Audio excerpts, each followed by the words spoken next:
Hello and welcome to the FarmCon 22 in the John Deere Forum in Mannheim.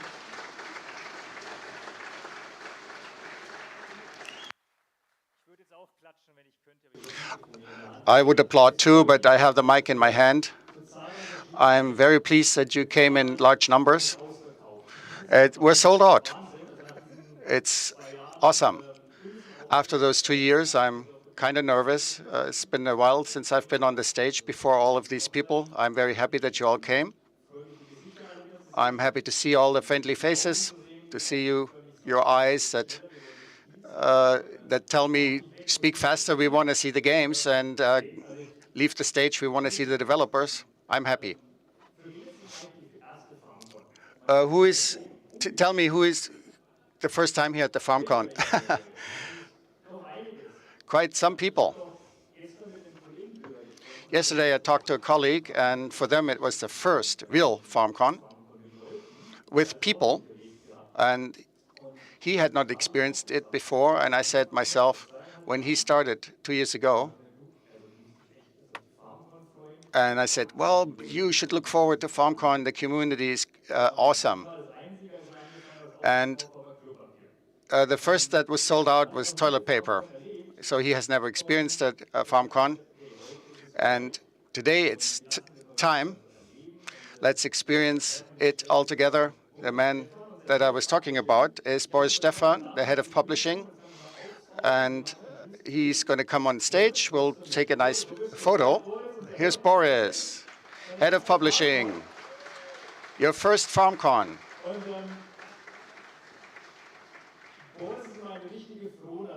Boris is a happy-go-lucky guy. His trademark is cheerfulness. Cheering. And we're going to do the same thing. We're going to do a selfie to warm up. And he's going to say, you all cheer.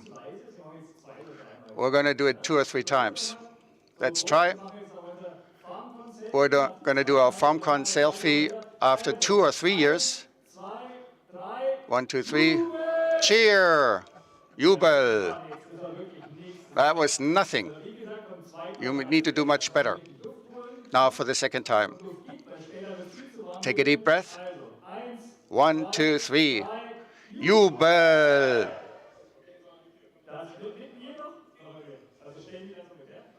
One more. 1, 2, 3. Jubel. Much better. Boris is here for the first time officially after 2 or 3 years. Now you can leave. Thank you, Boris. He has the term business clown on his T-shirt. There's some people that don't know how to speak German. I will switch to English. Some of you might have no idea what I just said, because you don't know German. You have no clue what I just said. But the good news is we do have a live translation service over there. And you can get headsets at the goodie bag area, which is there. So get them, then you get live translation, handy. And also in the stream, actually. There's also going to be a German stream where you can ich muss Deutsch wieder weiter sagen. Auf Deutsch, when you listen to the stream, because it's in English, we have a translation, written translation of the presentation. We tried that, and it was confusing when I speak, and someone is voicing over in a different language. So we're just going to continue.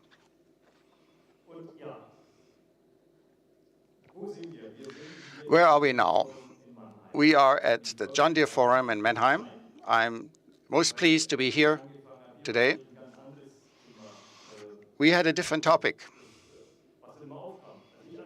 When I started here, when John Deere, and we are at John Deere. That's why I'm happy to welcome our host, one of our hosts, Stefan Mügge. and you can say some welcoming words. Forum sold out. It's been a while. My name is Stefan Mügge. I'm the leader of marketing at John Deere. I'm here from the very start. We have implemented John Deere in Farming Simulator. We have exciting products and applications. John Deere Forum, 2 words. Here on the premises, there's also the tractor plant in Germany. And there we produce, what do you guess, how many tractors? We produce this year 40,000 tractors here in Mannheim of the 6 series. At the site, there are 3,600 employees. We're very happy to have you here today. I have a lot of fun, good conversations, good gaming, interesting novelties. And I would like to emphasize the presentation of Dr. Engel, who will inform you on the latest developments. Thank you for being here. Let's cheer again, do some selfies, tag John Deere, and have 2 great days here in Mannheim.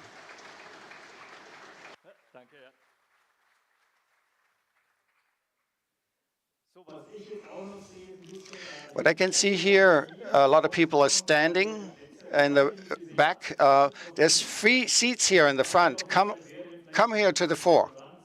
And those of you that are sitting on the edge, on the aisle, please scoot in. And there's plenty of seats available. Please check and take a seat. There's plenty of them still. Let me talk about what you see here on the screen. It's a special moment for me. Back then, when we notified everybody that John Deere will be in play, this collage that we did, it's from an action video on Farming Simulator 1.3 back then, and the response was awesome. Lars and I, at the I3 at LA, with a time delay, in the morning at 4 o'clock in the morning, we had to get up, ran through the Airbnb, woke up all the other developers that were complaining, and we went to the kitchen, and we're looking on the screen with coffee and our underwear. Not any different than all of the Zoom meetings in the past years. One was sleeping, the other one didn't have his phone on, and it will never change. That's why I'm happy that we're here in person, all together, and some of you came from far away. I heard before one person came with a driver and a tent. Oh, here he is. Stand up, please. How far have you, where did you come from? 120 kilometers. I expected 800. 120 kilometers with a bicycle and a tent. Very sportive. I'm impressed. Talking about sportive, we were not lazy since the last FarmCon, the last physical FarmCon. A lot has happened. We have launched a bunch of products, and for you to warm up, we'll do a game. And the faster you participate, the faster you can do gaming. Let's go through some of the products, and you tell me which ones you have purchased.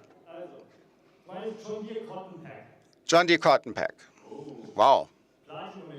Platinum Edition, or Platinum Expansion, 2019.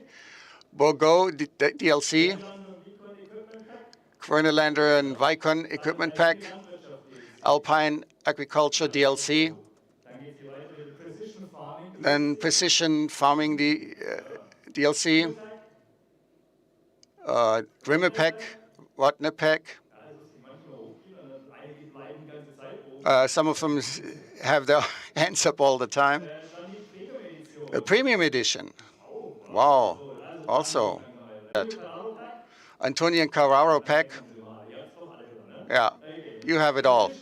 Precision Farming Precision DLC. Farming DLC. Ah ja, stimmt, das neue jetzt. Kurz noch gekommen. AGI Pack. AGI pack. So, jetzt kommen wir noch zum Kubota Pack. Kubota pack. So, was war das? What was that? Seasons Pass. Ja, genau, er hat einen Seasons Pass eigentlich. Who has Seasons Pass? Oh, good. Müsste es dann alles haben, ne? Gut, habt ihr schnell mitgemacht? Ich hoffe, ihr habt die Arme auch mal gewechselt. I hope you changed your arms so your other arm would get tired. Those of you who have not been here before, it's not like a Gamescom. For those that do not, here's the stage. You see me. Right next to the stage is the PlayStation and the goodie bag giveaway. If you want to play agricultural, you can do it here. Try, especially those of you who are here for the first time. Then there's the Q&A area. We'll have that later. It's in the center. And Baling Royal. I'll talk about that later. It's there in the back. And I'll explain about it later. We also have merch next to the NT and the John Deere stand. You can not overlook with all the branding. If you're hungry outside, they're not so far away. So no problem with that. Partner company stands in the corner. I'm not going to read you the whole program. We want to continue and start the actual conference at 10:30 is one of the highlights, and I'll be part of it. New map presentation, Silver Run Forest. You probably heard about it in the trailer, and I will stay up here. And there's a nice mix of plays and about techniques of how to play. You can ask questions. The Coder Creator panel, I'm looking forward to that. So it's a nice mix. The goodie bags. Who did not receive a goodie bag? Those of you that don't have one, you don't have to get up right away. There's 3 steps. You find the goodie bag stand. It's over there. Then you exchange the coupon and get a bag. And then you need to cheer, jubel, merch. We want you to, if you missed today or are online participating, you can order at the merch shop, Farming Simulator merchandise, easy to remember. Baling Royal, what is it all about? Some of you know the staple baling challenge. Has someone done it before? Not so many. This is interesting because we have kind of improved Baling Royale, and you can qualify all day long. You play against others. It's not so important that the other plays, but you have to achieve a good time. 8 bales as quickly as possible, and the 6 fastest player of today will be in the final, and we'll play it here on the stage. You see these 6 seats, and Baling Royale is called Baling Royale because the slowest is going to drop out after every round.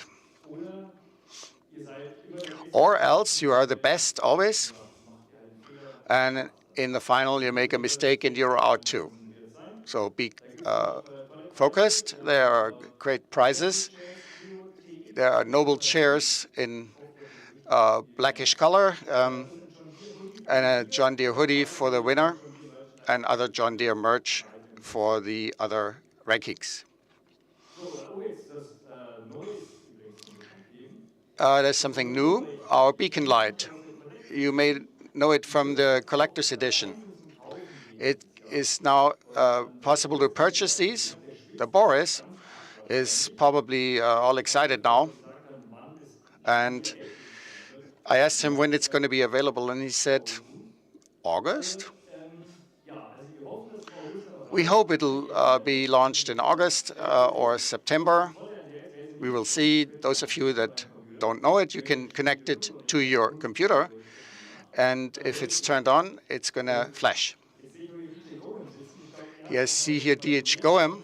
He had some on his head, mounted on his head of some of these beacon lights. And this will be supported. There are several beacon lights on several computers. This looks like Christmas. I have something else that's new, the sticker album. It's lying around somewhere here. Who collects stickers? Yeah, some of you. Yeah. I think you collect everything. So Farming Simulator 22, there will be a sticker album, including vehicles, implements. We have more than 40 partners. It'll be available in magazine shops and also online at the merch shop. The stickers or booster packs can be purchased, and it's going to be available by August. I'm looking very much forward to it. My father, who was cleaning up at home and found an old sticker album from my childhood, and it was Star Wars. And one of the packs was not even opened. I didn't dare to open it, and maybe I'll open it after the FarmCon. Slowly but surely, we will make it to the first presentation. Our partners. We have a partner program, and there are different awards and different levels. And there's people that have reached new levels. Some of them have registered here, and I hope they're all here. I like to ask Homer, Agrarplay, and DG Goham on the stage. Here they are. Is Homer here also? Oh, there's Homer. I think Agrarplay has not arrived yet, but you'll get it later. Maybe you are online, and those of you that have reached a certain level, you will get your awards. Jenny is here. Those are the partner awards of Homer and DJ Goham. Give them a nice hand. Here's the camera.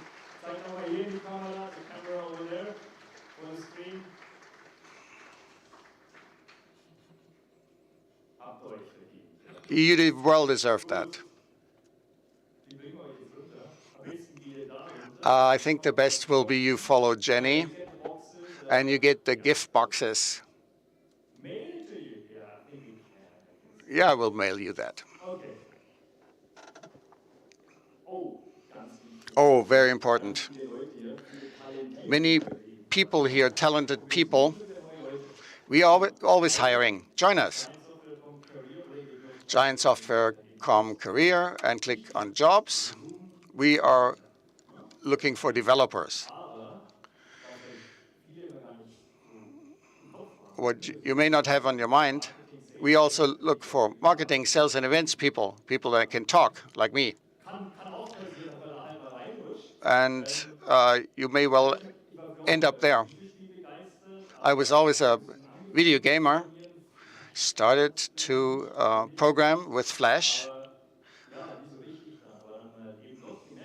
I noticed you can do different things with gaming. Please go on the website. There's a bunch available for you that's interesting. That leaves me only with, I made it in the time. We have 10 minutes for the next presentation, and have lots of fun at the FarmCon. In 10 minutes for the first presentation.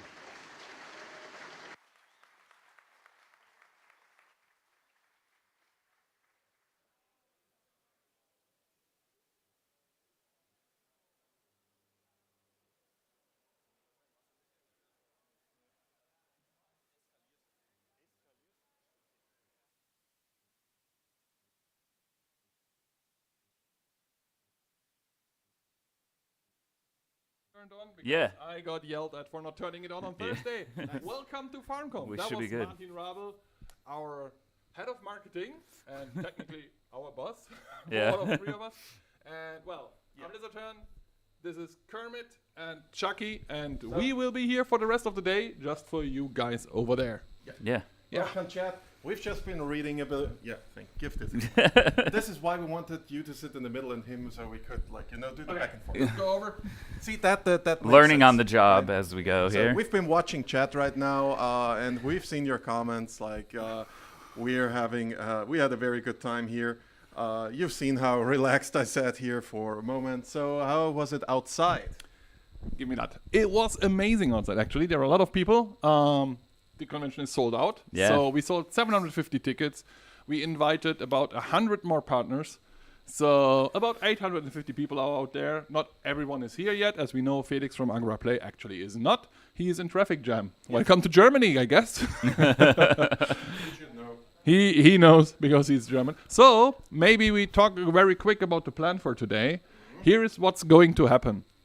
If there's no presentation outside, we three will be here. We're going to talk to you. It might not be all of us all the Right. time. We're going to switch around a little bit. Be outside for the fans, of course. Talk to them.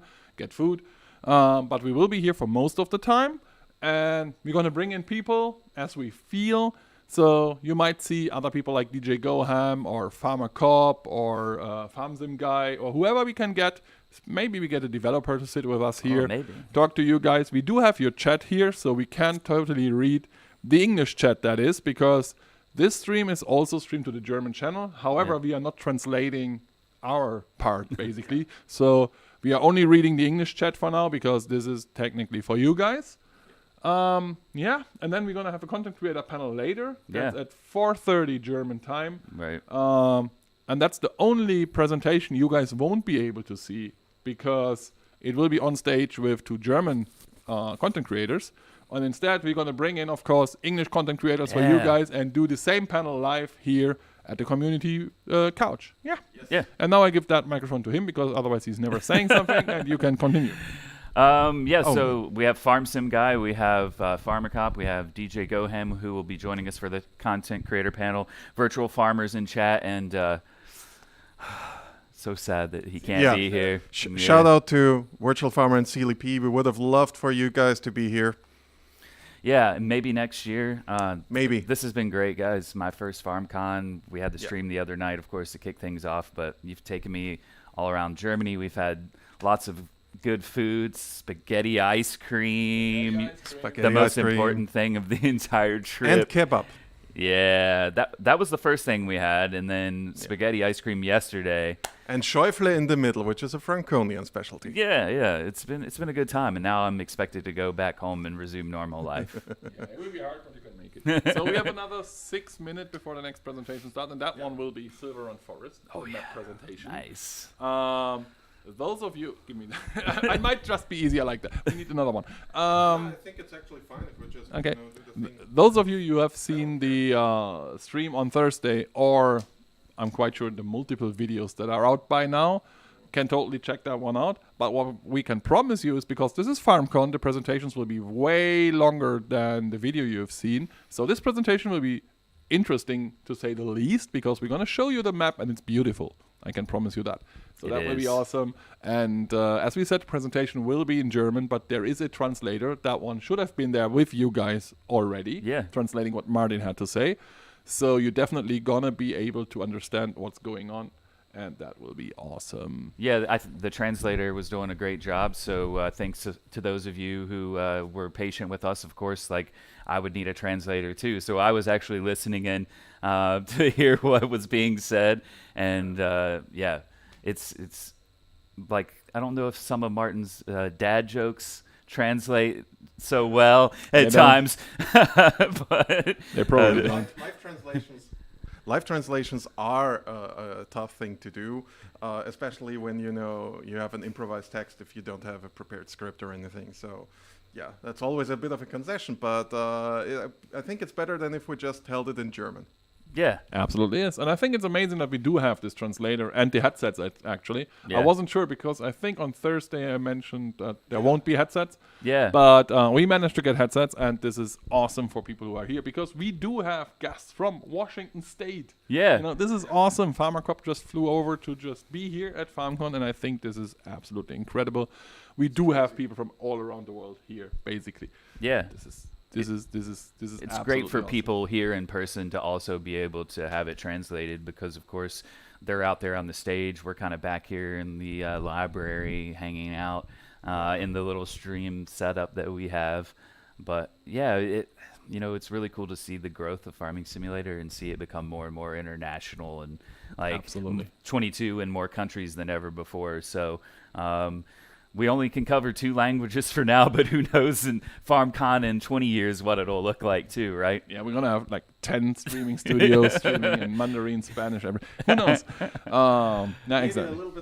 Maybe a little bit of a shout out to all of the YouTubers and streamers out there who are currently restreaming this and translating that for their fans into French, Brazilian, Portuguese itself, all the other languages that I just can't name because we have so many fans all over the place.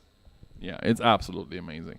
As for the community couch, we should mention that one. As I said, it might not all of us being here all the time. It also, I mean, we have to be outside there with the fans, right? So it also might happen that you just see people popping in and out of this stream. This is just normal. This is what we do because this is a live event. Yeah. And we decided to be here for you guys, but it might be crazy at times because there is no set plan of what we are going to say or what we are going to do. We just do whatever we feel like and whatever you guys might want to see. So, yeah, it just will be a fun stream, right? So stick with us for the next, about 8 hours, I guess, of streaming. We'll be here all FarmCon today. This stream will last till 5:30-ish Central European summertime. So, yeah, as I said, 8 hours. We'll be here. And, we're going to shut up for the presentations. We promise you that much. But we got we're showing off the bale stacking challenge as well. We're going to have a baling royale. That's going to be fun. Baling Royale. Baling royale. With cheese. FarmCon 22. Wait, that's the Okay, wrong it's not Royale. half past yet. But no, it's going to be amazing. but still- I look forward to especially see Maybe how you could move to the center FSN which also and goes make tomorrow, sure but that that's not a people stream thing, can unfortunately. Yeah. grab a seat. But I think yeah, Trelleborg's going to Otherwise, destroy me and some other please people, move maybe. Up to Good. the center. I don't. Make sure that people it's on the side it's can a also very grab a seat. amazing energy right now here. So many people that otherwise I've people not yet will seen in have to quite stand some in the back. time, and also a lot of first timers here. So I look forward to mingle a little bit So with that makes it you all easier for out there people to move who up might the aisle. not listen in right now. So. It's a bit Right. like Hey, in it's school. cool to see a gathering of all of our players here. Yeah. And most of them, of course, because of where we are German, but to be able to see like the German-speaking community and the English-speaking community connecting, we all love And the same. Dutch speakers Yeah, here as we've well. got some Dutch speakers as well, and we all love the same game, so we kind of have a common language in a way. We can all relate to Farming Simulator, and it's what's brought us all here. And it's been great to see everyone and feel that joy and excitement because we got a lot of cool things coming. Absolutely. And this party actually started yesterday, if you think about it. Because yesterday was the build-up day, of course, for us, but it was also travel day for a lot of our fans. Yeah. So over the course of the day, we would always see people showing up at the John Deere forum, taking pictures with all the tractors Right. outside. They weren't even in position, but people were already taking pictures. And they would also come over to say hi. And I just got word from my tiny man in the ear that the next presentation is about to start in roughly 15 seconds. Okay. So we hope you enjoy FarmCon. It will be fun. See you again soon. Enjoy the Silver Run Forest, and we will be back afterwards. Off we go. Oh, it takes a couple of seconds, but we're gonna just shut up.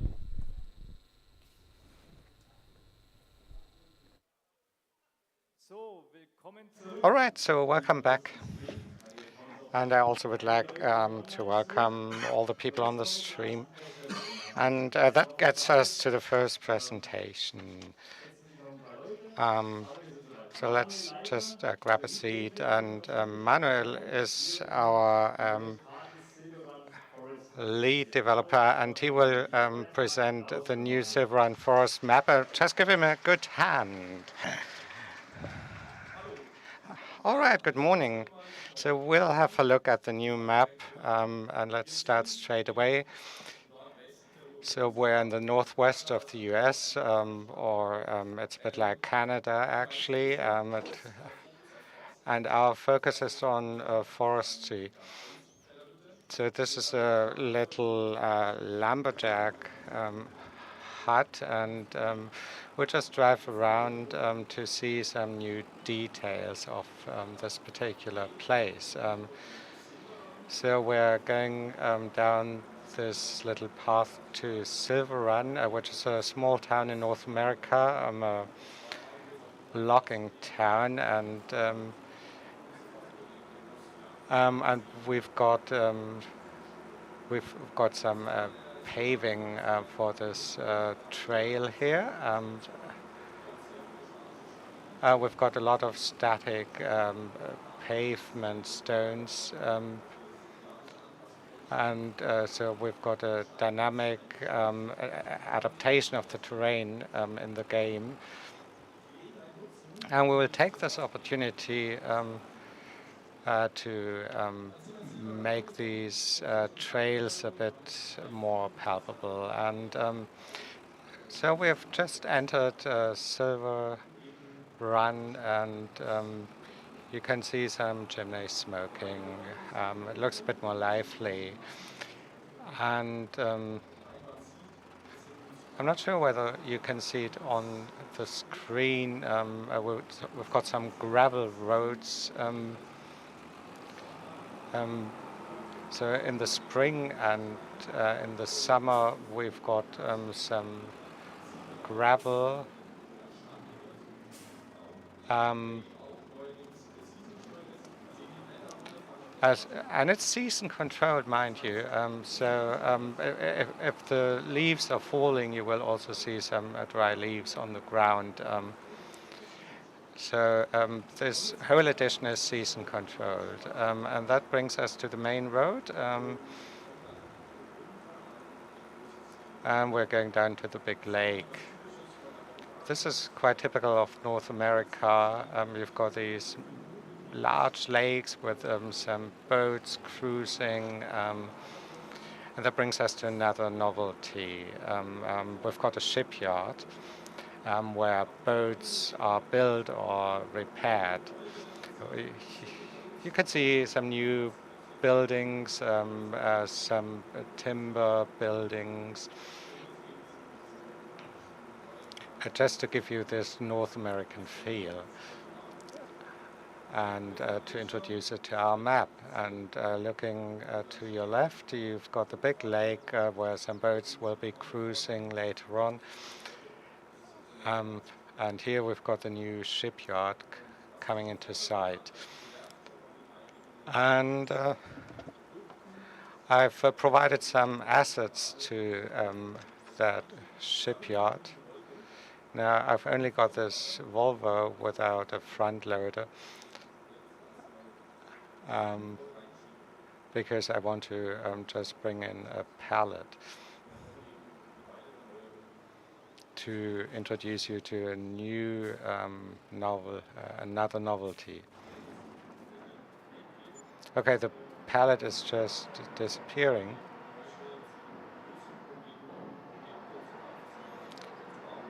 So you're able to build objects in the runtime environment. For instance, you can build a boat, and you start actually with a hull, and then you've got different materials to construct a complete boat. This type of production building is just out of a whole series. And the shipyard is just one of them. And on the right-hand side, you've got a sawing mill. You cannot purchase it. It's available for everyone. You can just actually supply some wood. logging materials, and we've placed a strong focus on forestry materials. So there aren't a lot. There's not a lot of grassland. It's very hilly. There isn't any cropland, but still, we just wanted to make sure that you can also do some agriculture, like sheep, grazing in the grasslands to produce some wool.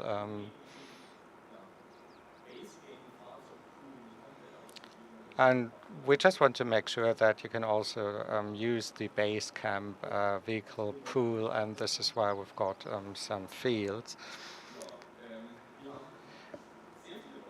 What type of trees do we have?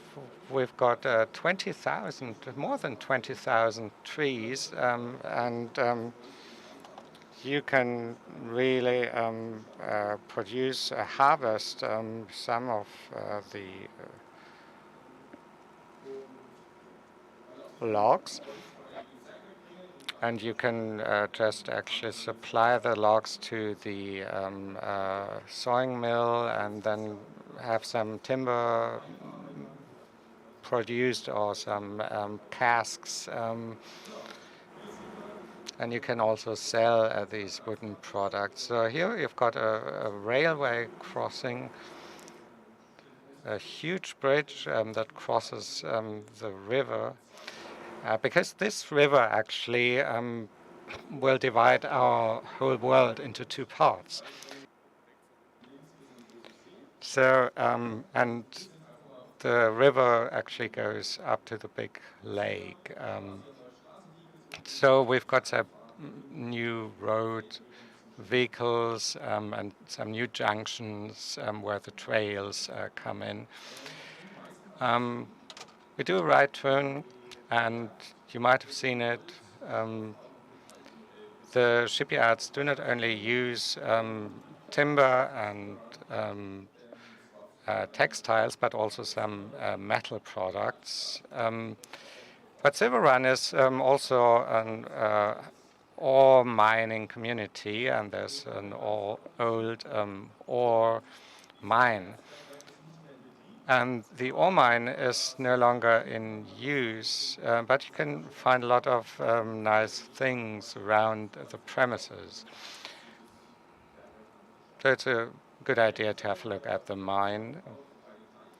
And there are also some little ponds. We've got a new foliage type for the vegetation.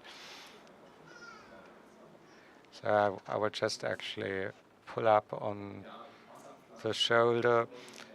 You've got some new water plants, grass types. Now I take a left turn. Some new forest trails, and a lot of different types of trees.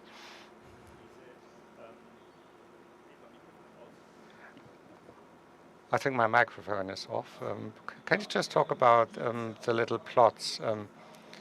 Yes, as we had in the past, we've got the typical farm lands or plots which I can buy and where I can engage in some forest harvesting or whatever I want to do.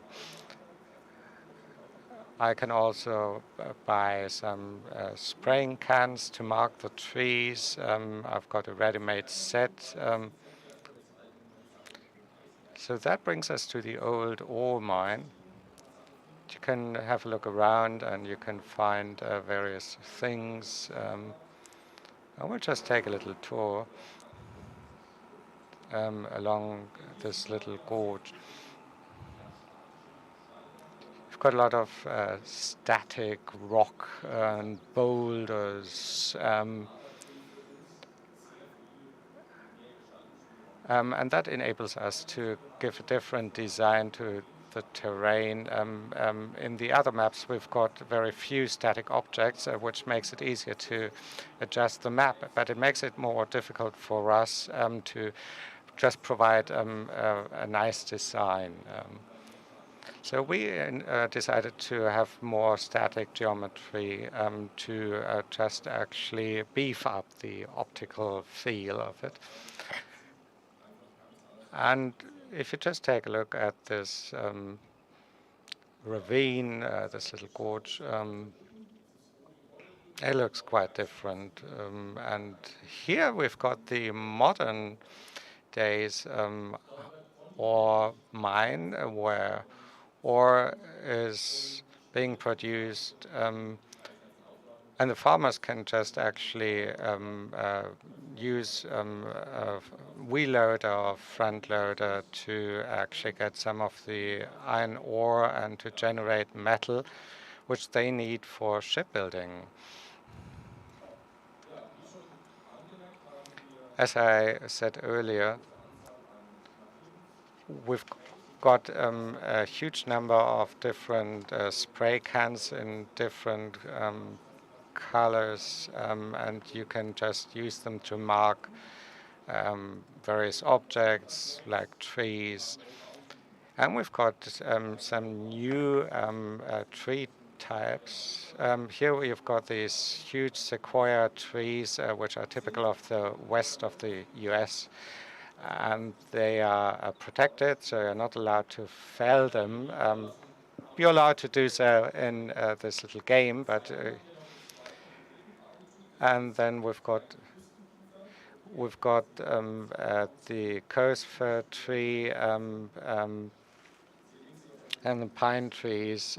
They are all typical of that part of the US, and you've got one of these typical ponds. And we're going up the trail to the upper sawmill. And we've got a deadwood tree, a fourth tree type. And on the basis of that tree type, we can generate some new missions, some deadwood missions. So whenever land has not been claimed yet, you can actually extract some deadwood from that particular area. You have to actually find that area on the map and just actually extract the marked deadwood trees. It's not as easy as when you have to work a particular field. You will find it a bit more challenging because you have to just look around in the forest, and there are a lot of trees you have to look at in a circle of, say, 160 meters. So that brings us to the upper sawmill. It looks like a typical Canadian site, and what is special about this sawmill is that it's got a lake. And you can actually just put the logs into the lake and transport them down stream. And it depends actually on your lumber size, whether you can transport them, and they can be converted into various types of timber.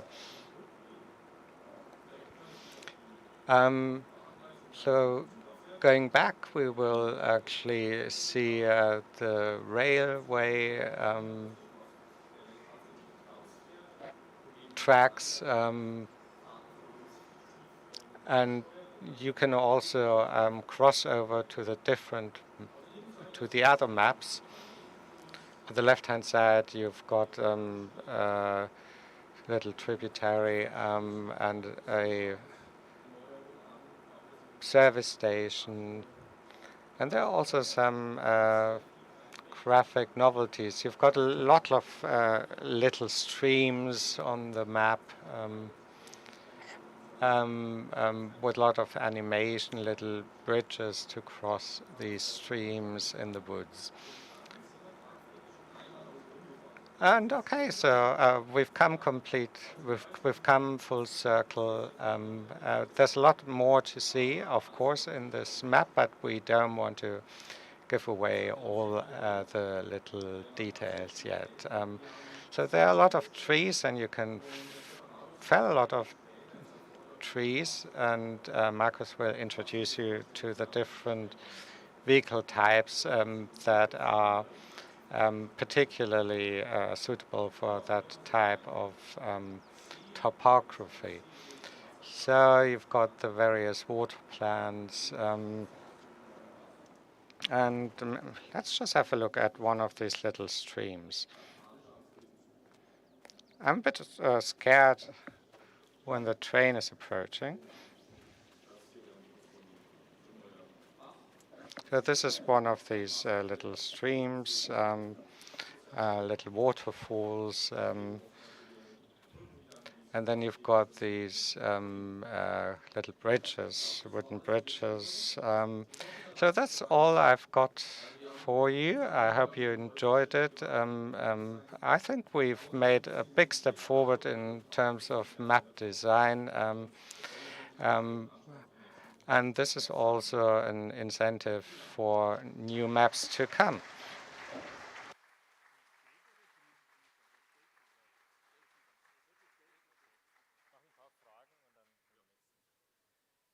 Gut, danke Manu. Thank you, Manu. We have some time for questions. We have a general Q&A later.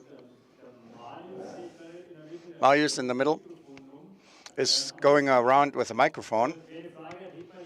Those of you that have a question, and Marius will repeat the question. Who has a question? Several.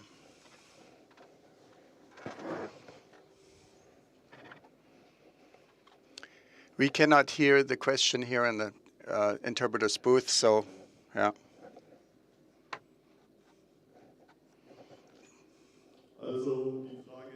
The question is, how can it be that a tractor is moving out of the map?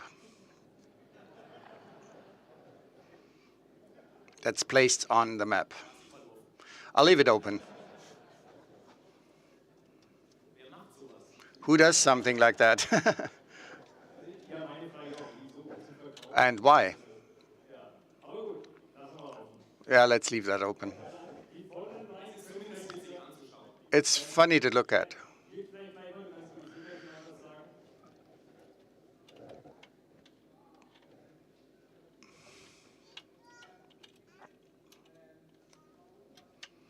Sorry, I cannot hear the question.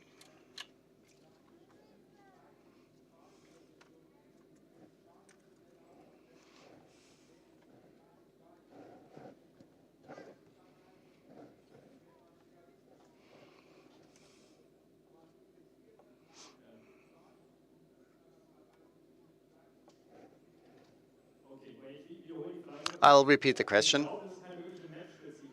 This is not a map-specific question. Please ask the question about the map itself, because we will have other topics later. I think we can tackle the question, why do vehicles, if they're on the map for a while, are damaged? Because it makes it more difficult if they're older and damaged. This is a very conscious gameplay decision. We have the problem that the reality cannot be copied 100%. If I sell wheat, I get 180 euros per pound. And we want you to be able to play. And we need something that compensates for all of that money. We cannot really adjust it and realize it. We don't have resources like subsidies and all of the sustainable thing. Marius? One thing that's important, there's a general Q&A, general questions to the game. wait until the late afternoon. And now, just questions to the presentation, please. Marius is over there. Are there all types of trees as dead wood? No, there's only one dead wood tree because we need it to be able to recognize this tree properly. And we decided to have one dead wood tree.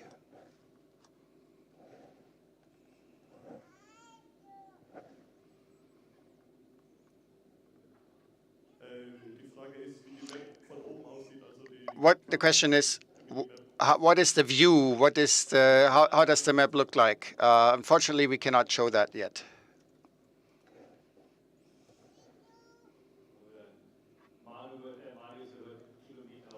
Marius will do some miles on his fitness tracker.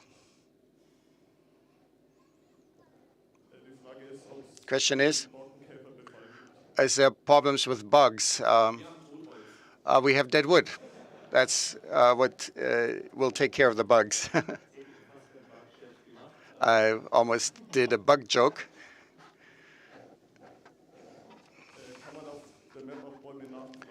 Can trees be replanted on the map? Yes. There are 20,000 trees, significantly more than you can plant on a regular map. We adjusted the code for it to adjust it. We're on working progress. The actual plan is if we start the map, we can plant round about 100 trees and then cut them off. On the consoles, we're limited in terms of memory, and that's why we have to adjust it. You can chop down trees and replant them.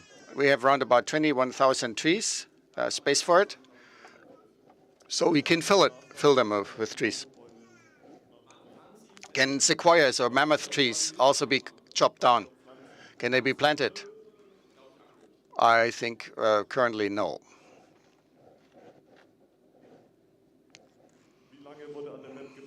How long was the map being built or developed? It's difficult because people don't work full time on it. Around about a year, I suppose.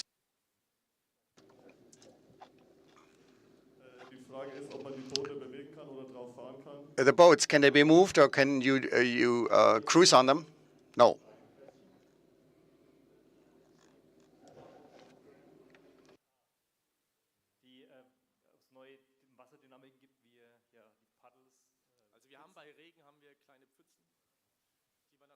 When rain, we have small puddles. You see the raindrops in the puddle, but that's more visual and it doesn't have any gameplay effect.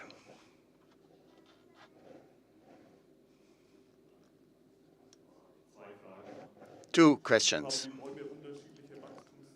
Do the trees have different growth periods? Yes, they do, just like at the base camp. Last question.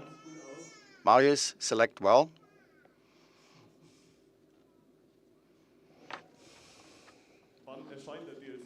When will the DSC be launched? Or the expansion? Soon. Have we informed you about it? It's going to be the 15th of November. And it's not going to be on Android. You will find that on the YouTube videos. That's going to be it for the last question. There's more opportunities later. And we'll make room for the next presentation. So our comedy people and the streaming can talk about it. And we'll see for character vehicle production with the presenters. See you then. Hey. Well, thank you, Martin, I guess. Yeah, Martin and Manu as well. Yes, that was Martin Rabel, head of marketing, and Manuel, head of Erlangen, and one of our executive producers. Yeah. And Silver Run Forest. It looks great. It is a gorgeous map. It really is a gorgeous map. I remember when I got to see it for the first time. It was about a month and a half, 2 months ago, and it's already come like even further in that amount of time. But when I saw that water trickling down that you saw In the 5 trailer, minutes, the John Deere it's got merch an even shop better look at, will kind of open, what to expect from the map. and you Redwood can use it. trees? I mean, come on, that's a huge Yeah, thing. new trees. Yeah. A lot of new optics as well. People You're gonna said that see, Mario puddles looks on the like ground. he was under Yeah. stress. It is really don't beautiful. worry It's about a it. beautiful map, He was and I just think people looking on will the enjoy screen. that very much.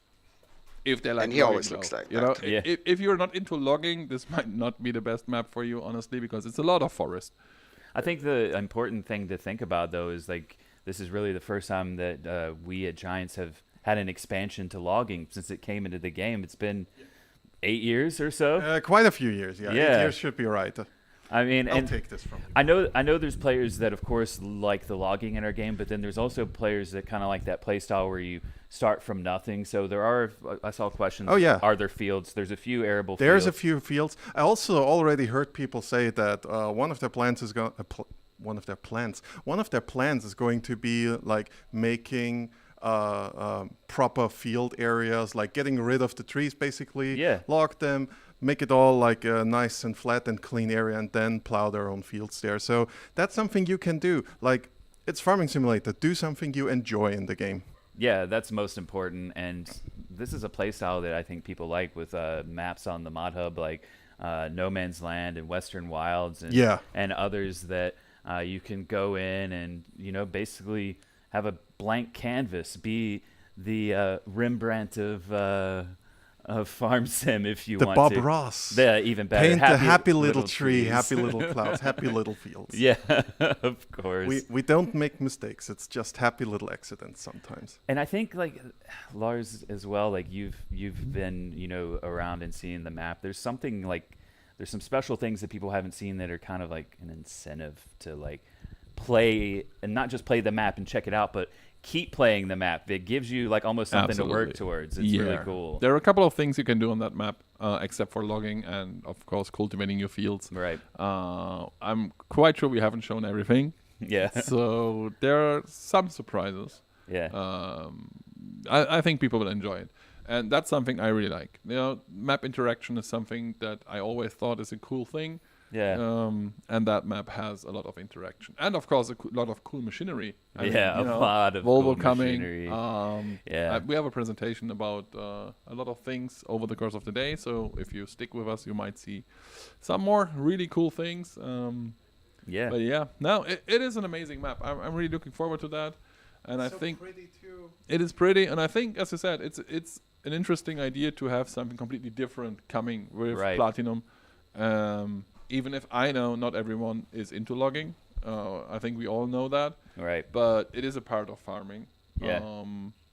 And it is a part that a lot of you guys out there told us we didn't pay enough attention to in the past. Right. So I think having an entire expansion basically taking care of that is a good thing. And some of the things you've seen already, like our team has achieved things that they've never done before too, which is great, right? Like we're always looking to push things forward and innovate and find new ways to do things. I kind of look at this also as maybe the first expansion of production chains, because you're going to have some new production chains that you've kind of seen a teaser of, but we haven't shown you exactly what they all are going to look like. Yeah, you can build a boat. Yeah, you've seen that, of course. And there's so many other cool things that Farm Sim players, when they get into a map, they want to have some longevity, some reason to like keep going. And I definitely think this map has that. Absolutely does. Yeah, I'm quite sure people will enjoy it. for sure. And like even once we have shown everything when it's out that we wanted to show, you might still find a few things. Right. So we're looking forward to what you all are going to find in the woods. Oh. Okay. Nice. Is it you?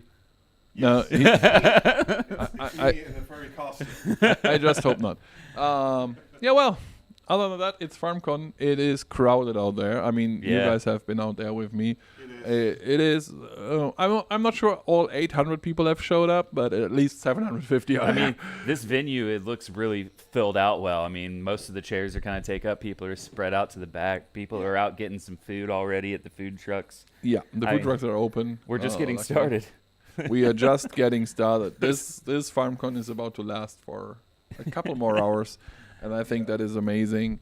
I'm really looking forward to that. At 11, we gonna have.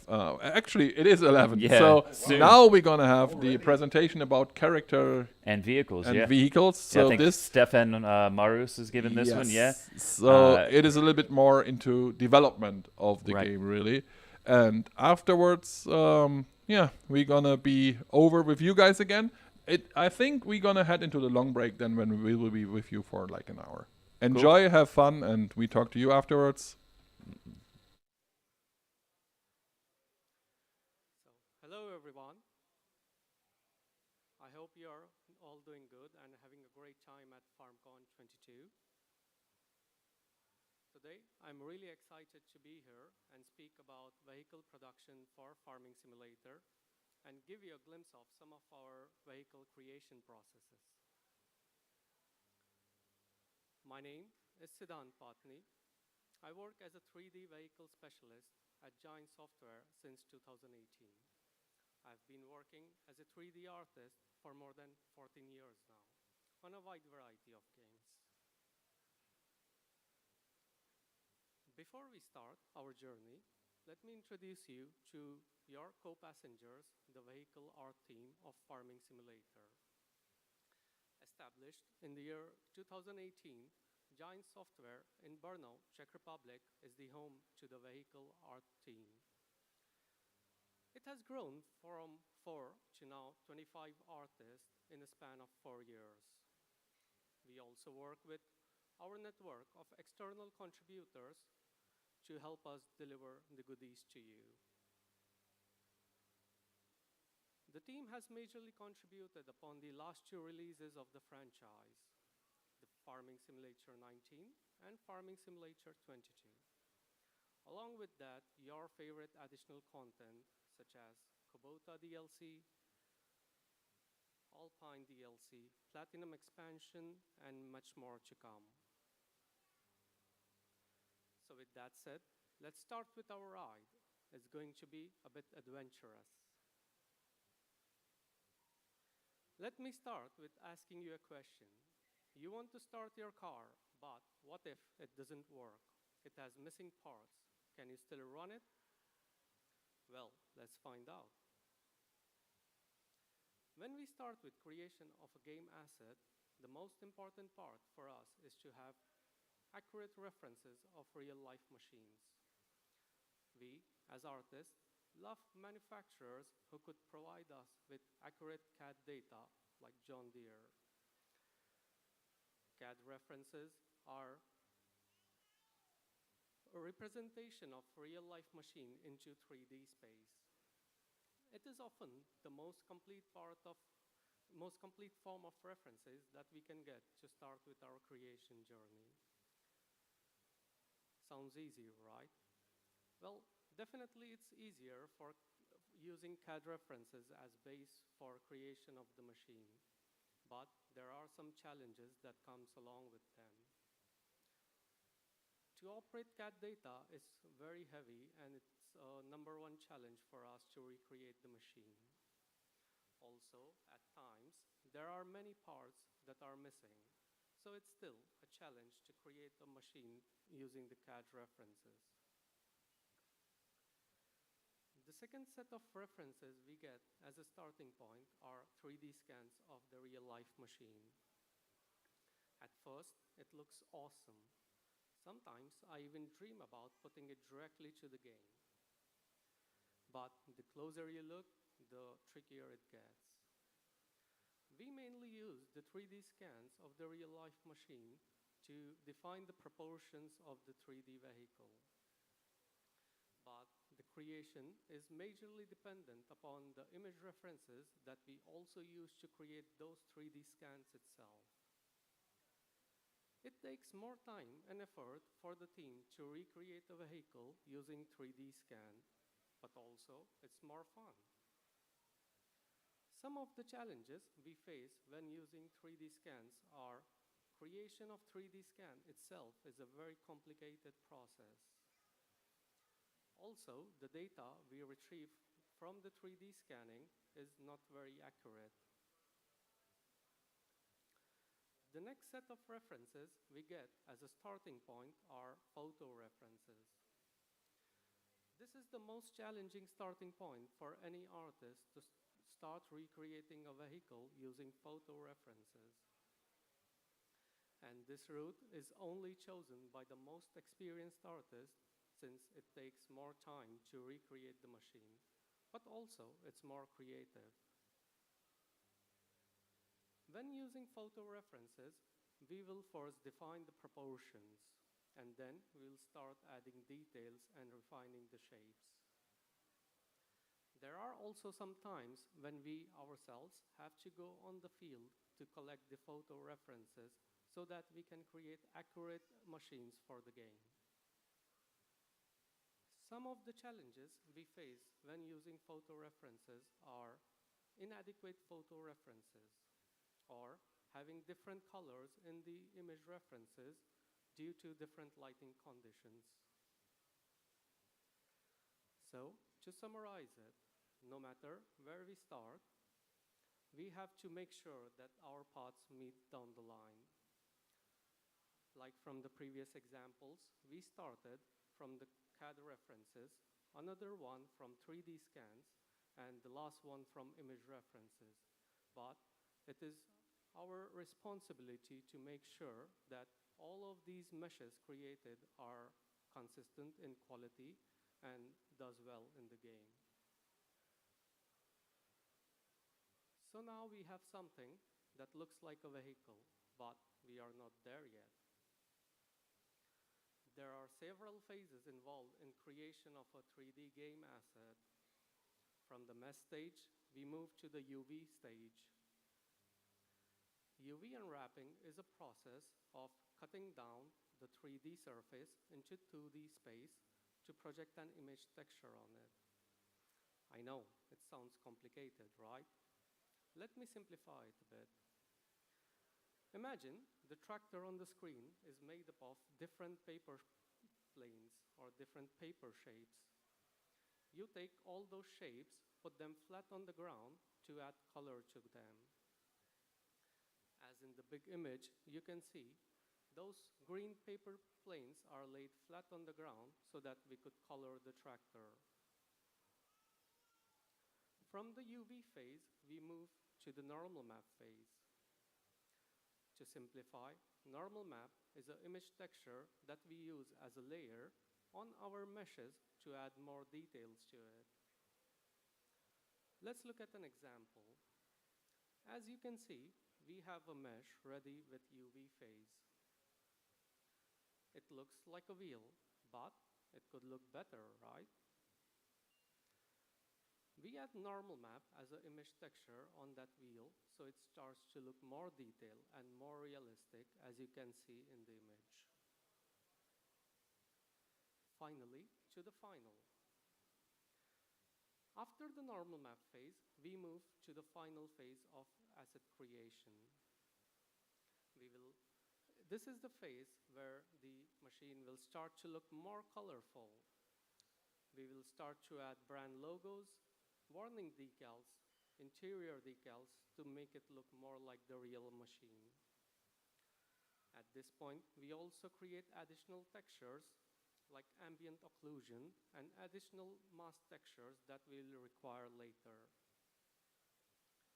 Wait, did I just say additional textures? Didn't we reach the final already? Well, yes and no. I can explain. We have a game vehicle that is created in a 3D software, but it still requires additional work to take it from the 3D software to the game. This is what we call as pre-integration. It is a bit of technical process, but to simplify it, we take the 3D model, add a bit of magic to it, so it starts to look more real. It is where the metals will start to shine, the glass will start to look more like glass, the seat starts to look more comfortable, and the light starts to glow. It is now when we can actually start calling it a tractor for farming simulator.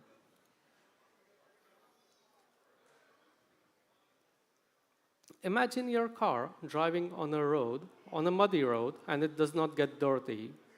Sounds weird, right? Similarly, we have to make sure that when you are driving with your vehicles on the farms of Farming Simulator, they get dirty. We will add a bit of mud. We will add some scratches, but not on plastic, so it starts to look more real. There is an example of our graph that shows the process of creating these realistic elements for our machine. At this point, we take some rest on the back seat and hand over the steering wheel to the integration team.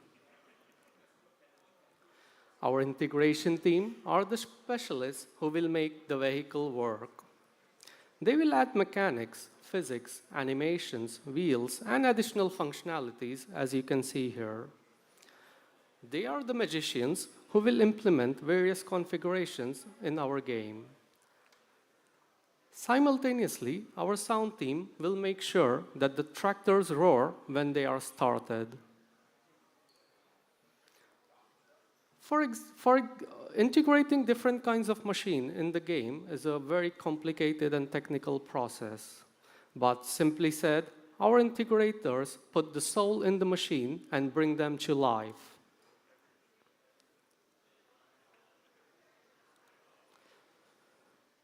Once the integration of the vehicle is complete, we jump back on the driving seat and take hold of the steering wheel. Most machines have hoses that connect to the hydraulics, to the lights, and even connecting to the tractors. These hoses require a special set of process that's called skinning to make them move with the particular elements. We add joints and skin to make them move. Yes, joints and skin, like us humans. It might look easy, but it's a very complicated process and a nightmare for every artist. It starts to get complicated along with the complexity of the machine. As you can see in the example above, the number of joints have started to increase, and also the highlighted elements that require skinning have increased. Things get complicated really fast when it comes to skinning. We need to make sure that we still keep it optimized even after adding all those joints for that particular machine. And an easier skinning can be done in few hours, but an artist could spend many days or even weeks to skin a beast like that. During the time when we are busy skinning and making the hoses work, our QA team is working very hard to compile a bunch of broken things that require fixing. The list of broken things are called as bugs, which will be reported and assigned to the particular team to fix them. There are a variety of bugs, like visual bugs, functional bugs, gameplay bugs that require fixing. The list can easily grow to hundreds, and it requires constant work to bring it back to zero. There is a lot of communication required between various teams fixing the bugs at the same time, sometimes even creating new ones when fixing the previous ones. Every machine in the game goes through various iterations of fixing, but in the end, we will fix them all and be back on the track. Which reminds me, are we there yet?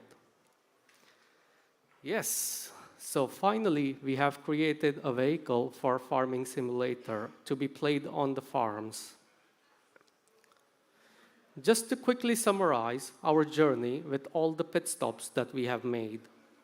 We started the creation of mesh from the different references we have received.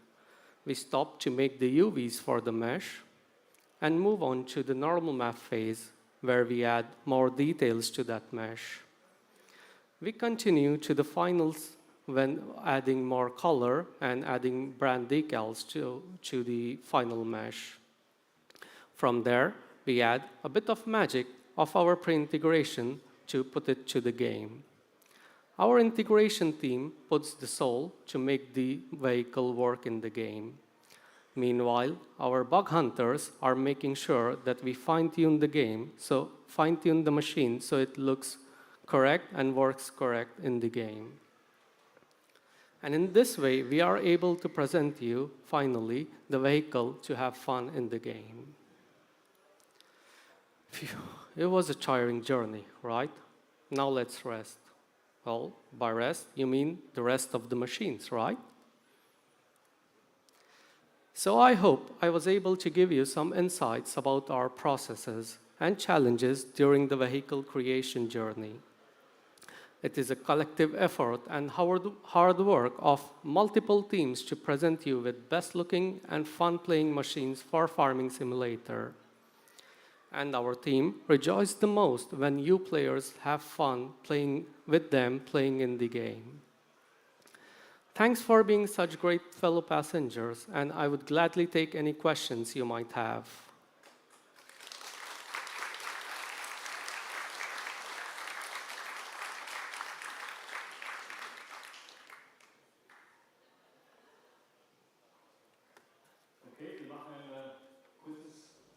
Okay, we'll have a short Q&A before we take the next presentation. Do you have any questions related to this particular presentation? Question was, do you use JUnit for testing, I think? Sorry, please.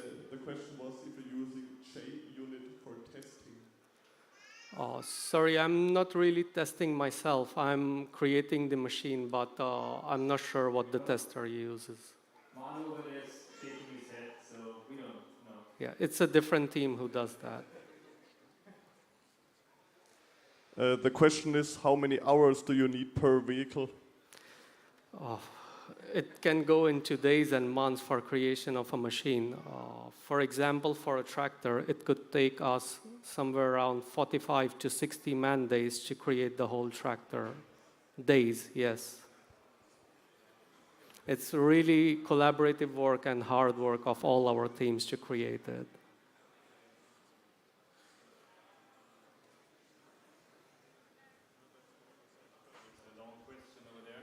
Yeah, there's a question about the dirt with the tires, but I think it's more script related and not art related. So it's a decision made by us programmers, and the question is why it's separate from the vehicle. And yeah, I think it's just a design decision by us. Yeah, maybe there is also another thing to it. Because we want to keep the game optimized, we can share the tires with different machines so that we keep the game optimized. So yeah, that's the reason we keep it separate.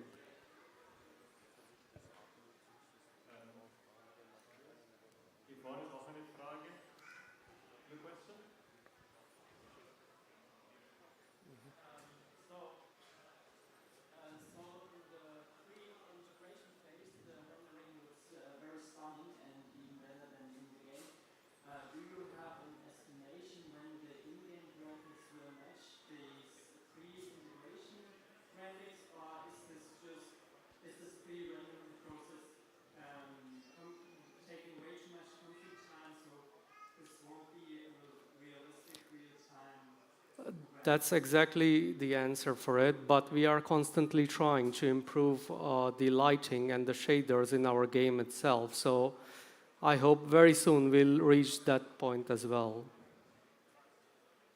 So I got one more question here. It was if the wear system, like vehicles getting torn down and you see the metal, if this can also be applied to other materials like leather or cloth. So usually in real life, the leather will not have any kind of scratch, right, like the metal shown behind it. But we are always trying to improvise our look of every single material, and we will try to also integrate these kind of things in our vehicle.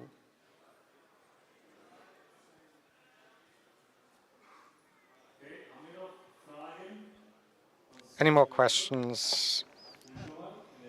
Okay, so we'll get our next presenter on stage.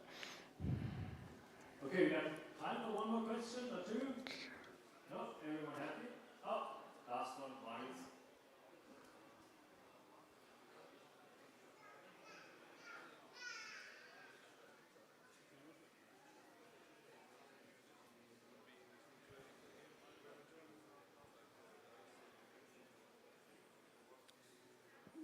The question is if we could use photogrammetry for the game, or if it would be too performance heavy to use it. At this, do you mean about the vehicles or for the environment? So for the vehicle, we can, at this point, we cannot use photogrammetry because it is really heavy to compute and also to make it work for the game. We can use photogrammetry for something static, but to take it from there, it requires a lot of work, and it's not really possible with the photogrammetry at this particular time.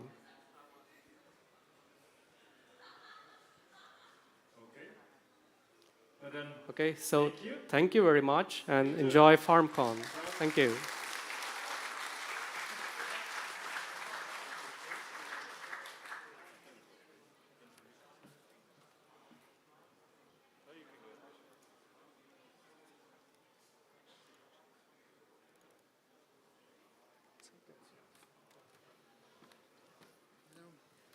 So, hello everyone. Let me just prepare it a little bit.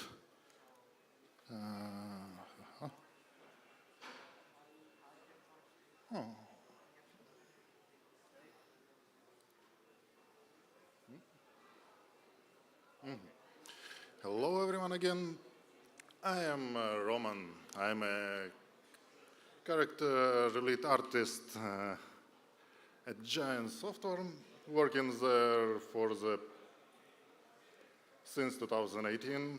I was from Brno team, the same like Sid. Oh, thank you. Same like Sid. And work on both title, FS19 and FS22. For FS22, we just have a certain year experience in game industry, but yeah. For FS22, we create a new character team. It was in the beginning pretty small team, but with a big scope to improve every aspect in our characters. So, we have created team with a nice, cool and really cool digital artists, sculptors, technical animator and animator to just create new character system and improve it in every aspect. So to show what we have improved and from what we start working, if you remember FS19, we have the customization for our character, but it was pretty basic. We have only options for a couple of heads, couple of glasses, and a couple of body types.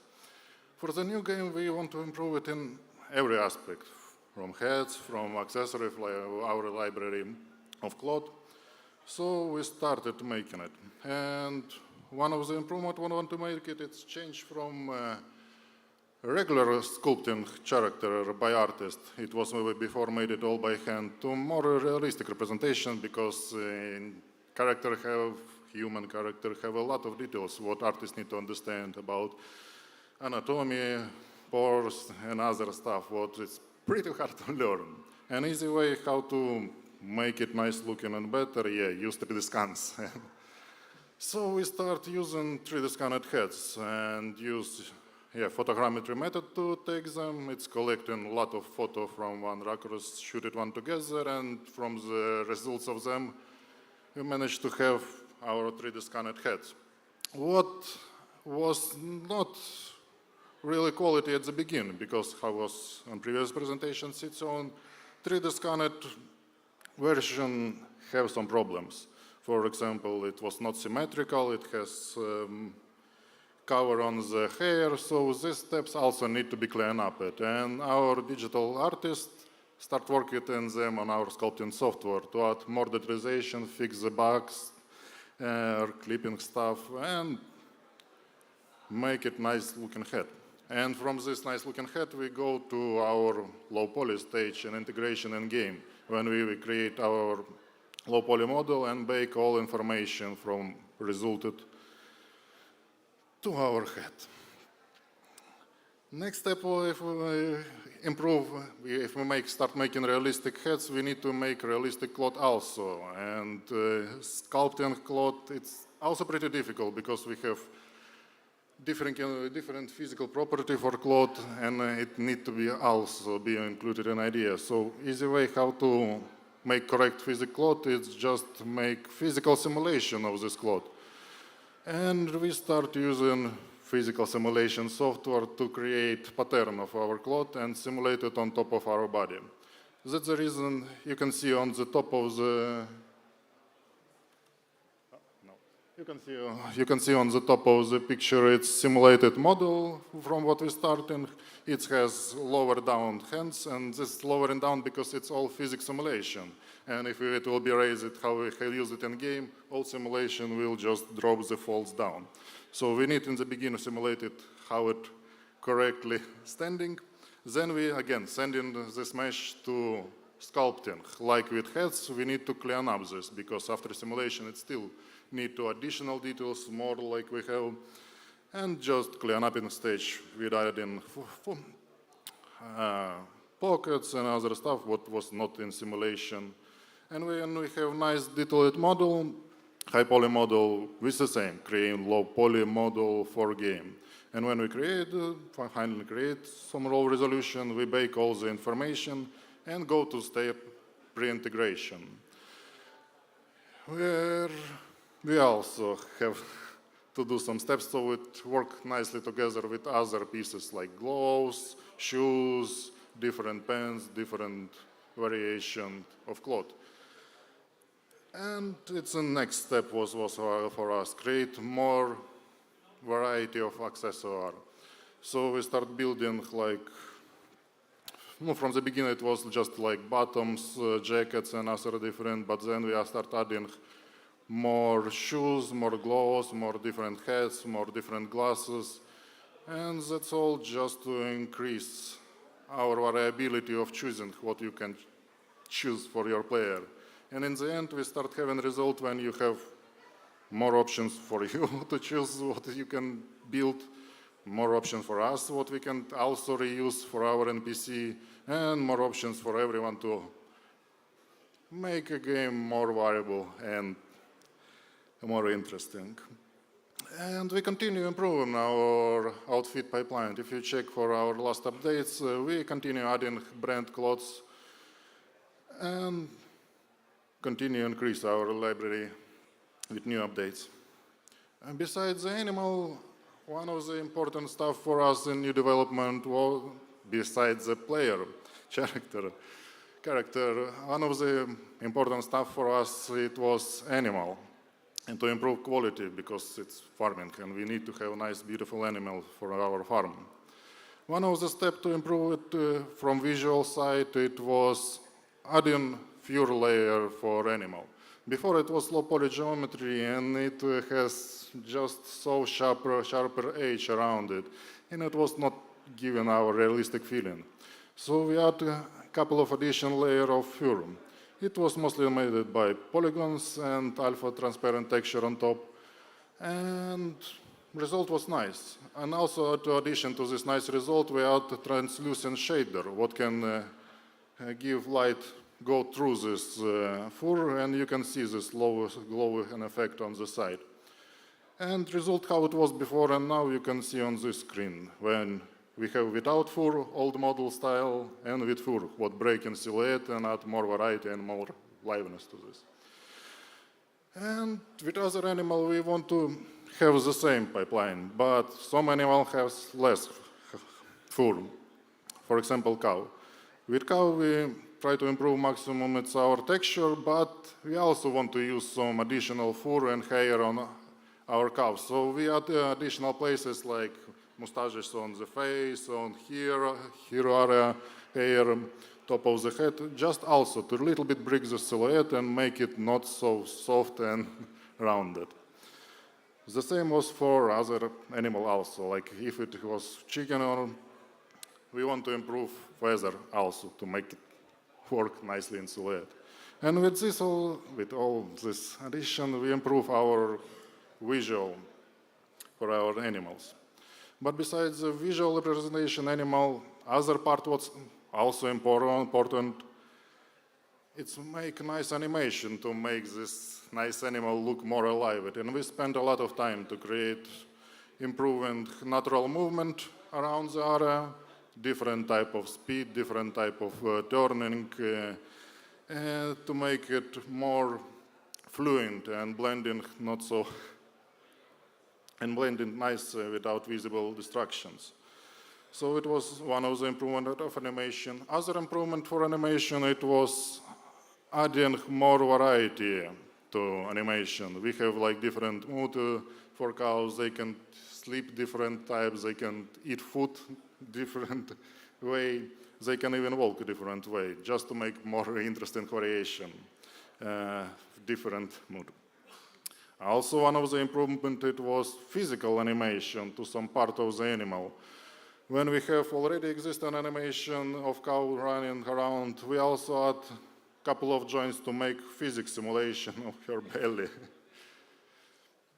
And with combining all these steps together, we improve, I think, our visual representation, animation of our cows and animals, and basically how it was done. So that's what I was prepared to show you. We have more to show, but I have small presentation and want to share our experience and what we have through with our new teams, because it was really, really good effort from every member of our team. Animator make a good job, artists make a great job, and overall result for such a small team was, I think, nice. And if you have some questions or you want to ask me something, you can ask me now, or later I will be anyway here and can answer on your question. Thank you.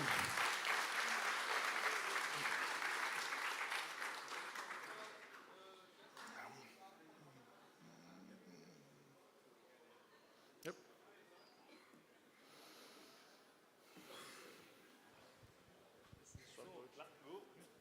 Mein Mikrofon? Ja, jetzt ist es an. So, wir haben wieder Fragen. Marius, haben wir schon die ersten Fragen?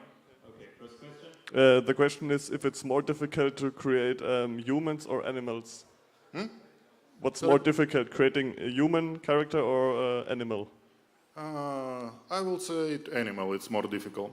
Because for human, how you see, we start using 3D scanned heads. Basically, we already have existing heads, what we need to just improve and clean up. But for animals, we don't use 3D scanned animals. And that's the work of artists to create everything correct with facial expression, not facial, but to anatomy, bone structure, and other. It's artists who need to know this stuff, and we cannot just take it. So he need to use a lot of reference, understanding of basic anatomy of our animal, and yeah, create it. So we spend more time on animals than, yes, on human.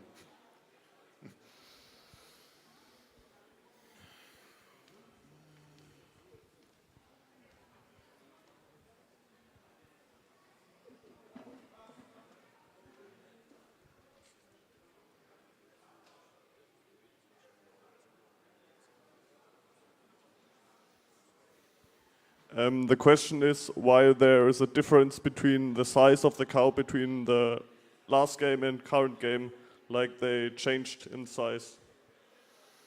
Yeah, we rework like not just the animation, but also it was reworked our rig and skin. And because we give to fully new development, it was just changed to new cow. It's not connected to old one.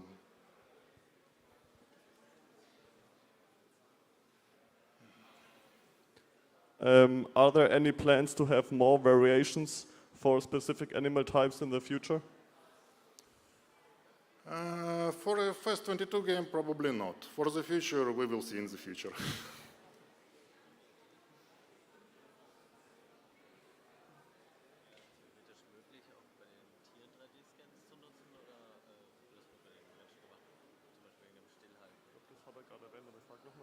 The question is if it would be possible to use 3D scanning for animals as well.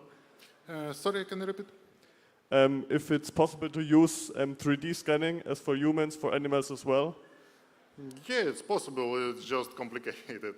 Especially find animal, place it in studio and say, wait a couple of minutes, we need to shoot you. But it's possible. I tried to 3D scan my dog. It started to be look like fluffy with many heads animal. So yeah, it's possible, but it's look terrible.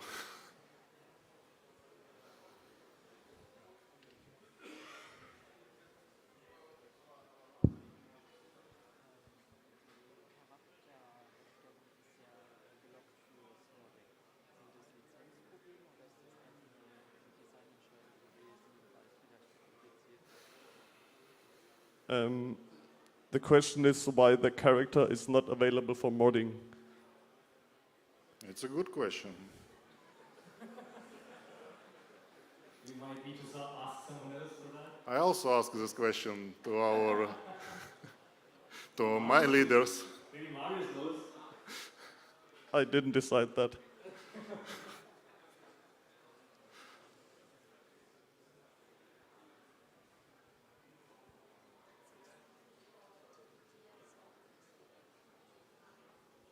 The question is if there are any plans for having young animals, so not just the full-grown ones, but smaller calves or something. Oh, like I say, I cannot talk too much about what we're doing, but yeah, of course we have a plan for this.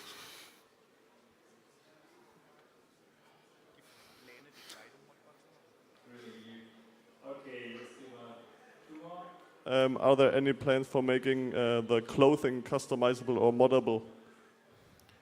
Like I say on the previous question, it's a good question. And I'm really be happy to if we give options to our community to change it. But it's need time on this discussed.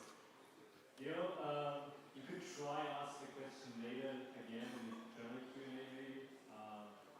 Maybe there's some people there that know a bit more about when these things are coming and then how. Okay. Yeah. Thanks, Roman. Thank you for listening me. Applaus mal für Roman. Roman Wayne.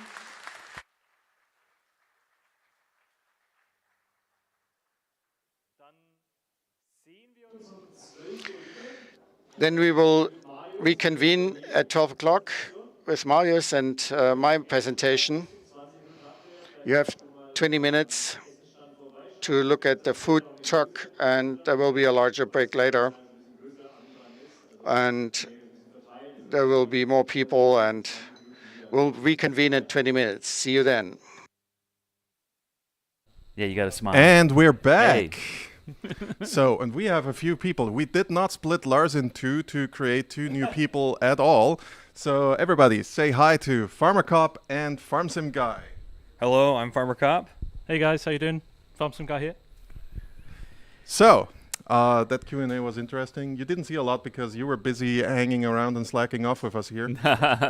So, that was nice. Yeah. How did you like the presentations? Yeah, the presentations were great. I think if you have been following the series of Farming Simulator for a while, you definitely in 22 saw a big leap forward in like both character development and also animals like we saw. Yeah. And you can see it. What was it you said about the sheep? Like 100% more fluff or something like 20% that? 20% more fluff. Okay.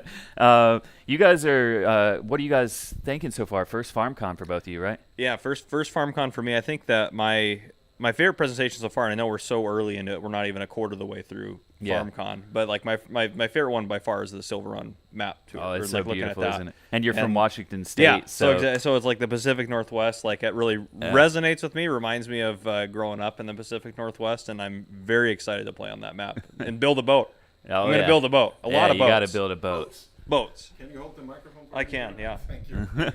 Yeah, I think same for me. Just Silver Run looks like, with the greatest respect to the other maps other than the base game, I think it's the best work I've seen from you guys so far. The detail, the different textures, the feeling. I mean, these guys, DJ and Farmer Cop, both said before, we're American, and it feels really American. Which is I mean, Elm Creek I felt like was a good step forward too, but this one is like almost more quintessential, like American in a way, because Pacific Northwest as well is not really a map that you would have thought about for Farming Simulator in the past, but with these leaps forward that we've made with these tree types and the production chains and stuff like that, it's really cool. You told me that even though you're in the UK, you're in Scotland, right? That's right. Your audience is made up of mostly like North American viewers. That's so right. what are people saying already from your guys' communities? It's interesting, actually. I think there's a lot of people.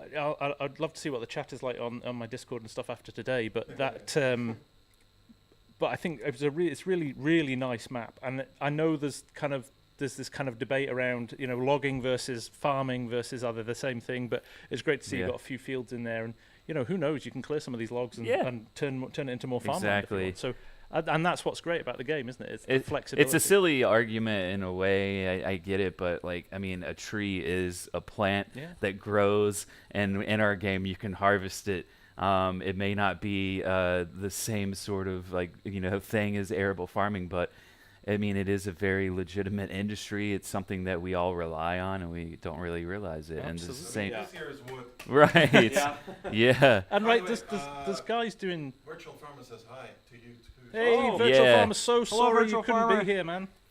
Farmer Cop, tell us now a little bit. Are your community already talking about Silver Run as well? I think a lot of them be excited, and I think, like you said no disrespect to any of the past maps by Giants. I think this is a huge step forward, and I think it's cool. To be fair, no disrespect, especially while you're sitting here. Get the heck out of here. Yeah, exactly. I've watching Giants, and just like with anything, it's like some game companies I don't think do a good job of this, but Giants does, where it's like I feel like we're always heading in the right direction and we're always progressing forward, where it's like things are getting better and better. I don't feel like the game's ever stepped backwards. The company is growing too, because of what the things that you guys have done as content creators. The game is helping us grow around the world, and my job literally exists now because of the growth of the game and how popular it's become in the U.S. And it's interesting to be able to talk to the guys from Trelleborg. If you watch the Farming Simulator League, you know these guys. I got to meet them last night. By the way, they're like celebrities to me. I was super excited because I watch them dominate all the time. But they were curious. They asked me, so how popular is Farming Simulator in the U.S.? And I'm like, well, if you compared it to the amount of people in the entire country compared to Germany, probably more of a higher percent of your population is into the game. But we just have a sheer mass amount of people in the U.S. Right. And it is our biggest market now, and it's continuing to grow because of the help of guys like yourself getting that content out there in the English language. And I know that we've got some Spanish language content creators out there too that help reach a large portion of North America. So it's great to see the growth, and I'm glad that you guys are enjoying the look of this map. It's cool. One thing I think it's going to do too, I know there's the argument of what, we were just talking about, is forestry farming or whatever, does it belong in the game? Right. Yeah. But I think even for I know for me personally, and I think same for you, it's we don't do a lot of forestry stuff, and this is something where it's it kind of, I think for a lot of people that didn't normally or wouldn't normally play the game for forestry will get into forestry because of the new mechanics, the new equipment, the new maps. So I think that's going to be a big part of it too. Give it a shot. Yeah, exactly. And it's even if you're not, because and I've done I've done gameplays before where I'll take a forestry map and I love clearing the land and building a farm from nothing. It's that's just fun to do. Yeah. But I know you don't. I'm the same. I was almost. I'm not going to. Scared of forestry because I just made such a mess of it every time I did it. But again, I think the mechanics feel better in 22. Certainly for me, I know it's a debate as well. But I think for sure that map and the new equipment, like you say, of course I'm going to give it a go. Why not? It's. And we've only shown a very small glimpse of the new physics and the new implementation of design that our team has achieved for this map. So it's not just another map that is looks different, slightly improved graphics or whatever. The physics have been improved. Just the way that you play on the map has been changed slightly. And I do think that people are going to find that even if they don't like logging, there's some incentive in this map to really get stuck into it and enjoy it for a long period of time. Some of the things we've not even shown you yet.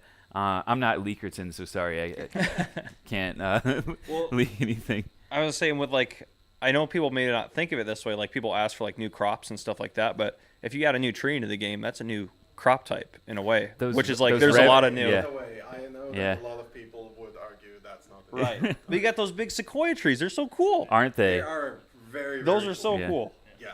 Chalky, what do you got to say? You're like, shout into the microphone. Yes. No, sorry. Apologies for everybody whose eardrums just got destroyed. Personally, I love these big trees. In German, we call them Mammutbaum, which basically means mammoth trees because they're really nice. big trees. Yeah. Mammoths are really big, and that was all the Germans said to that. So they were like, it's a Baum, which is a tree. It's as big as a mammoth, maybe a little bit bigger. Mammutbaum. Yeah, that works. So yeah, nice shout out to a lot of people in chat right now. Also to Ola, who is the creator of Rennebu.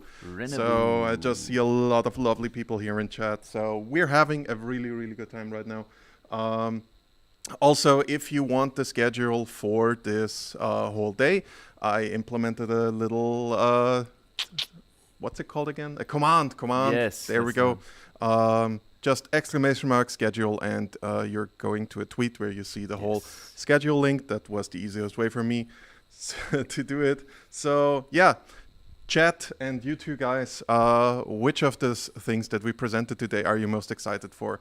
The Platinum expansion, Pumps and Hoses, or Vermeer? Let us know right now. Yeah, and we're going to show more of that off. What about you guys?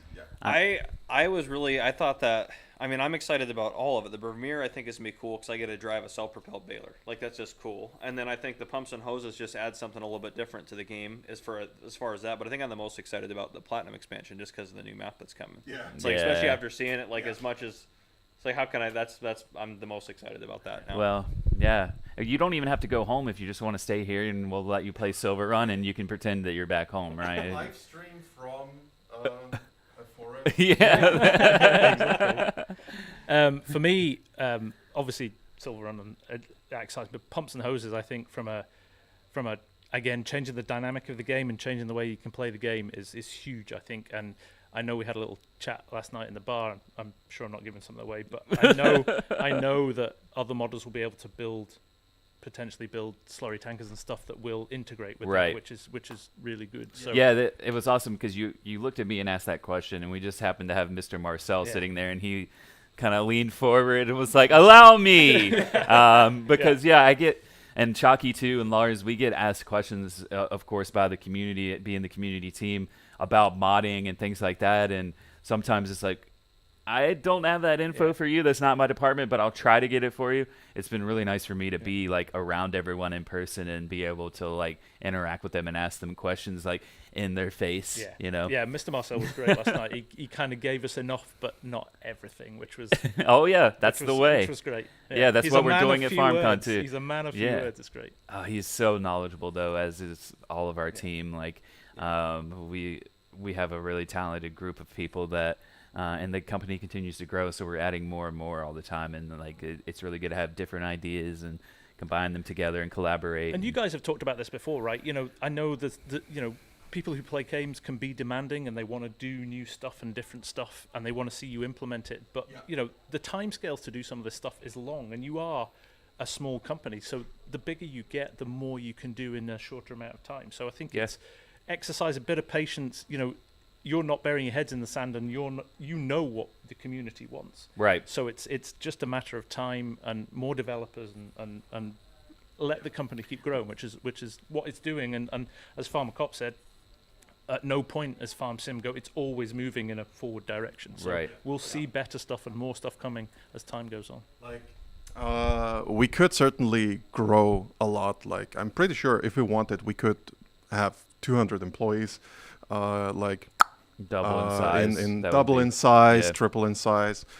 Maybe even open up another studio somewhere. But here's the thing. Would it make sense for us? We're a small company, and one of our CEOs always been of the opinion that we should grow slowly, so we make sure that the people that we hire are also people that we keep. What we don't like, what happens a lot in the games industry is that a new game comes out, you hire 200 people just for support, and then it turns out you can manage actually support once the launch phase is over with like 50 people. That means you're firing 150 people, and we don't want to do that. We want to hire for people to stay around, because we also are a little bit like, get to know each other and have a good time. And like Kermit sees that now also in person, which I'm super happy about. And we also have this guy here who just snuck in here. Who let this in? Security. Say hello to everyone. And What up, dudes? Yeah. What are we doing? we're just hanging out. We're talking. What's been your favorite thing so far today? Oh no. Getting to meet everybody. It's been so much fun. We got to meet a bunch of modders. I just got to meet Vector Man. Realismus Modding is here as well. Nice. The Alien Paul is here too. Yos Not Yos is here, of course, naturally. No, it's been so much fun getting to meet all of these people that we've had such a relationship with for years.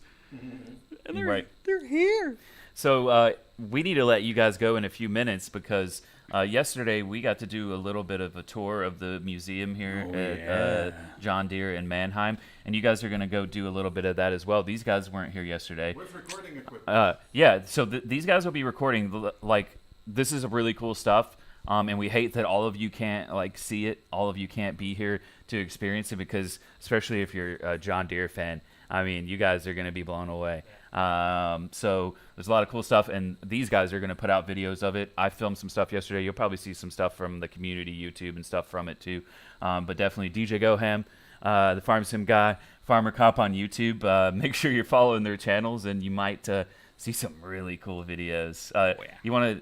Do you want to spoil it a little bit for these guys? Like, just tell them how excited you were, though. How about that? All right, look. A couple days ago, we were told that, we might see a few things. There's a big iron gate outside, and there's some John Deere tractors behind it, and there's a 4955, an 8R with an experimental electronic transmission in there, the 1,000,000th 6000 series tractor that they made. That was cool to see. With this huge 1,000 across, but it kind of reminds you of, like, throwing a sponsorship up on the windshield and be like, I can't see, but this is awesome. And then all of a sudden, this guy comes out of nowhere. He's like, oh, you want to ride? You want to go? Here, turn your camera on. Film everything. Yeah. It's really cool. And so we did. And, gotta. Yeah. No, you're good. Before you take it away, there's a very important question coming from chat for you. Okay. Did you get pancakes? I got a chocolate pancake at dinner last night. It was good. Yeah. Really? Yeah. Wow. I missed out. It was rolled. Guys, you're getting ready to go do this tour. Yep. And later we're going to have you guys on the content creator panel. So later you can tell us how you feel about it after the fact. But before going in, how are you feeling right now? So I think it's well documented now. I had a hell of a journey getting here. Yeah. Like, cancelled flights, the whole lot. I was due to do the tour yesterday, missed it. So the fact that I get the opportunity today is just awesome. Yeah, they thought that I was you, actually, because DJ was there, and then we had Chalky and Lars, and they're like, okay, these are the two German guys. Who is this other guy? This is DJ Goham from America. Are you from the UK? And I was like, no, sorry to disappoint. Clearly, I don't watch enough Farm Sim guys. Yeah. That know what he looks like. Jeez. Oh, man. I don't even have I don't even think I have a right expectation. I think I'm still riding the excitement wave. I still can't really believe that I'm where I'm at now, which is a good feeling to have. So I'm extremely excited for it, and I think it's gonna be amazing. So I'm really pumped about it. That's how I've been feeling this whole last week. Is like, am I really here right now? I mean, being an employee of Giants now after being a fan of the game for so many years, and knowing Chalky and Lars from watching streams and just all the content from Farming Simulator, and then sitting next to them on Thursday night and doing the stream and announcing stuff for Farming Simulator. There was a little makes you a little bit teary-eyed. Yeah, after the fact I went outside and I was like, wow, I can't believe this is real life. Happening. Yeah. Yeah, it's amazing. It's also a feeling that never really stops, just sitting here and be like, yo, here's a few YouTubers, and they're all amazing guys who make cool things for our game, and I get to have the privilege to working with them and also knowing them. And you can actually always hit me up on Discord or Kerminator if you need something. We're always happy to have that. And if you are somebody working on YouTube or Twitch stream or whatever, if you're an influencer and you need some help from us, just feel free to hit us up sometimes. If we're available, we'll let you know, ideally during our official office hours, because I don't, at 3 a.m. I can't reply. But at 3 a.m. for him, I can reply. Almost, yeah. Almost. 9 p.m. Yeah, sometimes. Yeah, Maybe a little too late, but it's okay. It doesn't stop me from messaging. Well, yeah, but you I also ignore until I get into the office, so it's fine. Yeah. I think it's really cool to have content creators here, because you guys are also going to be, posting all kinds of content. You guys are always filming. We've kind of been joking with you guys. In fact, hi, Farm Sim Guys YouTube. I think he's got a camera over there recording, so maybe this is going to be on his channel at hello, some Farm point Sim too, Guys YouTube. What's up? But it's great to see your guys' passion, and it comes through on your content. And I'm going to have to, I'm looking forward to then seeing, the FarmCon experience from your perspectives. Right, and watching the vlogs afterwards is always a treat. Yeah, and you guys have the heart of your community. You know what they want to see, and kind of what they're looking for. So, it's all going to be a little bit different, even though we're in the same area. Things are going to look a little bit different depending on who it is. Hi to DJ Merlin in chat, by the way. Hi DJ Merlin. DJ Goham, DJ Merlin in chat. We got the DJs. We're good to go all the now. DJs, all the DJs. Yeah. I've been doing this job now for quite some time, but the magic never goes. Like, when you're at an event, you're in the zone. Like, it's really, really nice. I also look forward to be able to go outside again later on, and also maybe have lunch at one point. Oh, yeah. I heard the catering should be here by now. They had a little bit of a issue getting here from what are we I heard. getting? Do you know? I don't know yet. I know that they have bratwurst, because of course we do. We are in Germany. You get bratwurst, and you're coming to Germany. Period. Nice. But so what's not to like? Yeah, it's the worst. 3 minutes till the tour. Yeah, you guys need to go. Yeah, you guys need to go. You enjoy that tour. And we'll see each other, and all of you, I think, are on the Q&A, right? Yeah. 4 p.m. I think we just are the Q&A. Yeah. Perfect. I walked in here and I was like, oh no, did I miss it? No, you did not. No.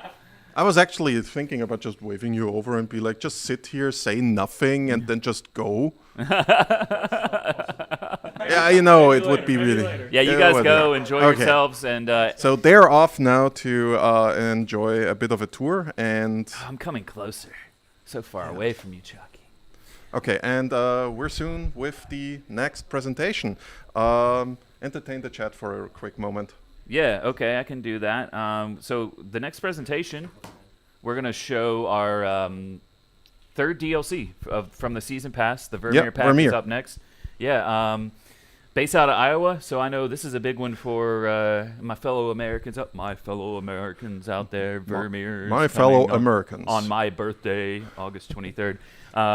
Yeah, I was actually very happy to learn that they're founded in Iowa. We weren't sure at first. Yeah, founded in Iowa. That self-propelled baler. I mean, it's so beautiful. I mean, I love baling. There's other equipment too, of course. That it's kind of different baling equipment than what you've seen. We showed a little bit of it off, but it was fun to put the goodie bags together last night. That was an experience that I wasn't expecting from an employee standpoint. Mm-hmm. So we have goodie bags for everybody here attending in person, and we had a production line set up. It's a new production chain. We made it an IRL production chain. Yeah, an assembly line software. Yeah, and so we had people in a line with stuff to put in the bags, and then I was one of the people doing laps around with the bags, get them filled up, set it on the table. But while we were doing that, they were testing the video and stuff. So even though I work for Giants, I was kind of casting my eye towards the screen like, hey, it's the Vermeer stuff. I haven't seen this even yet. Let's check this out. You were happy for every round that you were making. Yeah. Okay, well, let's check it out. In a few seconds, we're switching over to the Vermeer presentation. So let's see. Yeah, you guys are going to enjoy. So, mal wieder willkommen zurück. Welcome back. We are now talking about the best kept secret of the day, the Vermeer presentation. You know Marius Hofmann? He helped you with the question. He will introduce the Vermeer pack. Marius, have fun.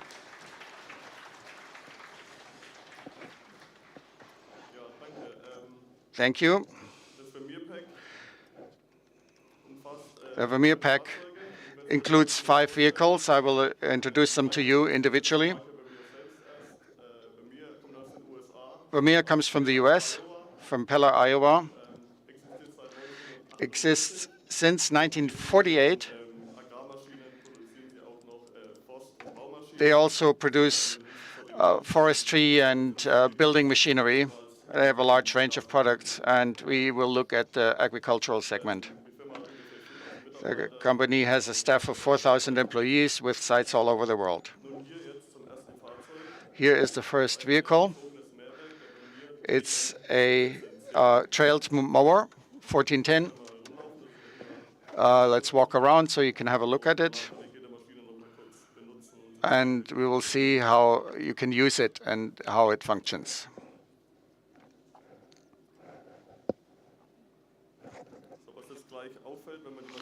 What is significant when you use the machine for the first time, it folds out and it will laterally displace. It's a stepless, movable pivot, and the mower is offset behind the mower, trailed behind the mower. It can be adjusted stepless. And if we continue, and let's say we have an obstacle, the drawbar can be used without having to maneuver, without having to change the mode track. That way, the mower adjusts, and I can push it back, and the track is clean and straight without a corner. With a drawbar, you have the benefit that if you turn it around, the mower is following the tractor, that there is a right-angled corner, and we don't have to move around the vehicle that draws the mower, and the mower is following the contour nicely.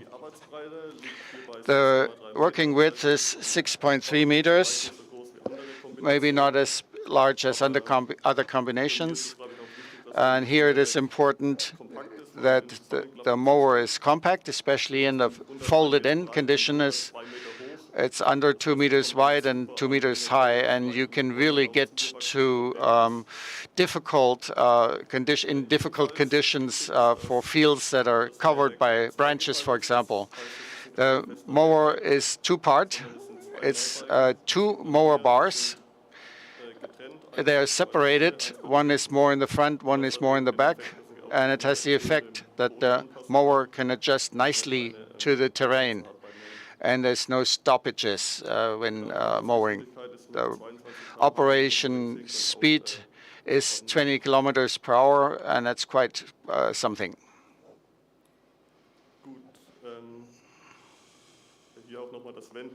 Here you can see the turnaround, or turning. That's not turning around.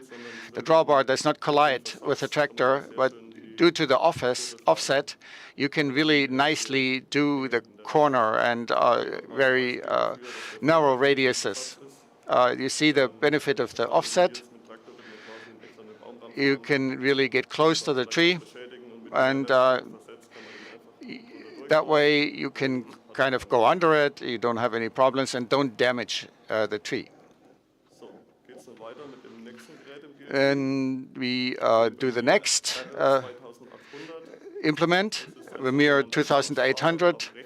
It's a twin rake, not so commonly used in Europe and Germany, but in the US they're very popular. They have lots of benefits compared to classical circular rakes. is our FarmCon John Deere 5M. You can download it in your mod app.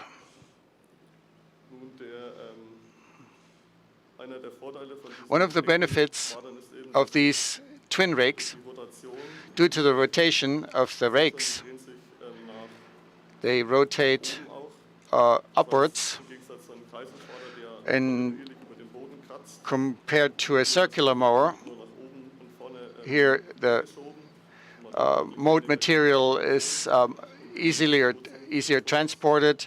It doesn't really contaminate the feed, and the working width is adjustable, and seamlessly you can move the two rakes to the outside, and the rake material is more compact or wider.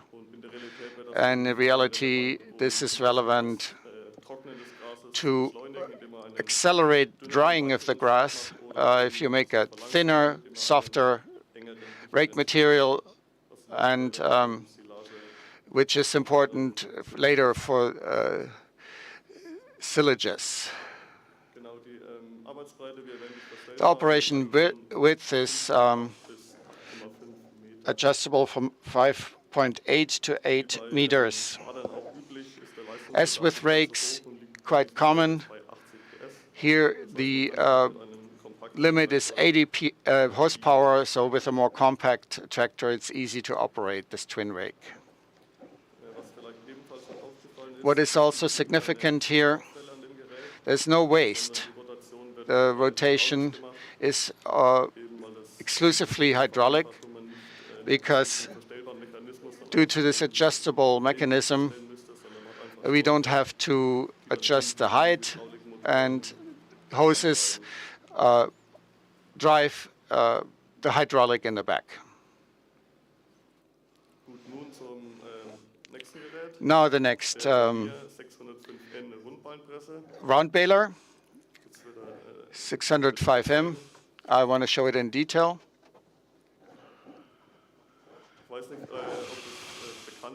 I don't know if you know about that. Vermeer is kind of like the inventor of round balers in the 70s. Gary Vermeer was the founder of the company and one of the first that built such a round baler press. And of course, they stick to that principle, and their balers are very popular. As most presses, they can create several size bales. 125 centimeters is that one, and the other ones are 150 centimeters in diameter and 80 centimeters in diameter. Yeah. Another feature of this round baler press, the baler is fairly close to the press, and when closing the flap, it can collide with a bale, and that's why we have included a bale chute, and it moves the bale to the back to make sure that there's no collision between baler and bale, or baling machine and bale.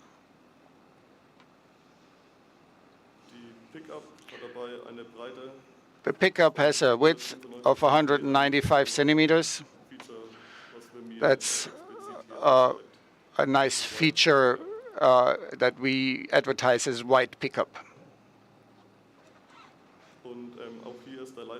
Here, the performance requirement is not as high as circular press, so we don't need to have the largest tractor trailer. And what you have noticed on the left is a help menu. There's a bale counter, and with a Vermeer DLC, we have the opportunity to count a global counter that is accumulated with a number of bales, and another one that can be reset manually. So if you're done with one field, you use a key combination like Control X. You can reset the counter to 0, make notes, and how many bales you did per field or per harvest. Now you did some bales, and you want to do something with them. And that's what we have the next implement, the Vermeer BPX 1910 has a double feature. It's also a straw blower. We can blow the straw here, and also it has the opportunity to display or place the straw with a twin rake or grass. What's practical about this implement is it has a bale lifter in the rear, and you don't need a front loader, a tractor with a front loader. You don't need to detach the couplings, and you can just move backwards to the bale, and I hope this is going to work. This is the most difficult part of the presentation. I think that's going to work out. Oops. Wasn't close enough to it. Let me try again. It has the benefit that you can load the bale without having to use a front loader. Now, this is going to work.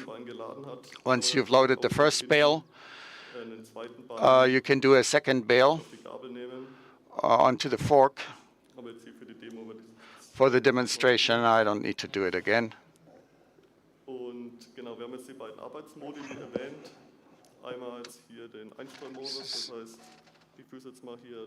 So we've got two work modes. The straw blowing mode, where the straw is just actually displayed at a further distance, just providing a carpet of straw. And you can also actually just have a compact swathe next to the vehicle. This is the swathe mode. For instance, when you want to provide some forage to the animals.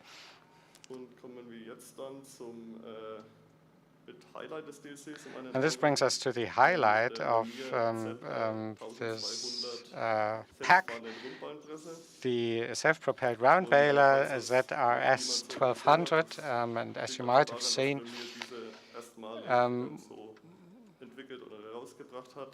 or you might not have seen it because it's a new development, and this is just actually the first self-propelled round baler in the world. World market novelty. And on the left-hand side at the top, you've got the bale counter. You've got a similar press chamber like the 605N I showed you earlier. And so you can also select various bale sizes.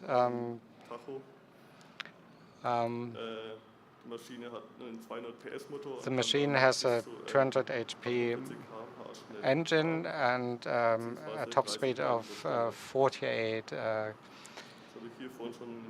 kilometers per hour, or 30 miles per hour.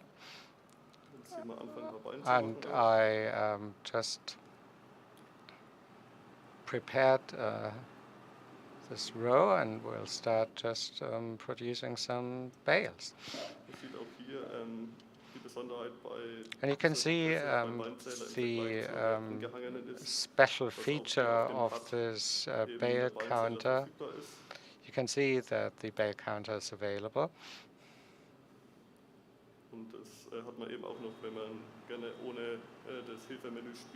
And if you don't want to use the help menu, you can still actually read your bale count.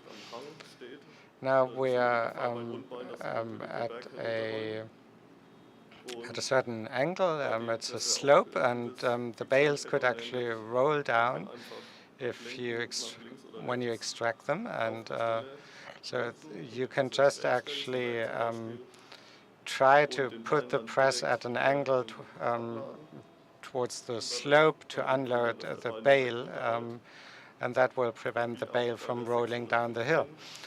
And like the 605N, the hydraulic bale lifter enables you to put the bale at some distance from the press to have some clearance and avoid any problems. All right. In addition to this variation, I've just shown you there are various tire options and some rim color options.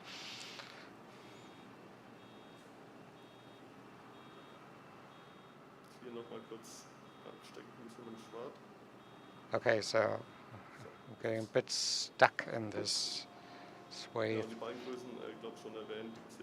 And I mentioned various bale sizes, including 125, 150, and 180 centimeters.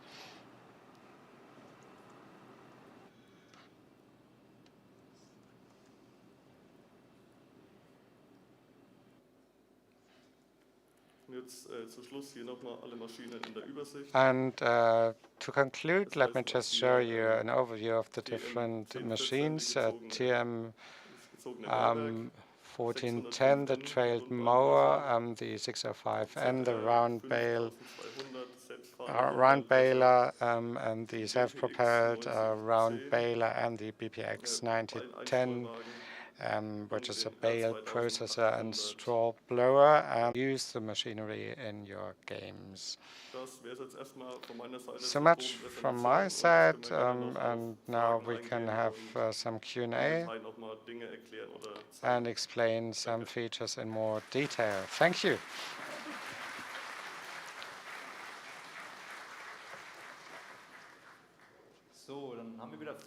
Okay, any questions? Stefan Maurus is moving around with the mic, and I will just actually take 2 questions in the front.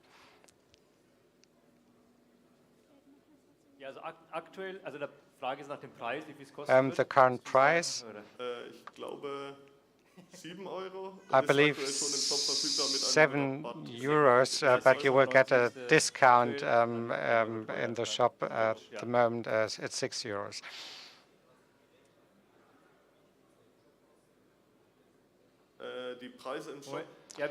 Well, maybe you can just repeat the question for our stream. What will be the price in the shop? Is that the final price? Yes, I believe so. But as you can see, it's still work in progress, as it's indicated at the bottom on the left, and we are still doing up some bugs.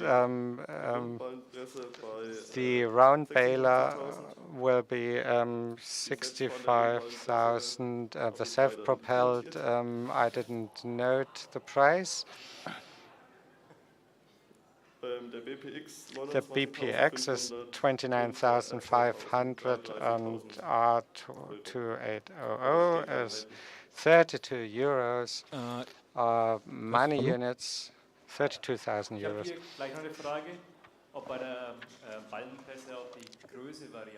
Can you also vary the size in the baler? Yes, as I mentioned several times, both balers enable you to adjust the bale size from 120 to 150 and 180 centimeters.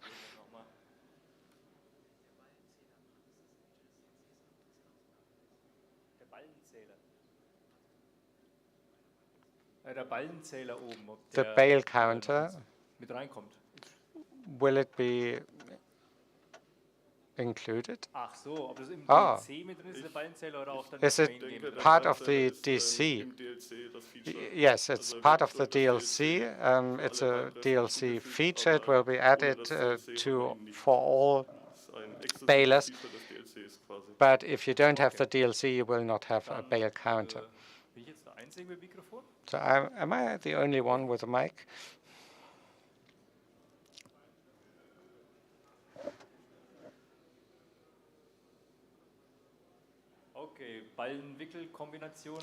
The bale wrap combination, for instance,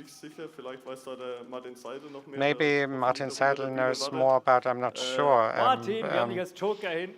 Martin, we've got you as a joker. Could you just come on stage, please?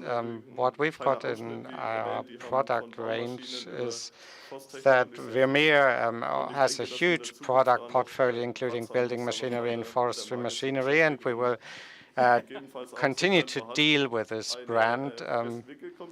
So do we also have a bale wrap combination?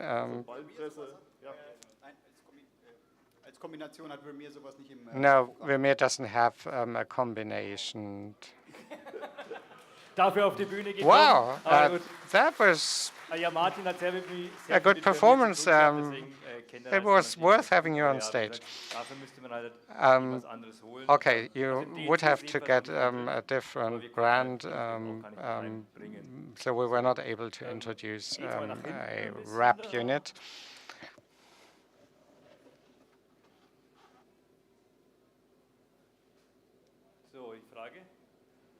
Your question?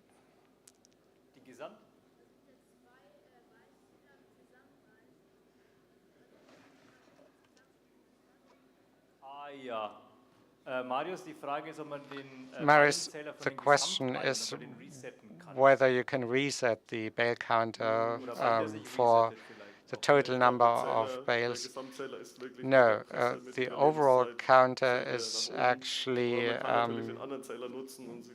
subject to the service life of a baler. But you could sell the baler and purchase it back. And of course, you can always just actually put it out of use. Yes, we've got different bale sizes, as we said earlier. Yes, it goes for both balers.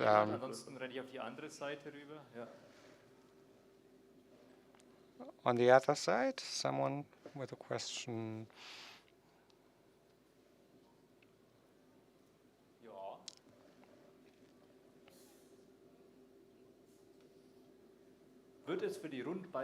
For the round baler, will we get a new vehicle category? Or for the self-propelled? Yes, I believe so. The self-propelled round baler is not one of the farm implements. It should be a new category. So there's someone next to the aisle.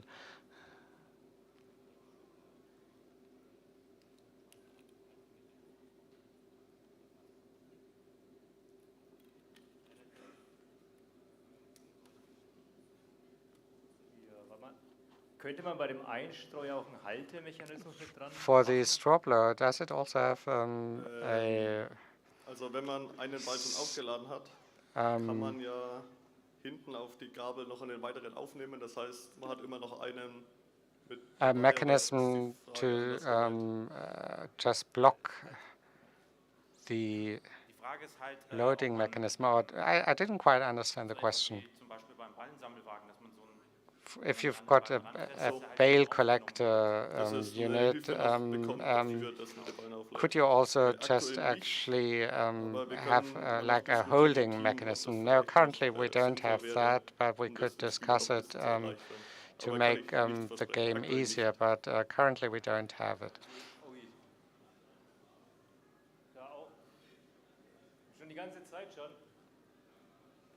Kannst du laut mal schreien? Oder ich komme rüber.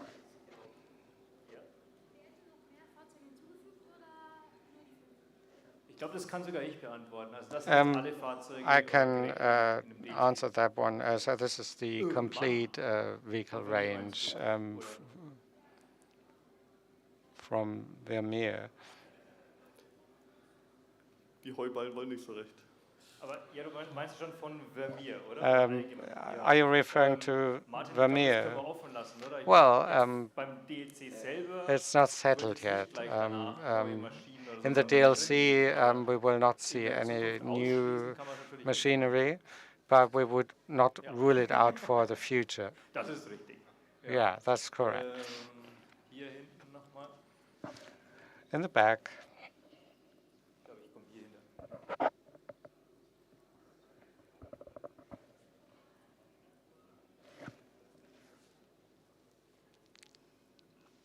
Okay, die Arbeitsbreite von was war das?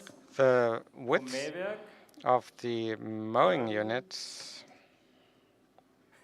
Alles auf. Ich glaube 6,3 Meter. 6.3 meters. I mentioned it Genau, earlier, 6,3 Meter beziehungsweise 20,8 or Fuß 20.8 für feet das amerikanische Format. for the US format. Und haben die Pressen eine Vorpresskammer? And do nein. the balers have a Muss pre-press anhalten chamber? zum Abladen. No, you have to stop to unload Okay, nochmal a einer bale that Meldung is und einer ready. Frage. Ansonsten. Anyone else with a Ist question? schon Zeit. Oh ja, wir haben so eine. Ja. Okay, Gut, dann it's ist es time. gut. Dann gibt es eben keine weiteren Fragen mehr. No Besonderer more Dank questions. an Thank you Marius so und, much, Marius Martin. and Martin.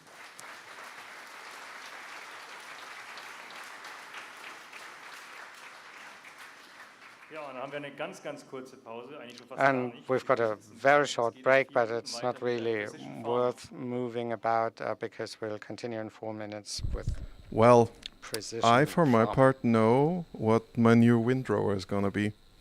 Yeah, that thing is awesome, isn't it? Yeah, it's such lovely turns you can make with that one. It's really cool. So, chat, hello, we're back. Just in case, for those who have come in and you're wondering, who are these two weirdos? I'm Shaki, I'm community coordinator here at Giant Software, and this is Kermit, who is a community Kerminator. I'm excited for the Vermeer stuff. Yeah. Seeing that bail counter was cool.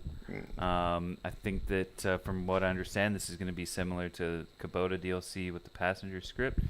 So I feel like that's even more added value. You get the cool Modders machine- can access it as well and Yeah. use it in their own Right. machines, and then everyone who has the DLC can also use it, and that's really cool. And it's just added incentive. Like there's some cool machines in there. You get a cool feature. I mean, Yeah. we get feedback all the time, and a lot of the feedback we've been getting is like, machines are great. They're always fun, especially these machines that are doing different things that we've not really seen before. But what about features? But also, what about features? So we're giving the people what they want here. We're listening to this feedback, right? So always listening. It's the biggest part of our job is listening to what players are saying and collating it, formatting it, making it into some lovely reports, and not even outside of reports. We're just letting people know. Like sometimes, like my favorite example is that sometimes I just go to Boris with, hey, our players have noted something that publishing could resolve for the players. What do you think about this? And then it's like, oh, I'll see what we can do, and then we'll see what we can do. it's actually really amazing how, and this we were talking earlier before this presentation with Farmer Cop and Farm Sim guy, that like we're not that big of a company. We could choose to double its size if we wanted to. Yeah. But because we're smaller, you can like easily like as a community member go directly to someone and like ask a question. Like the head of publishing Yeah. worldwide. Yes. And you can go like all the way up the chain and say, what about this? Yeah. And you'll get an answer back. Sometimes for me, I have to wait until the next day just due to the Yeah, time difference. for you it's like a little bit harder when you're not here. Yeah. So so what's up next? You have the schedule here. Yeah, we have precision farming. We're at John Deere. We're at the John Deere Forum, of course. Their factory is right back there too. Big And, shout out to them, by the way. They're doing amazing here to host us. So and now we have the precision farming talk. Yeah, and precision farming is one of those other features. Like we want to see features, and with 19, it came into the game, and it was never something that I thought that I would like. Yeah. And then in 19, let's take a look. Yeah, let's do it. So, das war eine kurze Pause. That was the short break. Community-Leute im Twitch-Stream kommen überhaupt nicht zu Wort. The community people in the stream Gepacktes Programm. cannot voice their interests, but they will have it longer. Engel, euer Engel. Dr. Engels of John Deere will be our next presenter. Precision Farming DLC. He will talk about precision farming DLC. how it all evolved. It's an exciting project, how it all came about. I'm looking forward to it, and give him a nice hand, Mr. Thomas Engel.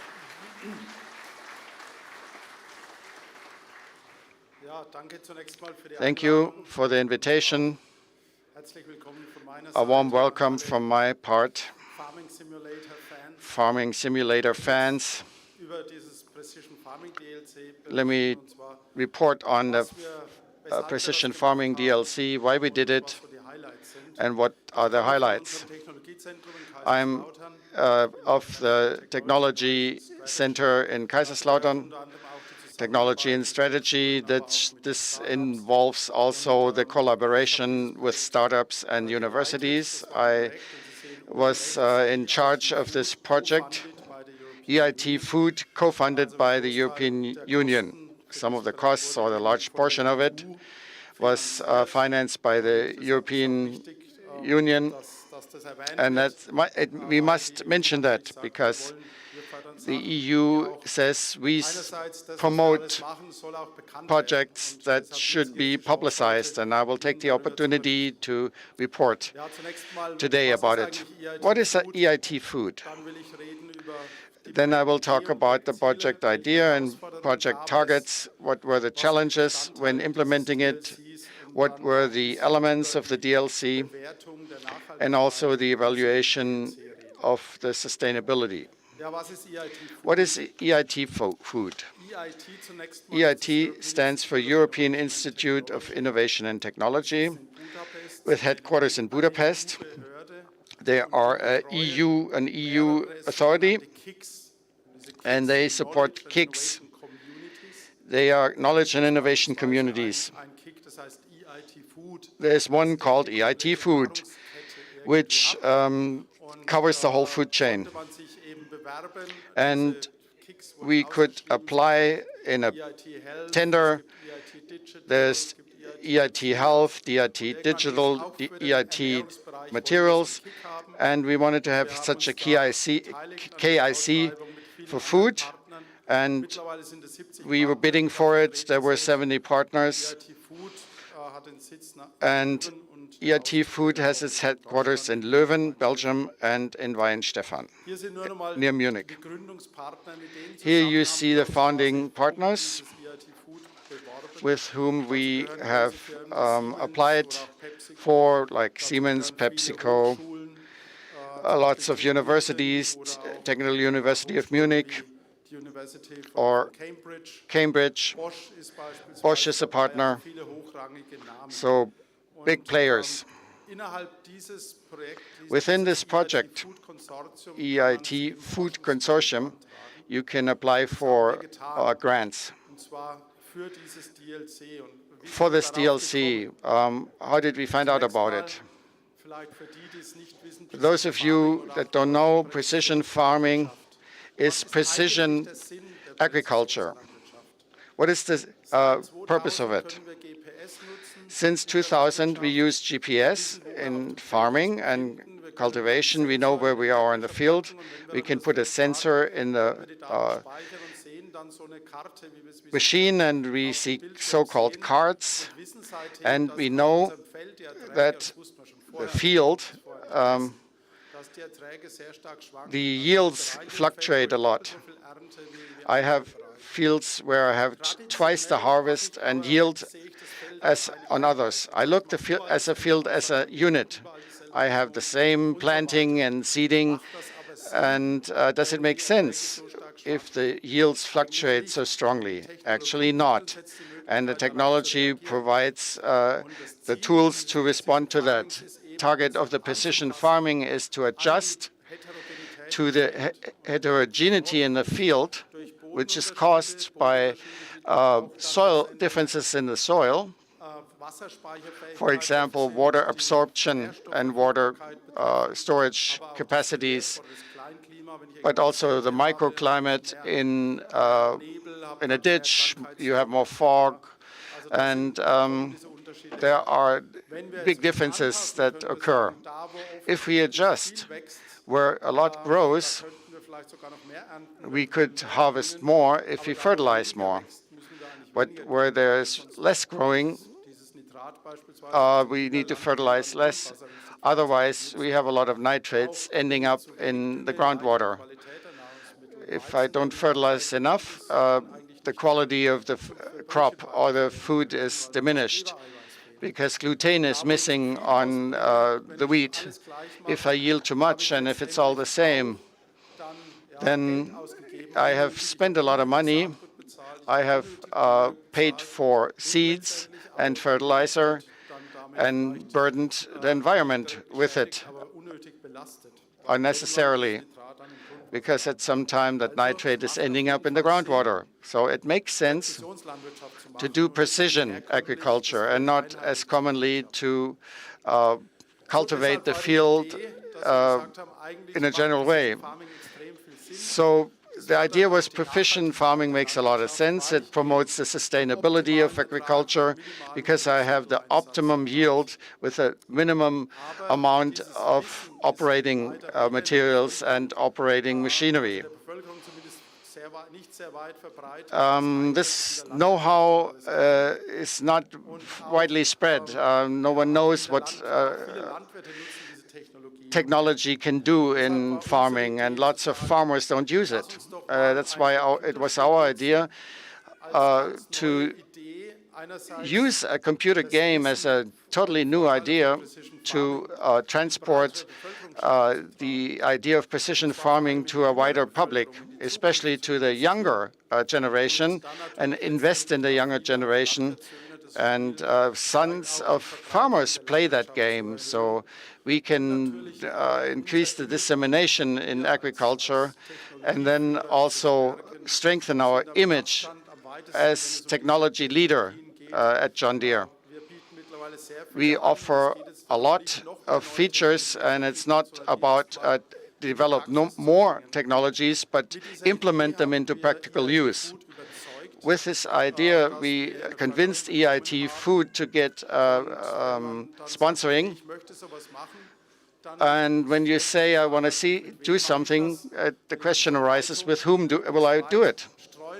If I want to spread it as wide as I can, I need to do it with a market leader, and that's Giant Software when it comes to farming simulators. We need more partners, especially universities in Reading. It's near London. In Baden-Württemberg, near Stuttgart, the University of Hohenheim. Then the partner Grupa AN in Spain, the Polish Academy of Science were on board to promote everything in Eastern Europe, and EIT Food financed it. What challenges did we have when implementing it? We had a game, and we needed to think about how we use the state of art and technology into the game. And we needed to think of who is playing it. Of course, heterogeneity of the audience is very large. It starts from small children to grown-ups, or farmers that have a farm, or people that work at John Deere, or all the way up to people that don't know much about agriculture. We have players all around the world. And we need to find a global approach that module can be used all over the world. We needed various crop types that can be supported and different yield levels.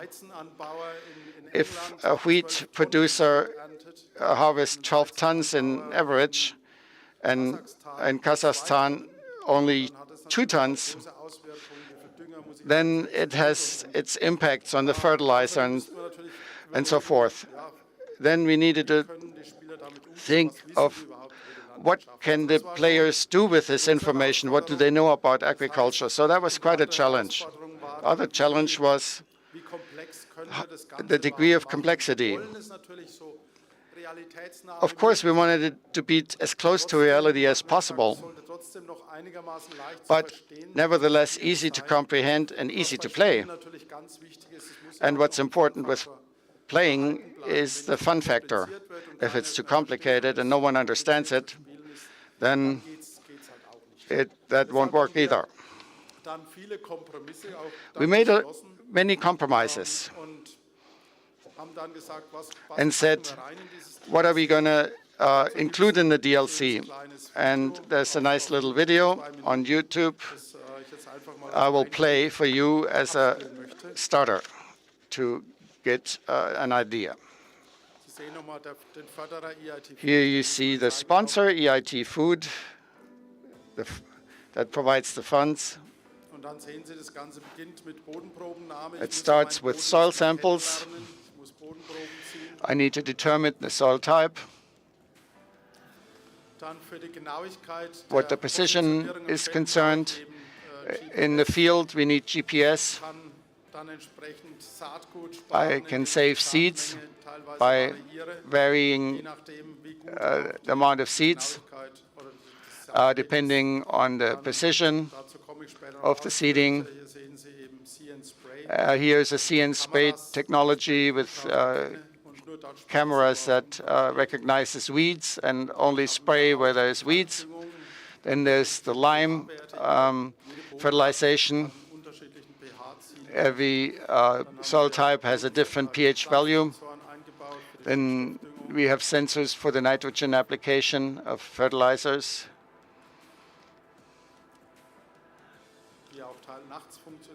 Sometimes they even work at night with illuminations and lighting. Then there's manure nitrogen sensor, and we have a so-called environmental score that includes an economical analysis. That's all included. You see the partners here. And it was important to us that it's free, so it will have a large distribution. It was very successful. We had 2 versions for the farming simulator, 19, and we have more than 1.5 million downloads. And for the farming simulator 22, there's more than 500,000. What are the functions? Automatic steering with GNSS, or the GNSS is for global navigation satellite systems. That's not only GPS. We use the Russian system Globus, Galileo, Beidou in China. There are many satellite systems that we can all use, and with which we can steer the tractor with a precision of centimeters. We need to do a soil sample to see how they vary. We can have a variable fertilization with lime, fertilizing with organic fertilizers, and a variable yield of mineral or liquid nitrogen fertilizers. Many people use artificial fertilizers. We should avoid that. The fertilizer is not artificial. It's artificially made, but it's nitrate and ammonium as it is in manure. It's not artificial. It's a mineral fertilizer. Then it's the creation of the yield maps when harvesting with the various yields and with those cards or maps, and the economical evaluation, where all of the costs are. If I harvest more, I have more profit, and if I fertilize less, I have less costs, and I can change my output. When we developed the second version for the Farming Simulator 22, and the focus was sustainability. It's around everywhere. But what is it? On the one hand, I want to feed the world population sustainably. And if people starve to death, we need to harvest as much as we can, but not burden the environment so much. We need to have the impact. Every time I run my machinery over the field, I impact the nature. Otherwise, it would be jungle. What did we use? We used soil maps. It takes too much time. Can we use nutrient maps instead and buy them? We have integrated that. Then variable seeding. Here I can save money. Seeds are expensive. And if I have an optimal seeding bed on a good soil, I can significantly reduce this amount of seeds. If it's a clay soil that's difficult, where the contact to the seed is poor, then I need to seed more. We included that. Then the camera-based recognition of weeds, I will talk about that later. Then the targeted spraying of manure, fertilization. Then the plant sensor, manure fertilization. The plant withdraws nitrogen, and I need to fertilize with an amount. The soil has organic substance that produces nitrogen that's available to the plant. It's not the same every year. It depends on temperature. And with that plant sensor, I can detect what is the nutritional condition of the plant and adjust the fertilization. And then the environmental burden, the environmental score, that was one of the most difficult parts, where we had discussions for weeks on end until we came to a conclusion and could find an agreement how we evaluate what, and there were different opinions, of course. Some examples of sustainability. First of all, weed control with See and Spray. It's called See and Spray, the system, and on the spray bar there are cameras attached. Why have we developed that? If you go into a field, you don't see weeds all everywhere. You could call them wild flowers. We call them weeds. It's a plant that is in competition and takes away water and sun and reduces the yield. We don't want to have them. They're at the wrong time in the wrong place. We call them weeds. If you call it plant or wild plant, we need to remove them if we want to have maximum yield. We have cameras on the spray bar. They can see the weeds and detect them. We need to recognize them and recognize what kind of weed it is. And with artificial intelligence, with software, we have trained our machines with hundreds of millions of images, what kind of image it is and where it is located.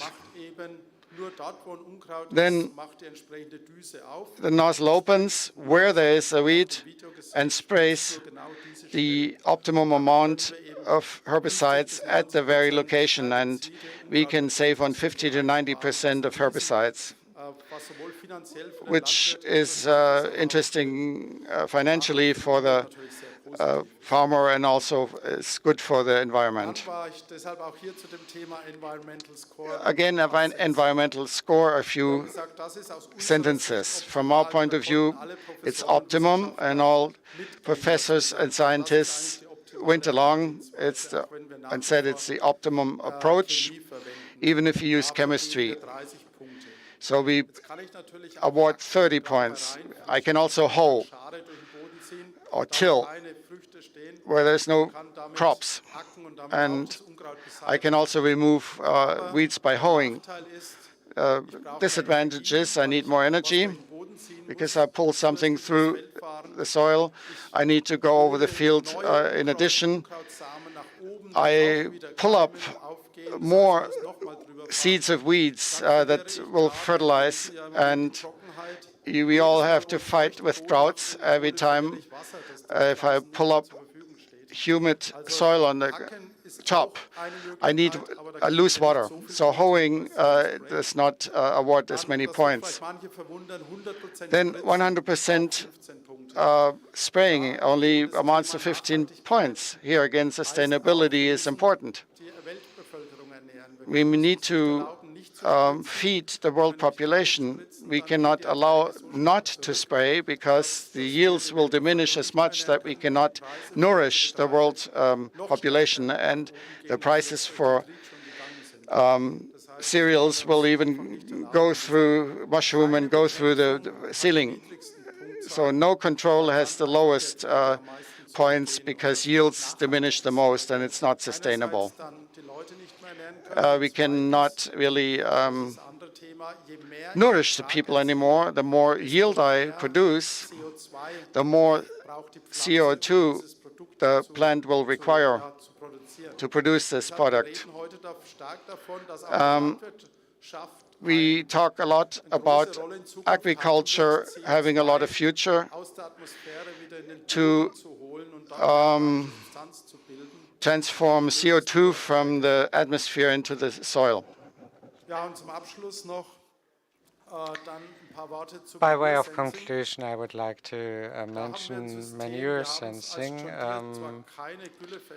John Deere does not have any manure tankers, but we do have an infrared sensor to measure and gauge the protein content in cereals or the ingredients of maize and corn, and we can also gauge the nitrogen content of liquid manure. And liquid manure is a very decisive factor for nitrate pollution in the groundwater, because I cannot really tell how much liquid manure I have been spreading. And they keep stirring the liquid manure, but a lot of suspended components will actually subside to the bottom, which means that you've got some subsidence at the bottom of your tank. And now this gauge actually keeps measuring the current content, and I can adjust it in a way to make sure that I do not spread any more nitrogen than is needed. And only if I know that will I be able to adjust my mineral fertilizer. I don't like the term artificial fertilizer, but industry-made fertilizer is very expensive because we do have to extract nitrogen from the air using the Haber-Bosch process, converting it into nitrate and ammonium, which requires a lot of energy. And to provide that energy, we have to burn gas. So a lot of fertilizer manufacturers have reduced their production output due to high gas prices, and nitrogen fertilizers have just seen prices rise 3- or 4-fold. And this will enable our farmers to reduce the prices they have to pay, because they will not actually spread too much nitrogen fertilizer. So we will not provide the full environmental score unless players use the plant sensors to gauge the current nitrogen needs of the plants. So this project will run until the end of the year, and we are currently disseminating the DLC, and the universities involved also use the DLC for teaching when farmers are trained. It just helps them illustrate and explain the details, and it's not just the University of Reading and of Hohenheim. There's also a university in New Zealand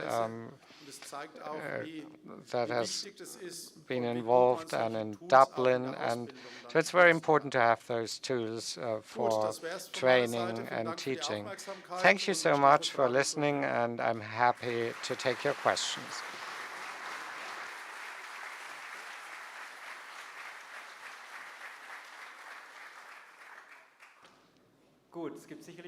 All right, I'm sure we've got some questions, and Stefan Maurers, who was also on the team, will move around, and you can just actually take questions each.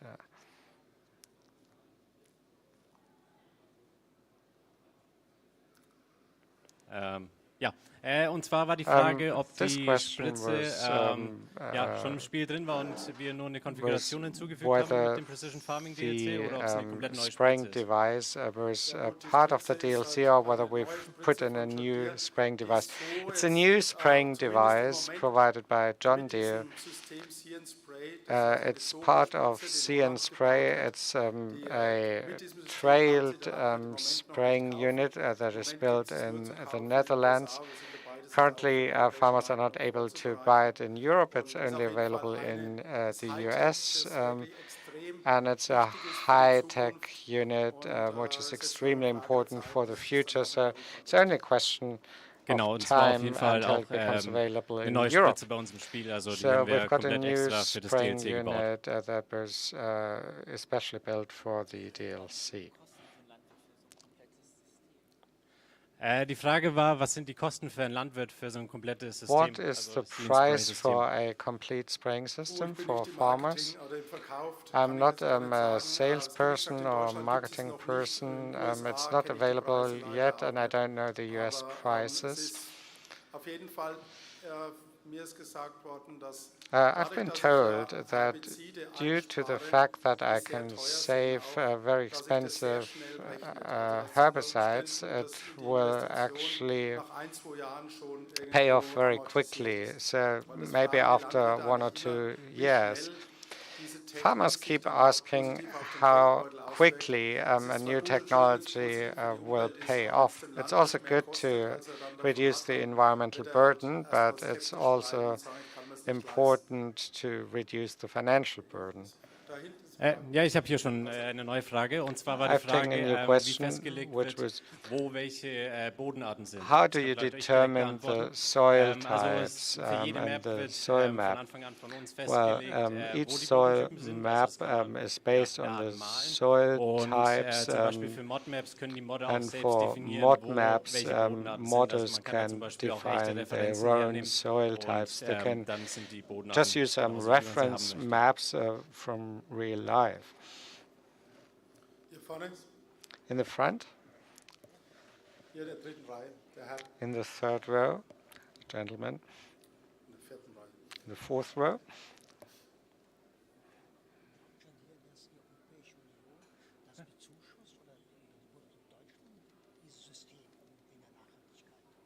Das See & Spray System.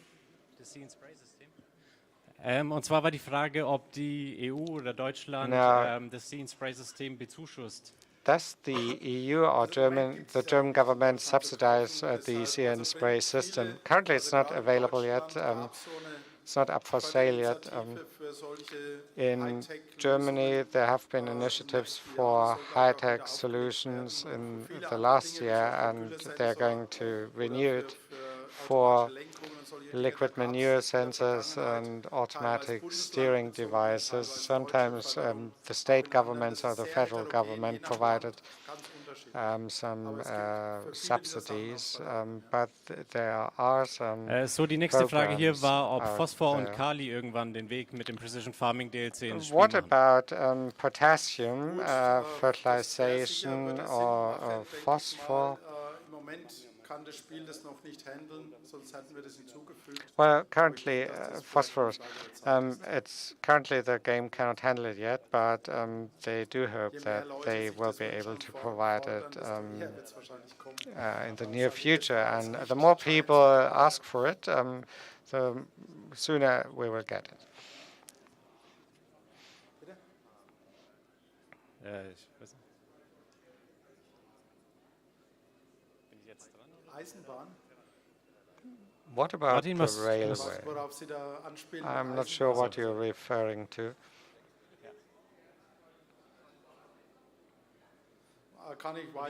I'm not sure. We haven't heard the question, so we're not able to translate it in the booth. Any more questions? Die Frage hinten war, ob irgendwann die Unterstützung von Oliven und Weintrauben auch den Weg in das Precision Farming DLC Will finden. you also support olive growers and vineyards? They are called high-value crops, some special crops, as it were, and precision farming technology is not available yet for those special crops. When it comes to the variable spreading of herbicides, but we do see more and more robots, and John Deere has entered a joint venture with a robot manufacturer to work on almond trees.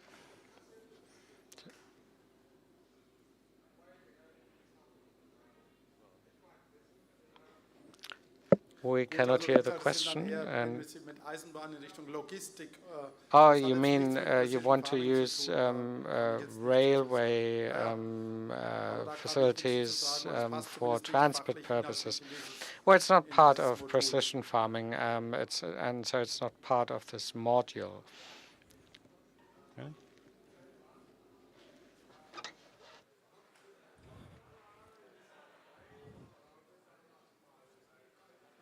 Ich glaube, Entschuldigung, Sorry. mein Mikrofon an. Ja, Yes. er kann da nichts dazu sagen. Es ist ein He's not anderes Thema. able to comment on this Oder because fragst it's du das not part of this Ja, aber DLC or this er kann keine pack. Antwort drauf geben. He is not able to answer your question. Ja, aber wie gesagt, Well, we've told you. ja, dann Frage danach. Okay? Ja, I'm not involved in railway transport. nee, da musst du jemand anders fragen Ja. dann später. Und zwar war da die agricultural Frage, ob das scientist, GPS-basierte Lenken nur für John Deere-Traktoren do we use verfügbar ist. GPS Aber dazu muss ich noch kurz sagen, also control man hätte es systems vielleicht noch ein only bisschen falsch for, verstehen können. Das John Deere RTK bezieht sich nur auf den tractors? Helfer bei uns im Spiel, also der wird dann The genauer. Und das ist auf jeden Fall RTK bei allen station Traktoren is verfügbar. used for all the tractors. Können wir das auch später verlegen? Can we maybe just Fragen discuss nicht that beantwortet, later? okay? Und wir fragen jetzt um Precision Farming jetzt gerade. Because this is Okay, about ich hatte hier eine precision Frage, farming. vielleicht ist es sogar von Stefan, ich weiß nicht genau. Es ging um die Jungs von Mais Plus und Terra Live. Oh, Stefan, hörst du mich? What about Mice Plus Stefan schaut and gerade ganz woanders hin. Terra Life? Stefan, Stefan, warte, ich can habe you eine hear me? Frage. I've got a Vielleicht question weiß over ja wer here. Genau. Die Jungs von Mais Plus und Terra Live fragen, ob The man was zusammen guys machen könnte from für Mice Plus Precision and Terra Farming. Life, could we Weiß nicht, just ob ihr actually have a zusammen joint sprechen wolltet project irgendwann for mal? precision Ja, das kommt ganz farming? drauf an, um was es genau Well, geht. it Also, Sie depends können on mir what gerne this mal is können about. später mal quatschen. Okay, drüber. Maybe we überlegen can später just dann, ne? talk Dann sprecht ihr later. einfach mal. Okay.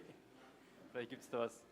Da hinten hatten wir noch eine Frage, One more question das in the Precision back. Farming DLC auch mal in der detaillierteren Version We will kommen also würde, das see auch a dann more für detailed Universitäten version verwendet for würde DLC zum precision Lernen. farming for teaching purposes at universities.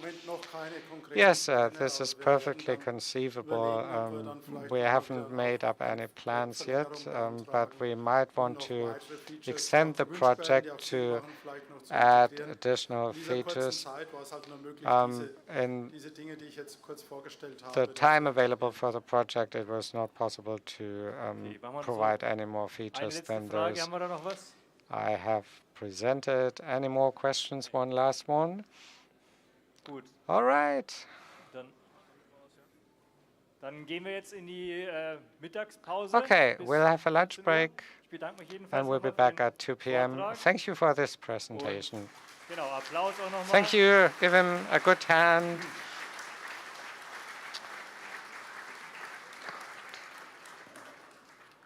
Haben wir jetzt fast eine Stunde Pause. Okay, we've got a 1 hour 14 Uhr break sehen wir uns and want to be back wieder at mit dem Vortrag über 2 unsere p.m. Platinum with Expansion. a Und da kommt talk auch dann der Stefan Maus auch about wieder auf die Bühne. our Gut, bis platinum expansion. Thank you. Oh. I was. Oh, look at my. Kermit, you're pretty enough. Oh, thank you. Thank you. You're so beautiful. And speaking of pretty things,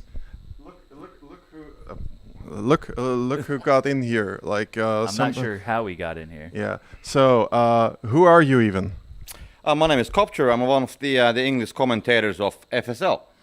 Yes. There you go. That is all we needed to know. Goodbye. No. No. Nice that you're here. You came over from France. You interrupted a family vacation for this, and big thank you for that, for doing that. Yeah, I mean, I just, well, of course, I'm not from France. I'm from Finland, as most of you guys know. And yeah, I have a family holiday currently in Paris. So I just took a bullet train. And of course, I wanted to see the FarmCon event. So that's why I'm here. So definitely, thanks for the invite. And I love to be here. Well, I'm very happy to finally be able to meet you because, well, Finland is one of my favorite countries. And I don't say that about every country. That not is Sweden. What? We already have Felden, one of our fans of the Farming Simulator League, calling you out, saying no sign of the cow suit, Copter. It's very hot right now. A cow suit would be a human rights violation. Yeah. I mean, yeah, I mean, I promised to do that. So, I mean, in this room, at some stage, I can do it because this is like air conditioned. But I'm not gonna do it there. It's pretty hot on the convention area. But maybe here on the broadcast, maybe you will see that happening. Perhaps. We have Virtual Farmer in chat, and say hello to our third member of the casting team for the English broadcast of the FSL. Unfortunately, couldn't make it. We were hoping to have the three amigos together, but Copter, I'm kind of curious. Like you've been newer to the Farming Simulator League. You know, you're new this season as one of the English casters. So just tell us about like your experience so far doing the casting for the FSL. You've been around esports for a while too, so tell us a bit about that too. Yeah, I mean, sure. Yeah, FSL definitely. I'm new. I'm new to Farming Simulator esports in general.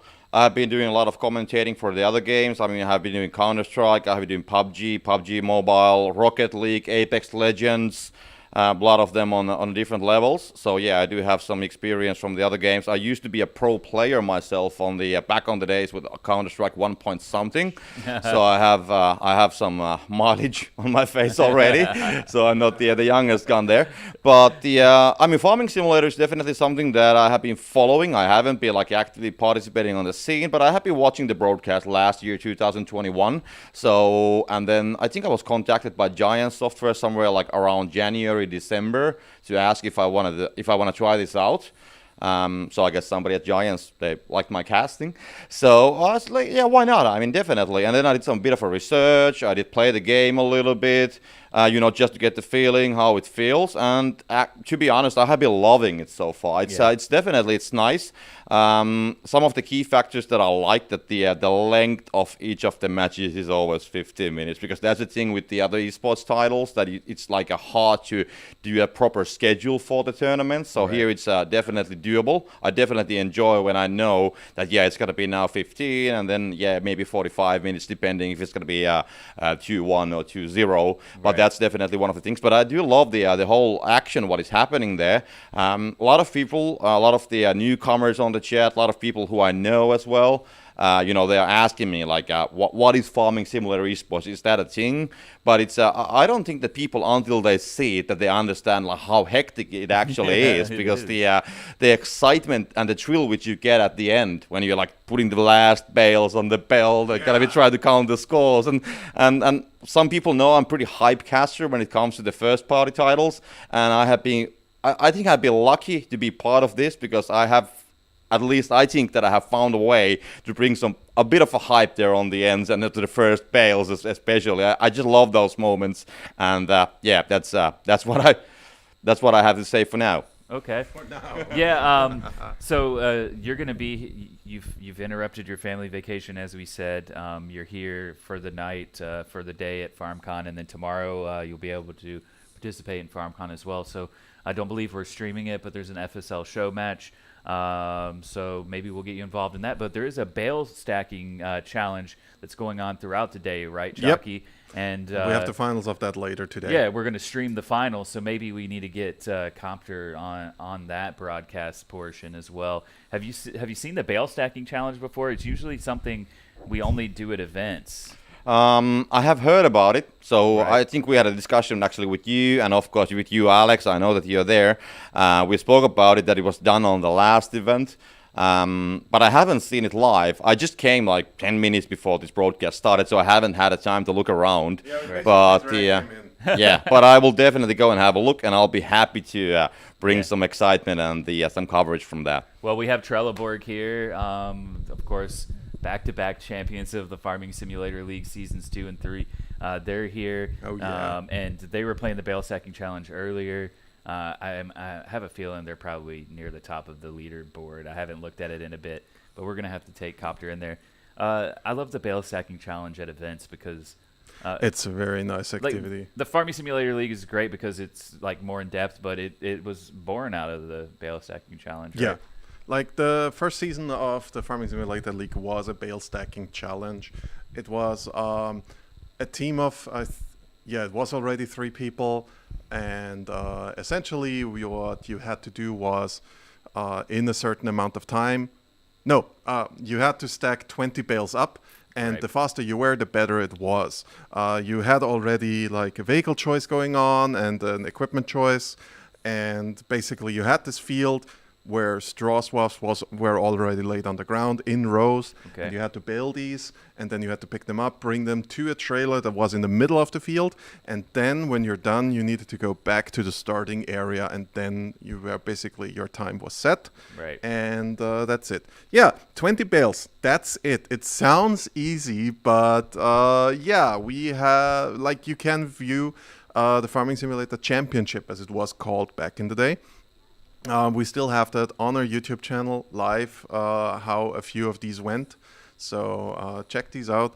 It's a really nice historic piece in when it comes to Farming Simulator esports history. Right. I love this at events, and we can actually like tailor it to kind of have different like parameters and rules set up. But at the Houston Livestock Show and Rodeo in February that I was at, the kids loved this. I mean, it's everyone for themselves. Usually we have about 8 players, I think. You all line up in a row. You get a tractor in like the starting area.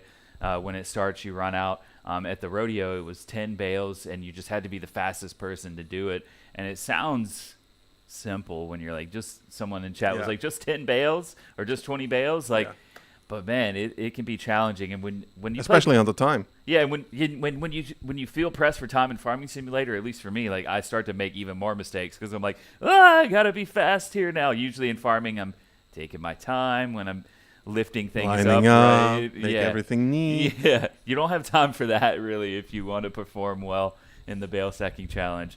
But I'm looking forward to seeing the final because, I mean, Yeah. I don't know who's going to be up there, but it's a fun thing for events. It certainly is a fun thing. Like I like that we're having it a lot. And yeah, speaking of things that we're doing today, can I give this to you for a moment? We're also having some pretty nice T-shirts here at FarmCon at our merch booth. Very nice. This you can get. This is XL, so I wouldn't even fit with a leg in there. I won't try because I need to bring this one back. This is for sale still. And we're also having a plush Rosie there and mugs, so many mugs. We even have more T-shirts like that. Thank you very much. Like we have a very wide variety of motifs, and we're also checking that these come into the merch store and that the merch store is becoming more international. Yeah, of course. Right now, very limited. Yeah, 7 countries. But we hear this, of course. We've talked about it already. We talk about it all the time. We'll talk you to death about it as well. As the community team, we're always hearing feedback, and that's definitely one of the things. Like, merchandise is available now. I love the English-speaking influencers, or even the Dutch guys that are here too. The Dutch have it available. They're one of the countries, but the guys from the UK, the guys from North America, their fans are like, how much merch can you bring back for us? And I know some of these guys packed pretty light, so sadly, not sure how much they'll come back. But good news is, Chalky, I'll be in the U.S. Office soon. Of course, the U.S. office, we have a presence there now, and hopefully we'll have events. Chicago, Illinois. And maybe we don't have a distribution set up soon, but maybe we'll have an event soon where we can have some merch that you can purchase at the event as well. And then if you can, come out to that. Yeah, and we're get a hold of definitely it. checking what we can do in terms of North America more. We also talked about, in the future, it would be great to have an event like FarmCon in the US, but fingers crossed, and maybe we can find something like it in the meantime. And that also goes for other countries like Finland. Yeah, can I get it? Maybe sometime. Maybe. Yeah. We will always need to check who can we send somewhere and stuff like that. Do I even need to give you the mic because your voice is so loud and booming? I feel It like does. It I know. is, isn't it? great. So that is my broadcast voice. This is why caster voice. Like I can't do that that nicely. I'm way too used to having a good mic right around my mouth and stuff like that. So yeah. Even Mr. CDP says he'd go to FarmCon in the U.S. We would like for you to have been here at FarmCon in Germany, Mr. CDP. I mean, And a again, little bit shout out closer to for you. everyone who couldn't make it or couldn't come. Yeah, but we're glad you're here with us in chat. It's been a Yeah. good time. We're gonna And also New Zealand. New Zealand would be amazing. I personally would be. Oh. I would volunteer for a farm meet and greet thing in New Zealand, Yeah, we might have somewhere to in fight over that Auckland one. or Wellington. It would be one hell of a flight, probably with a stop in Hong Kong. But I would do it. New Zealand, beautiful island. I will not dare to try to say the Maori name for it because it's very complicated and it would be very disrespectful in my eyes. But yeah, shout out to all the Kiwis out there. We love you. Also the Australians, they can be invited too. So we're gonna have a lunch break here soon. We're gonna have some bratwurst, I believe, and Yeah. maybe some other things. Should I be excited about this? I actually don't know what the catering people brought, to be honest. Right. We'll find out. Yeah, I mean, It's gonna be an adventure. I like bratwurst. I eat it in the U.S., so I feel like in Germany it has to be better, right? I hope I don't get my hopes up. It is. Yeah. So we've seen some cool things already today. Yeah. What was your favorite? So far, what I have seen, I think when I walked here, there was a lot of these kiosks selling the bratwurst and a lot of different kind of foods and drinks out there. That was definitely one of the best things that I saw so far because it was the first thing I saw outside. There's a real it's kind of like a German garden kind of thing going on there. Very good. I was actually meaning for Farming Simulator 22 what we presented, but I mean, I would definitely love the idea of having the shops in the multiple countries than just 7. If we talk about the topics on this discussion. Okay. Fair. Yeah, no, it's very much a thing. I personally, I'm very into the the pumps and hoses thing I'm very excited about because pumps and hoses, because like it's something that relatively new. I mean, we've worked with Creative Mesh in the past to publish one of their works, the Straw Harvest add-on. A lot of people may still remember that. So us working with modders directly to publish something isn't new. Yeah. For us, it is now new because we are actually like fully working as a publisher this time around. Right. And that's like the completely new thing here. So not necessarily that we're working with them. And as always, because we are only acting as a publisher, a chunk of the money is, of course, going to Creative Mesh because, hey, they are the developers. That's the contract. I think that's a really cool thing, you know, to be honest, because modders have, for a long time, really been like the backbone of like helping the game like continue to have longevity, to continue to have the experience of gameplay fresh for players. And now the fact that they've been able to develop and we've been able to publish, it's really cool. And I'm excited. We're going to show you guys more about the Pumps and Hoses pack. We're going to have a talk by the CEO of Creative Mesh. Yeah, Frederick. That's at 3 p.m. today, looks like. Before that, so we have a lunch break going on right now out in the expo hall. We'll talk about the Platinum expansion at the top of the next hour at 2 p.m. Central European time. And then we'll have a presentation about how brands and products get into the game. Yeah. You recently did an interview with Martin Seidel. It's been a few. Podcast. It's been a month or two even. Yeah, it's been a couple of months. In fact, someone was like, "That was episode 12 of the podcast." It was episode 12. And I was like, "What?" But That's we're doing 10 episodes ago. Yeah, but we're doing them, more frequently now, so it kind of picked up. But maybe preview a little bit about that because I found that talk absolutely fascinating. Because people, of course, are always like, "Why can't this brand be into the game?" And like, it's not as easy as just saying, "Hey."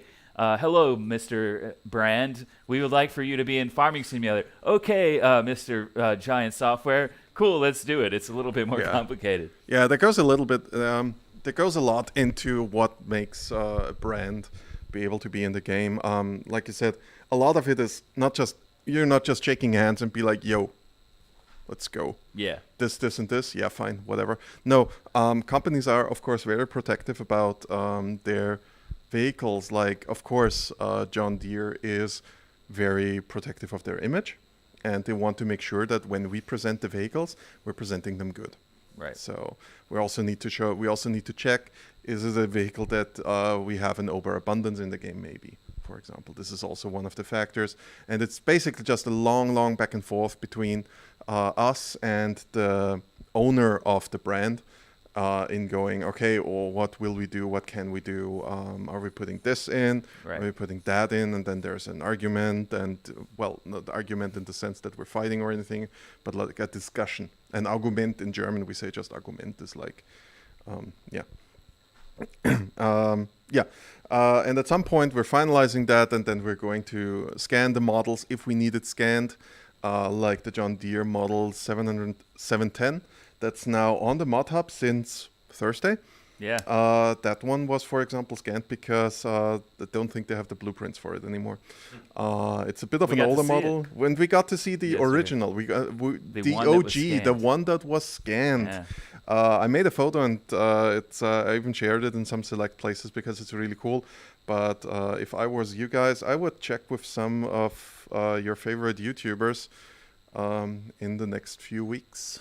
Yeah, we talked about that a bit earlier. They've got some really cool access. Some guys I think are maybe still out on the tour as well. Kubota just recently came into the game, and like it's a worldwide brand. It's really popular. Yeah, you visited them in Asia and in North America. I did visit them. It took them like 7 years to get in the game. So that's just an example. Like, it's a lot of back and forth. It's not easy, and companies rightly want to get it right, like you said. Yeah. It has to be, for them, it's a way to get more exposure for their brand out there, and even to like show off their latest like technology.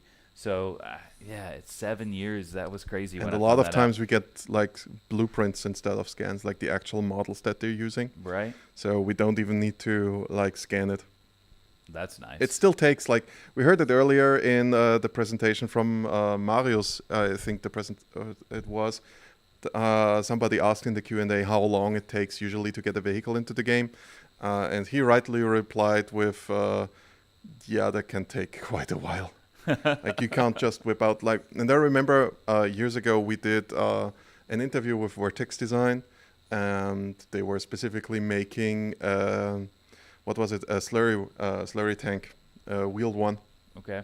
And just making the tank itself as an object can take you several weeks, and then you add all the little details, all the greebles, all the little stuff.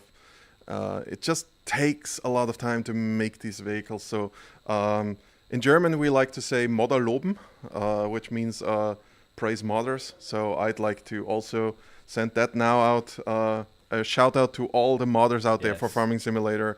You're awesome, and we love you. We have some of them in chat right now, and we have the question, is there going to be a mod contest this year? Not this year, I believe, right, not Chalky? this year. But hopefully next year.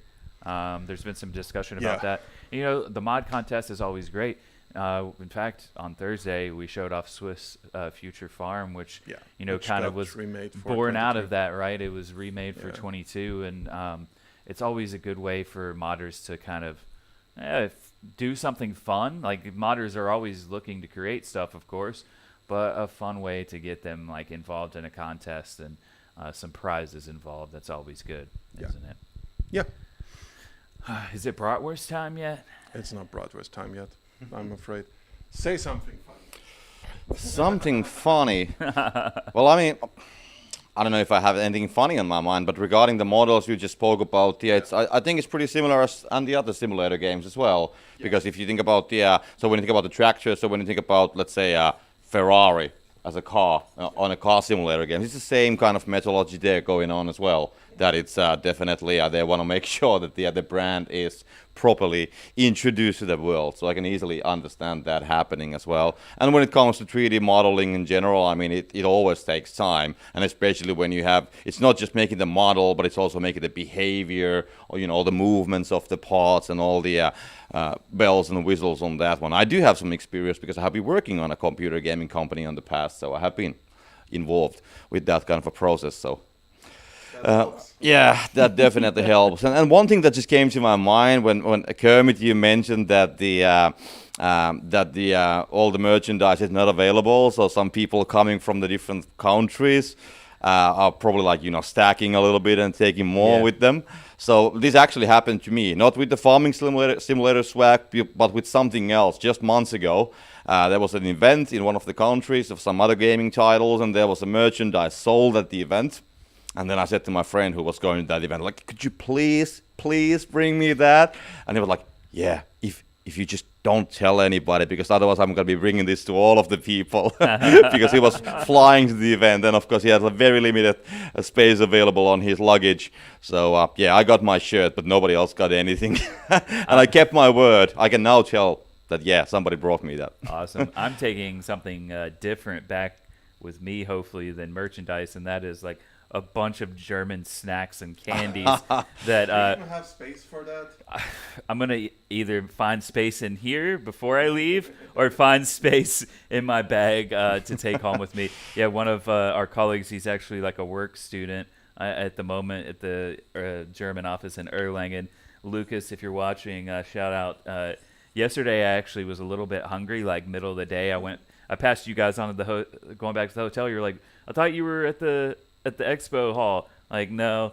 So I went back and I just had like a little bite of everything because I was like, I have to try all this stuff out. What was the Austrian cookies? In fact, not Mannerschnitte. Yeah, that was one of my favorite things. I know that makes you happy. If you have seen Terminator 3, there is a scene where they're in the gas station, like near the end of the movie, where Arnold Schwarzenegger's Terminator character grabs a few Mannerschnitten, because Arnold Schwarzenegger is Austrian. I'm Austrian, so we're kind of like the same. I actually, it's funny that because you speak German, of course, that's your natural language. But people like in the company always are like, we'll get the German guys, and then you're like, I'm Austrian. Yeah. You gotta assert yourself because we're a small country, but sometimes we feel like we're still a big country. You know, you need to deal with that somehow. Nah, it's just it's fine. It's been great to be around all you guys this past week and experience like how life in the German office is. Because it's nice having you over here. Honestly, if I could, I wish would be a little bit longer. I wish travel times weren't such a huge deal. Yeah, we need this. If you go back and teleportation, when please? Yes, when you can do it in Farm Sim. Why can't we do it in real life? Yeah, you can go from tractor to tractor. It's not bad coming out on a trip. It's always worse going back home. Like, so Monday I head back home, and like so when you're leaving to go somewhere on a long flight, it's like you're excited. Like, okay, we're gonna get here. We're gonna do this. But when you're going home, it's just like, can I just be home already now? Like let's get this journey over and done with. Yeah. It's a bit of a trip. Like, not everybody has like such a short journey as you. 3 hours with a train. How long would it take for you when you would come here from Finland? You would probably take a plane from Helsinki? Yeah, it's like 2.5 hours. Okay, that's actually shorter then. Yeah, wow. Sure. I actually do work for an Austrian company. I'm so sorry. Doing the commentaries. So I do travel quite a bit on the Central Europe, in Vienna and in Berlin and the other places where we have offices here. So I'm pretty used to travel between Finland and Germany, for example. Yeah, I mean, that's fine. That's nice, yeah. By the way, somebody asked when the contracts bug is getting fixed. We're still checking with a fix. I have no confirmation if it's going to be coming with 1.7, but we would like for it to be in 1.7. We should have the time. But as always, watch for patch notes. These will tell you the fixes that are in there for sure, and not what I'm now saying. I just basically wanna let you know we're working on it. We'd love for it to be fixed as soon as possible. Yeah, and it's important to remember, like, I've seen comments even like, this happens all the time, of course, we're always releasing new stuff, but people are always, but what about these bugs, the new equipment's cool and everything, but what about this? So it actually is two different teams that, work on these types of things. Yeah, we have several people in this company that can do things at the same time. Yeah, there's a team, working on the bugs. We got to see like the QA team in action. Well, I did. You get to see it every day. I got to see it for the first time. They sometimes see me in action, which means I go to them, collapse on the floor, and just sob. It's very therapeutic. Sometimes I'm missing out on things like that. Sometimes our office dog is there, and then she licks my face, and that's also very therapeutic. So yeah. That's great. No, it's really fine. Like I think the funniest comments we sometimes get is that we should stop doing social media, and instead fix bugs. So Kermit, how do you think would it go when you wanted to fix bugs? It wouldn't go. It would go nowhere. Maybe backwards and not forwards, if any direction. Best I can do is maybe do a bit of QA, which is not fixing bugs. QA is for finding bugs and reporting them. Fixing bugs is something the developers do. Yeah, it's very interesting.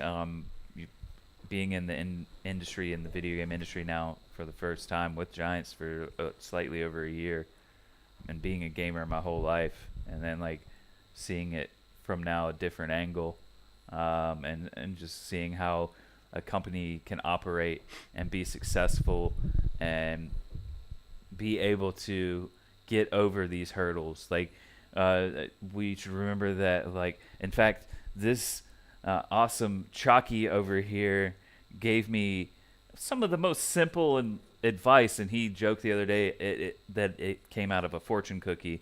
But when I was at the company early on, I was worried about, stressing about, is this good enough? And he said, you know what? We can only do our best.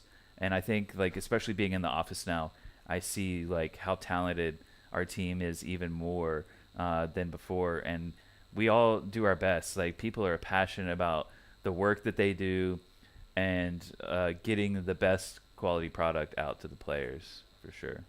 I think there was a discussion about this on the last FSL final with you and Alex about fixing the bugs, and you told the story that, yeah, you're not a developer or a programmer, but I think Alex actually said that he does a bit of a programming, so maybe he could fix the bug. So next time when you're going to be bugging Kermit on the social media, just put it on the virtual farmer, actually, because I think he was like bragging a little bit on the broadcast. Yeah, I'm a developer. I know what to do with them. So just remember that, guys. Yeah, to be fair, he was a web developer first, and now he works on like some apps and things like that. So he's been called out now. We'll see how the next FSL cast goes. You did the last FSL cast from like a caravan, like on a holiday then as well, and like. You were like, how was it?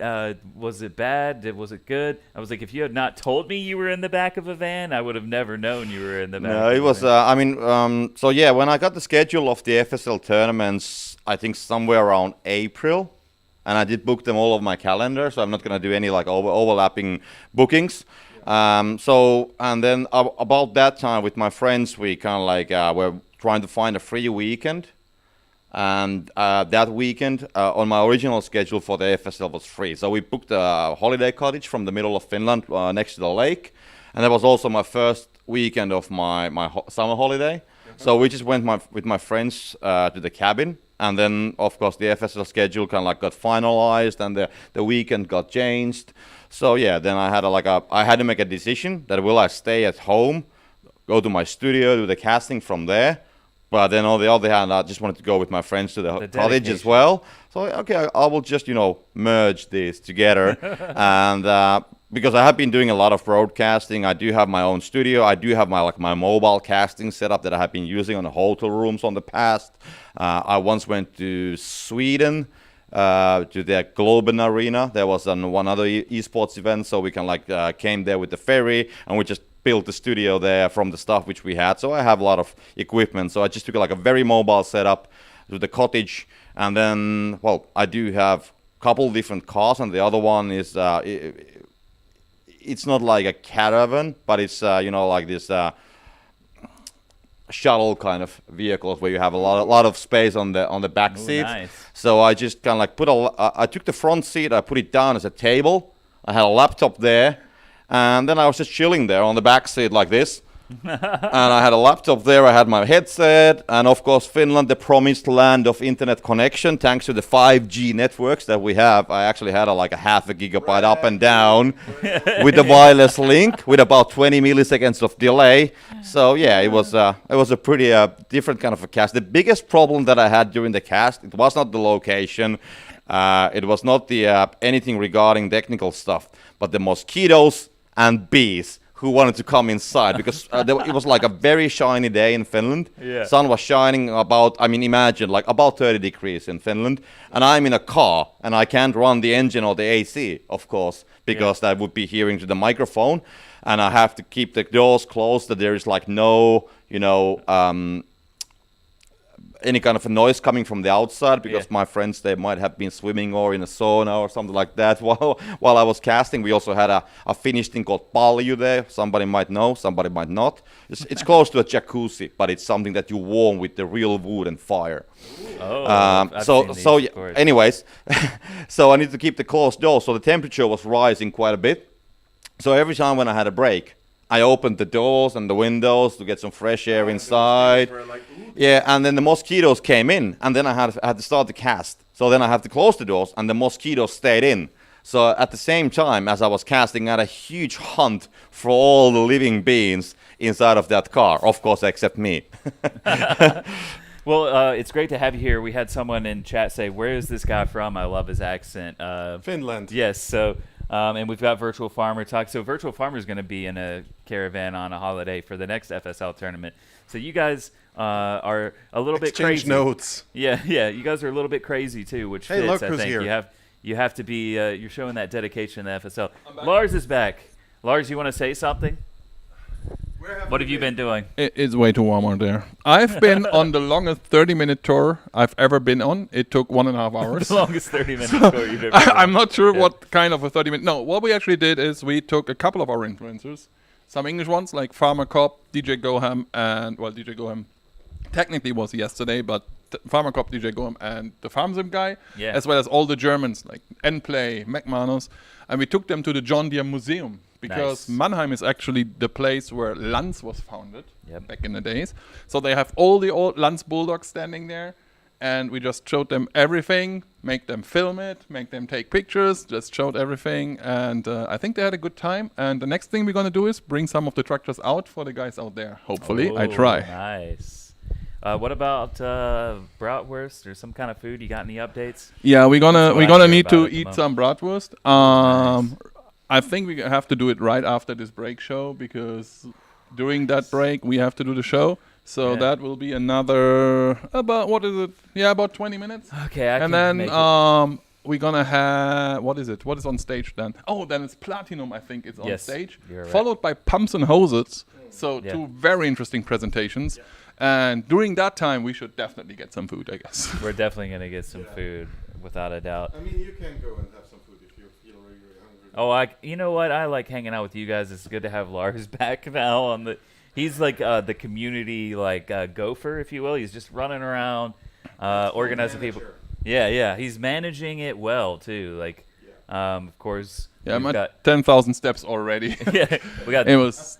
It's a big John Deere factory, and the museum, of course, is on the other end of the factory. Right. So it took us like It 10 was- minutes of working, and then we were just in there, and they explained every single machine. It and was it's so really cool to be in there yesterday. it's so I mean, cool. in fact, it was even more than I expected going in. Just because we'll of take it. the Yeah, sheer nice. amount of stuff that we saw. It was one in a lifetime experience. I think I'm not sure we'll get to experience much like that ever again. So, yeah, it's been a great time. The thing that I like a lot about this whole facility here is it's a very old-timey factory. Like, you know, it was built originally in the 19th century. So it's basically a huge chunk of area, and it's not like one huge building. It's a lot of smaller buildings, Yeah. all like especially designed for those things. Like, you have the manufacturer, of course. You also have training, the offices, this forum here now, and all kinds of stuff. Also research and development, maintenance, etc. All in the little buildings. Like you imagine a factory to be back in the day, and it's really, really cool that this kind of look and feel still exists here today in 2022. It's kind of like John Deere Disneyland. It felt like when we were walking out there. Like, there is even a big tower. yeah, there's a big water tower. They said was like the first building that they put out here, or the oldest building still standing. I'm not Yeah. sure which one it was. They said, but yeah, just it felt like a kid, but instead of like seeing Mickey Mouse, we were seeing a bunch of tractors, which was really cool. And it's crazy how much farming has changed in just like 100 years. Yes. Really, like. The technology has gone from like one thing to another. You want to shout into my microphone? I'm just going to say it quickly, then I'll pass it there. But one thing about the area and the size of it, because I just came, like I said, like just half an hour now, maybe. I don't know how long I have been sitting here. But anyways, and of course I was lazy, and it's very hot outside. So I took a taxi from the railway station. And then I said, John Deere Forum, which is the place here, but I guess the driver like missed the forum. So then he asked like, which gate or which side of that you want to go, or do you have the street number for the John Deere Strasse, which is road in German. So that kind of like, you know, tells a story about the size of the place that the taxi driver is not just, okay, I'm going to take you there, but he's going to ask like where in there you're going to take him. Yeah. Yeah, the other cool thing we saw, and I would like to share a little story about that, is so what they did inside of John Deere, they have a thing called direct transmission, basically, and they explained in great detail how that works. I just can't just repeat it because it's kind of complicated. It's mechanic stuff, and I only understand like 20% of it. But technically, it's the same transmission system they use in the Formula One, where you can just have direct transmission going very, very quick. And they built a tractor and put that one up on a podest, basically. So all four wheels are just flying in the air. And then they have another cabin there where you can just use the same tractor, basically as if you would sit in there. So you're sitting in a real cabin, pressing all the buttons, and you can see them going on and off on the real tractor. And that one didn't work yesterday. Yeah. So we have been there yesterday. It didn't work. So John Deere went out of their way and just sent a repair team in all night to get this thing fixed so that we could show it to the influencers today. And I think that is just super cool. And a tiny shout out really to John Deere and the guys here. They have been amazing so far. And from what I learned, they might just come around with a couple of tractors, as I said, and show them to everyone. And I just think that makes it even cooler because John Deere is, I mean, you said it, it's huge. It's super cool to be here, but people can't see much of it because we can't, of course, go into the factories. There are a lot of prototypes out there. Right. It's a lot of secrets. Yeah. So they decided to bring the tractors out so that people can see what John Deere is all about, and that is just cool, especially the older ones. I hope they show some of the oldest, like the 710. The 710 we have in the game is standing here, right? We took the 3D model from here. We scanned it here. And they're not sure they can bring in the 710 because it's kind of difficult to get this thing running, and they need someone, one of the specialists. But they try. They try to get the 710 out for the players, and I just hope they can make it because that would be awesome. I like that one of the Lens tractors in there, they actually said that one of their employees was like on a holiday somewhere. Yugoslavia. Yeah, and they were in holiday, and they just saw this thing sitting in someone's backyard, and they were like, we have to have this because like of course they don't exist anymore. They're not being produced, and I'm sure it's hard to find one. So to be able to see it like restored to its former glory was pretty cool. I don't even want to know what the worth of this museum is. Yeah. There are all the old Lance Bulldogs in there. There is one after the Second World War, when Europe was in shambles, basically, John Deere has sent over some tractors to rebuild by Germany and other parts, and they already they still have the sticker saying for rebuilding Europe. From the U.S. government or something. It's super cool. Like this is it's just there's history just in that museum, and you can tell there's a Lance that's already yellow and green because at one point they bought Lance and they were like, we just use the tractor and repaint. And they have a couple of repainted Lance. They still have the Lance Bulldog sign on it, but they are green and yellow. It's just there's so much cool stuff in there. And you should definitely out there check out the channels of, as I said, DJ Goham, Farmer Cop, and that FarmSim guy, or the German ones, Nplay, McManus, Sachsen Let's Player, Agra Play. There were so many. Falco Hirschfeld was there. So, just tons of people. You should check out the channels because they're gonna show you that stuff, and it's so cool. Yeah, it's gonna be really cool to see their videos because we were excited, but like their communities, like they're thanking for their communities that watch them, right? And they know what they're looking for, and it's going to be some exciting stuff.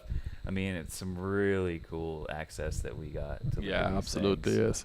And one tiny thing, they're going to open up some of the John Deeres outside that basically surround the building, because we built a fence out of John Deere and an entrance, and they're going to open up some of these so that people can take pictures. Nice. Yes. That's always fun. Better and better. Can we drive them? Yeah. Well, technically we could drive the one that was, as I said, on this podest, but it's not really driving. Yeah. And for security reasons, safety reasons in Germany, we can't. That would be an insurance nightmare. I think it's really cool. One thing I learned while we were on the tour is that, like, unfortunately, because this is like a working trip for me, right? Like, someone made the comment the other day, sent me a message in a DM and was like, hey, Kermit, I know you're on vacation, but I have a question about Farming Simulator. I was like, first of all, not a vacation. Quite the opposite, actually. Yeah. I was at TwitchCon, and then I was with you guys in the German office for the first time and checking all that out. Now we're here in Mannheim for FarmCon. So I didn't even know that the Rhine is like just right over there, and they actually like ship these tractors still from this factory. They send some by truck on land, and they send some via the Rhine as well. And 200 a day, actually. I think 3 times in a week they put 200 on a ship and then just send them out. And they produce 240 a day. Like, that's just an insane amount of tractors. Just here, just on that location, there were 240 tractors a day that are finished and then get out. There's one tractor every 4 minutes, basically, is built. Yeah. Not to forget, the Rhine is still a very major transport thing. Yeah, absolutely is. The Rhine is super important in Germany. And it goes all the way down to Rotterdam, where these things are set out. Right. It is absolutely insane. That's what I'm saying here. This is crazy. I mean, every FarmCon is. FarmCon at Horsch was amazing. FarmCon at Class was amazing. FarmCon is always interesting experience, to say the least. But this is so cool. Like, yeah, it's beyond my expectations, even being my first FarmCon. I have to ask you, so how is that 19-day in a row working vacation going for you? Do you feel relaxed yet? You know what? It's been a lot of work, Lars, but it's fun work. It's the best work in the world. Yeah, so I mean, it's hard to like feel too stressed out. Of course, there's been stressful moments. You know, we're working with technology and so many moving parts, and getting to see like how the event team and all of us really chipped in to get this FarmCon event up and running, and putting the goodie bags together yesterday. And yeah, all that of was us, like, hilarious. running in a circle. Yeah, it's really fun to be in an event again.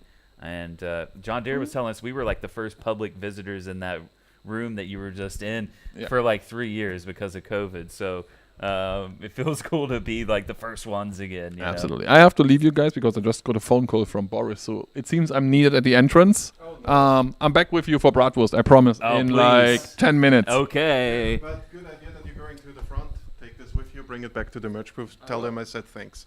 So. You've been looking at chat, I think, Chalky. You see anything interesting in there? No, they're not doing anything funny. They're just telling us to get you Bratwurst. So it's kind of boring. Well, the internet is better than TwitchCon. That's true. Unfortunately, we're right now reading Twitch chat without John Deere internet. Yeah, we found out that Twitch was blocked. Yeah, rightfully so. Very, very good IT security here.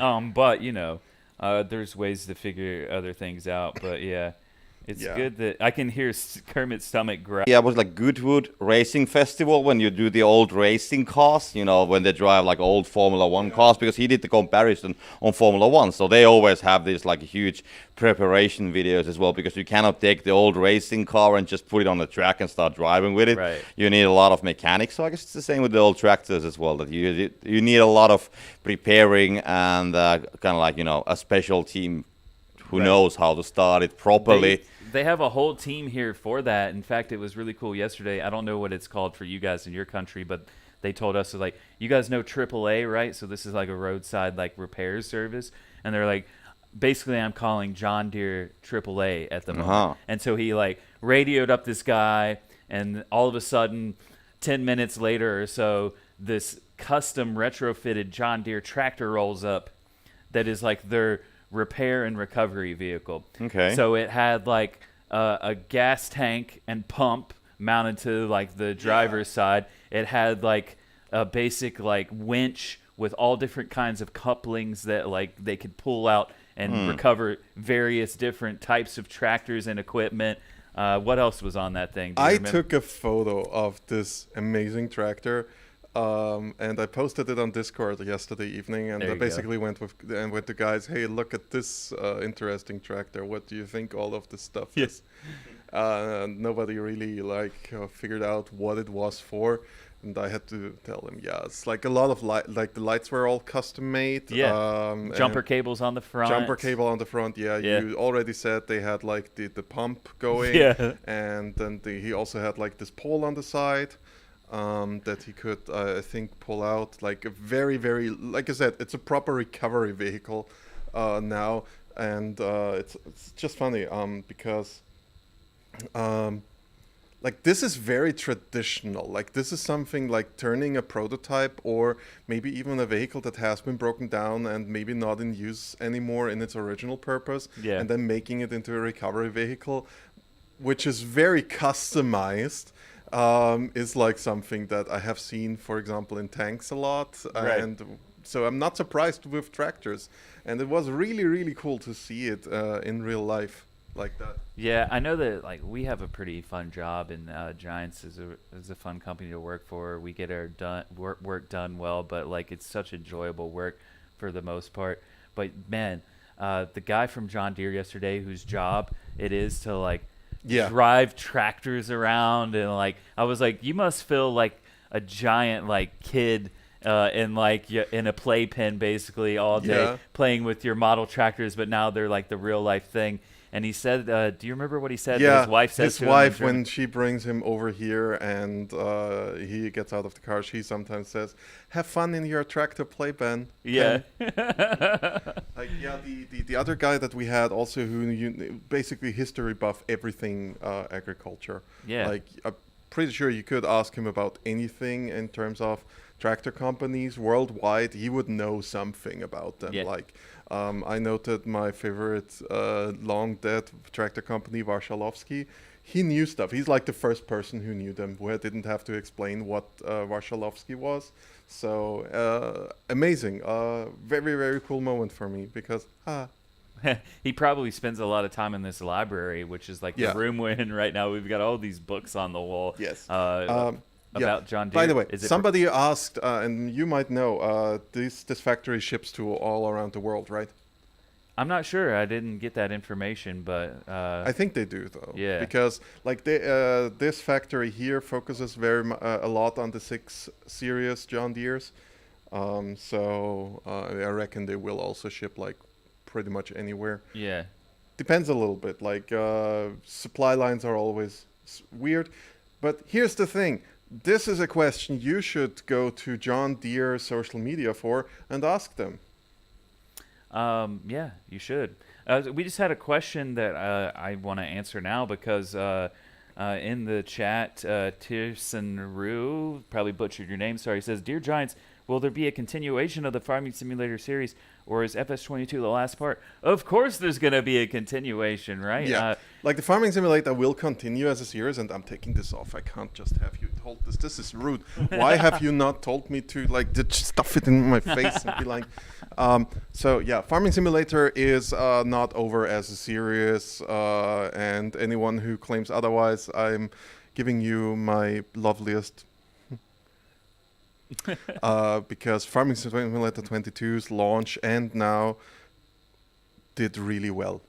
Yeah. Like, of course, we can't go into details, but it's been a great year for us. We wanna do like, it's not without faults, of course. Before people are like, well, what about this issue? Yeah. And there's issues. Like, we're the community team. We are very aware of issues that are cropping up, but we're also working that as a company, we are working to make it all good and better and nicer. Always. But, you know, improve it. Go forward. Farming Simulator's been around for over a decade now. Yeah. But, like, with 22 and self-publishing it for the first time, I say this all the time, like, it feels like the beginning, not the end. Like, even though it's been around for over 10 years, like, man, the future is bright because you already can see in the leap from 19 to 22, there was like a big jump in the quality of a lot of things. We saw it earlier, like with the animal models, the character models, things like that. Even some of the minor details, the sound design. We have these crazy audio engineers that like run behind implements dangerously that you would not ever recommend to a person in real life to do, and they're trying to get the sounds to be, you know, as accurate as they can be. And as the game continues to be more successful, the company grows, the game gets better, we get better as a company, and we get, anytime you get more people and new ideas and different experiences, it's always a good thing. So you know what a good time, well, I just heard now something, the tiny Jan that's living in my ear just gave me really, really good news that in 3 minutes you can get your bratwurst. Someone asked in chat, is it going to be green and yellow for John Deere? I hope Well, the not, yellow really. we can do with mustard. Not sure about the green avocado. I don't know if bratwurst with avocado and mustard does not sound tasty to me. Yeah, some kind of like relish of some sort, maybe. He's back. Bratwurst soon. Just in time for it to end in like 2-ish minutes. So, hooray! Welcome back. We'll be back after this. We'll have the Platinum expansion presentation. Yes. And then how brands and products get into Farming Simulator. And these are very good presentations. And then we've got Pumps and Hoses. I'm pumped. Mesh. I'd say this is probably the most anticipated presentation. Pumps and Hoses. Today, Yeah, I think you're right. It's something like very unique and different tech that we've not seen yet in the game. Yeah. It's going to be cool. We still have a lot more, too. We have the content creator panel later. We have the bale stacking championship final, basically, for today. That's not on us though. That's on DJ GoHam. Yeah. Yeah. We might. We'll try to throw this guy in too, maybe from the FSL casting team. Q&A will be later, and then yeah, we're just gonna be kind of. That's kind of the Q&A is end. not streamed anymore. No? We finish with the bale stacking. There you go. Afterwards the live stream will end, and then it's basically FarmCon internal party. Yeah, right. A little Q&A get together is- for the community. Q&A is not a presentation per se. It is. Oh yeah, give me that. Easier that way. The Q&A is not a presentation per se. The Q&A is basically the meet and greet, if you want to say so, because all the developers are coming out, and then you can just talk to the guys and have questions and answers. And because that's not on stage, or only in parts on stage, maybe. Yeah. I'm not sure. We are not streaming that one anymore. So we finish with the bale stacking challenge, and that will be it for the stream as well. FarmCon stream is over. Everything else. So the Sunday, which is basically the modding day, where the modders can ask questions because they are so detailed and it's just not really cool to stream. So we are not doing that. We're gonna finish with the bale stacking challenge, and then we are pretty much done here. And for now, it's time to get German bratwurst. Yeah. Yes, What chat's been going crazy. Feed Kermit. I'm gonna feed. I promise you guys. I'm feeding you for all week. I promise you, I'm gonna continue feeding him in like 10 seconds or something. In 10 seconds, literally. Jan was just. There you Nice, because we have a tiny man in the ear telling us 3, 2, 1. So, wieder mal willkommen zurück. Ich hoffe, ihr habt alle gut gegessen. Welcome back. I hope you enjoyed your lunch and had some refreshments. And so we will continue straight away with Stefan. All of you will know him by now. And that brings us to a great expansion, the Platinum expansion, which will be available as of November. And this talk will be a bit longer, so we will not have long Q&A, but I'm sure we will have time for a couple of questions. If you do have an important question, you can also save it for our final Q&A. Okay, I hope I won't take too long. Welcome. My name is Stefan Maurus. I'm a gameplay programmer and lead vehicle integrator, and sometimes I also work as a cameraman. So I'm mainly responsible for the integration of the vehicles into the game. And so I would like to introduce you to the new vehicles of the Platinum expansion. If you looked at the stream, which was in English, I will show you the same vehicles in German, and I will also show some additional vehicles that went on display. This is the Volvo wheel loader, a 40-ton wheel loader, and they've got a large grip for loading logs.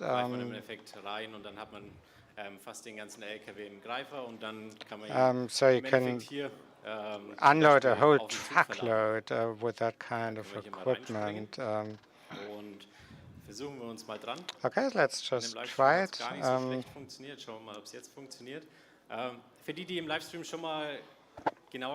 Those of you who looked at the live stream also saw the new truck. Volvo is a new licensing partner. They've got a lot of cool new and also old machinery.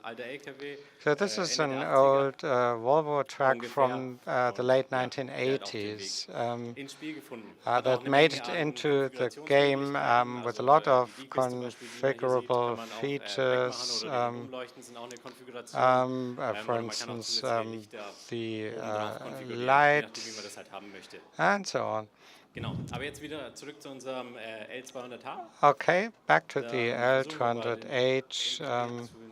Let's just unload this truck. We open the gripper and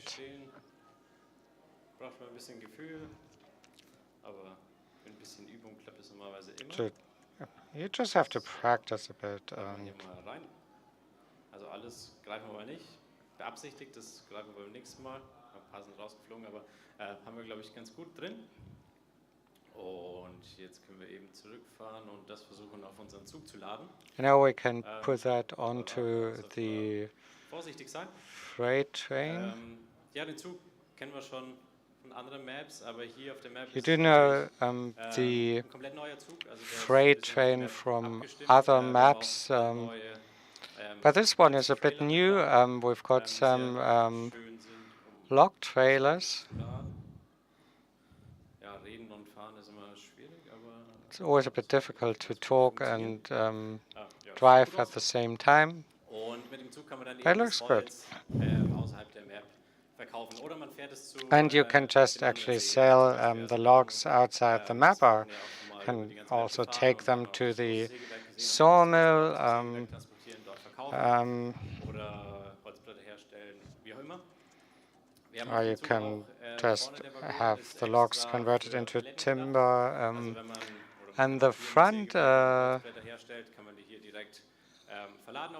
cars are for pallets. You can load the timber onto the train and sell them, or just actually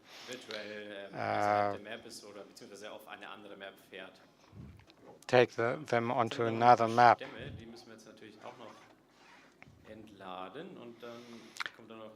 Okay, there are a few more logs left, and the gripper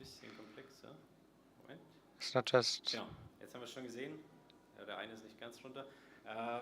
Aber sobald man den Greifer komplett zumacht, when you actually close the gripper, you've got two additional grabs, and if it's not completely filled, you've got the additional grabs or clamps to just actually keep the logs in place, but this one is trying to escape anyway. funktioniert, glaube ich, ganz gut. So.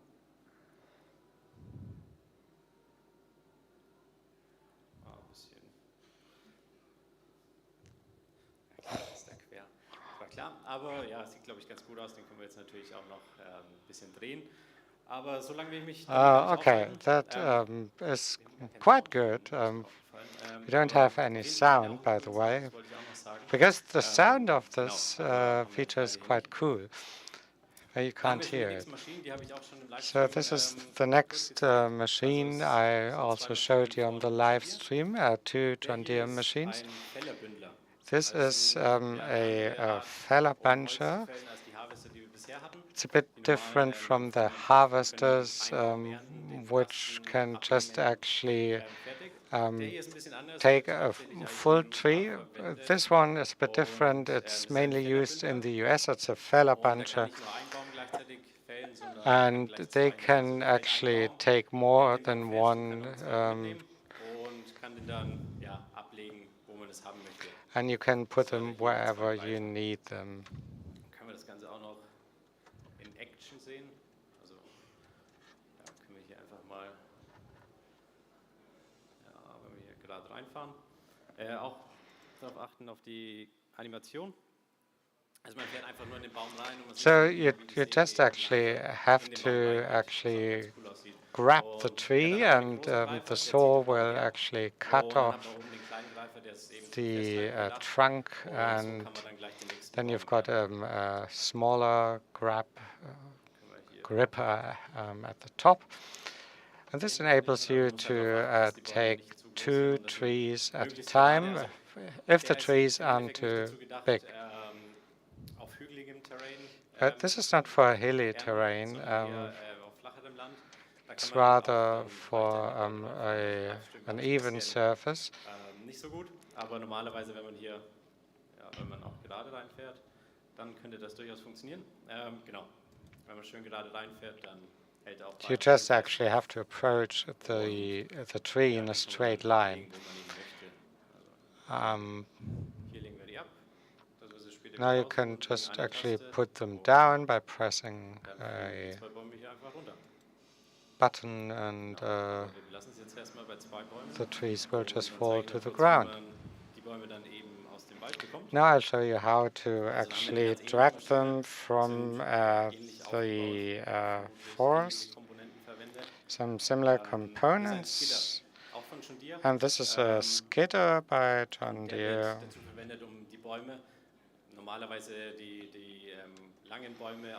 It's usually used to drag long trunks from the forest.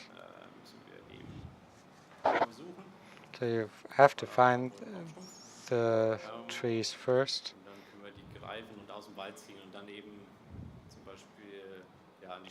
Now we can just actually grip them and before processing them. And as soon as you have grabbed a tree trunk, you can also rotate the gripper freely. So we just actually drag them out onto the trail. So we'll just put them here. This was the second machine. And now a novelty which has not been on display in the stream. And let's just take this chainsaw to harvest some trees. It's a bit cooler. So we've got a steep slope here. And it would be very hard to drive up here with a harvester, for instance, in alpine regions. So a lot of felling has to be done manually, and then they have to be dragged out of that slope. Now we've got some sound. So, well, we've got a little device, and we can just actually attach it to the rope and pull it up. So I can go uphill all the way. It's a bit like a little cable car.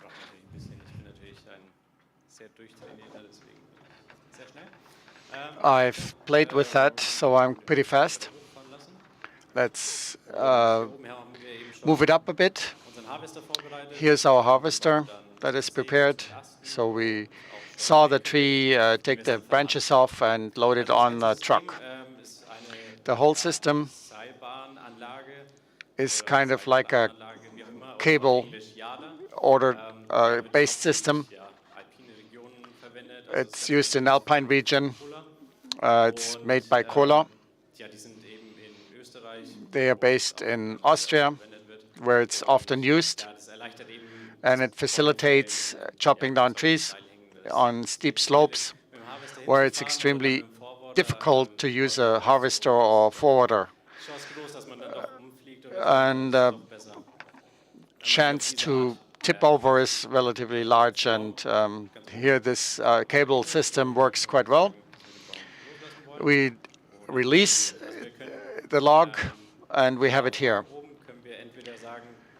The skid or the sled upstairs can be moved by the player manually. We can attach the tree in any position or even multiple trees. We can pull up the tree as we like. And then it's ready for us here. This is the Ponzi Cobra. You may be aware of it. It's a regular base camp vehicle, a normal harvester. It is used to chop down trees standing up. And there were many requests to pick up trees that are on the ground that can be cut into pieces and debranched. And let's try to pick up the log. It's not so easy. Genau. Der hat den automatisch gegriffen und It'll be automatically gripped, automatisch an die letzte Position, wo er moves the tree into the position where it was cut, and so the defined meters can be cut. Previously, it had been a case that length from 1 to 10 meters were used, and they could be separated by meter steps. We adjusted that because we have machinery for long logs, and it's good to have other options. We don't increase that in a linear way. We have 3, 5, 6, 8, 12, 15, 20 meters. Sometimes the tree is not chopped into pieces, but used as a whole. I have my trailer perfectly situated. Let's try.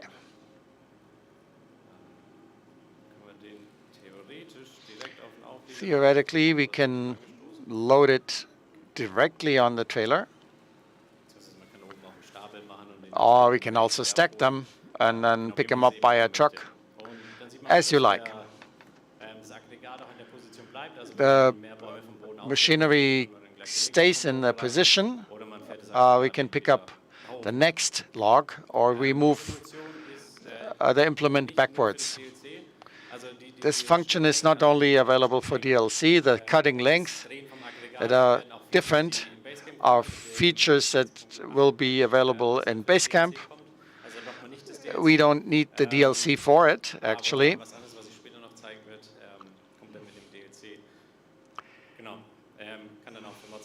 Can also be used for mods.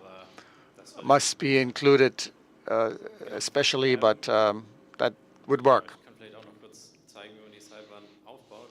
I can show you how you erect the cable system. This is in the park position. The cables are all wound. I can erect the tree, and we're trying to find the appropriate tree. We can change the position if we want to have it higher, so there aren't any collisions in between. And the cable system is tensioning the cable towards it. A belt is wrapped around the tree in order to fix it. We have support elements that doesn't cause the truck and the machinery to tip over. In reality, they are attached to other trees or stumps, trunks. There's no tree adjacent, so we attach them to seal hooks. If there are trees, it looks for trees to attach and positions its way accordingly. Here you can see how the cables are wound, and depending on how you move it.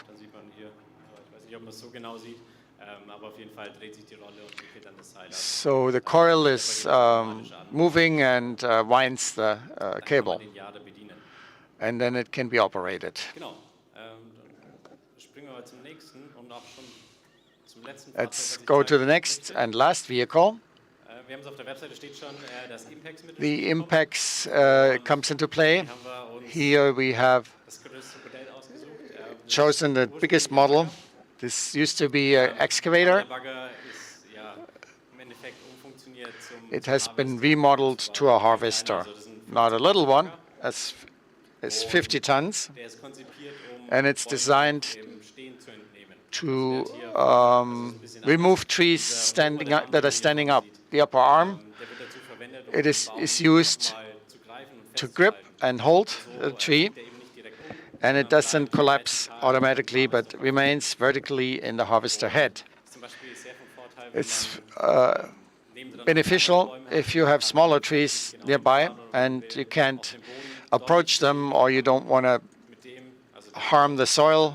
normalerweise auf dem Feldweg fahren You can go on a oder auf dem farm road or a forest road, in den Bestand reingreifen. go into the trees and pull out the tree without having to move the vehicle into it. Neues, was wir bisher So nicht that's hatten. all new. Den anschalten, gehen beide We gleich haven't mal had auf. it before. Both grip are open. Können wir noch manuell bedienen. The upper can be operated manually.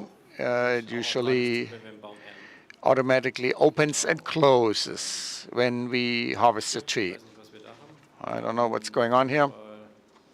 Ja.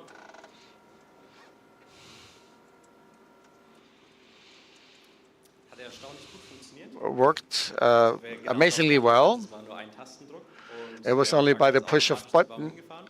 and the excavator moved automatically towards the tree. Um es nochmal zu zeigen, also man hat Let me hier show it again. Marker.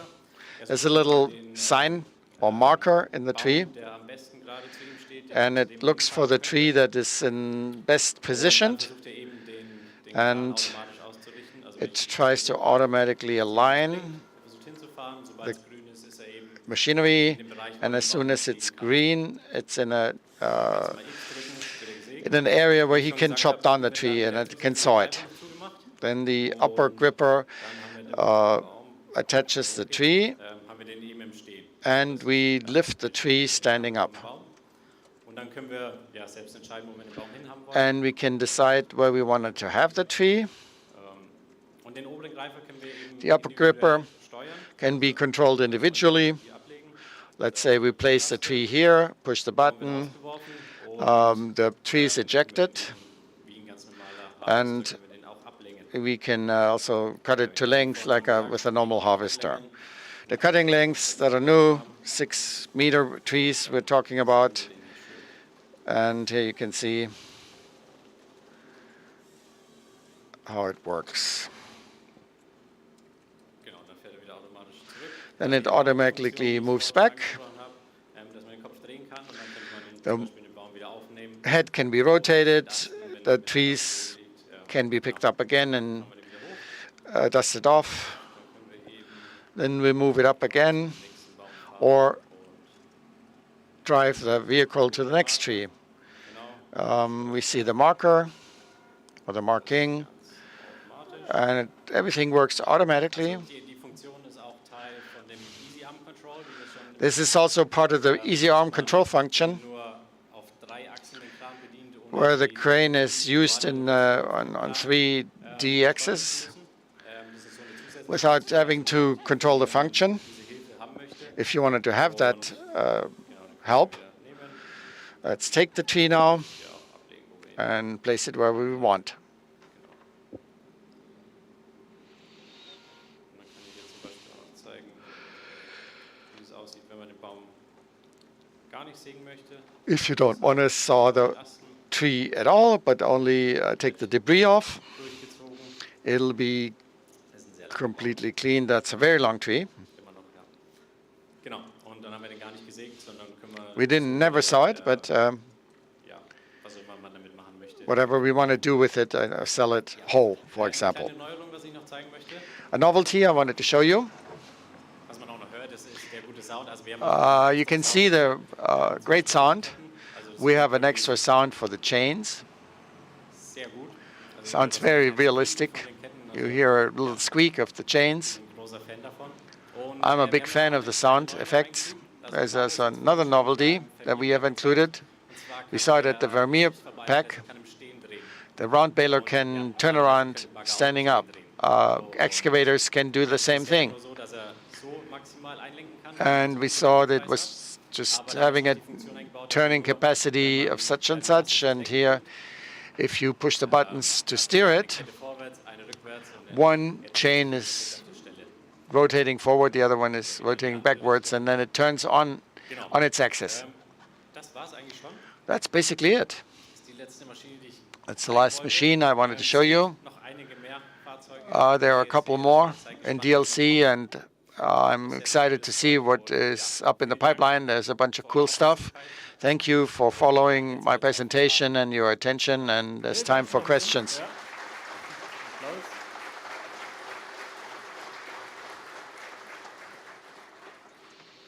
Du hast ja schon erwähnt, You mentioned it. erstmal nochmal so die Key Key facts: on the 15th of November, the expansion will be released. You can order it already. Do you know how many machines you have shown? 7, I think. There was one hidden. 7 or 8. In the DLC, the DLC contains over 40 machines. So we will give you more information on all the machines. This was a great outlook on what will be available. A few questions can be answered. Marius is doing his job. 3, 4 questions we can do.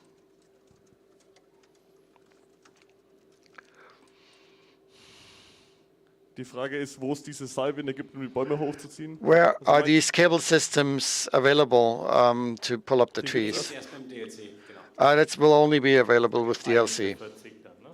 It'll be one of the 40 implements.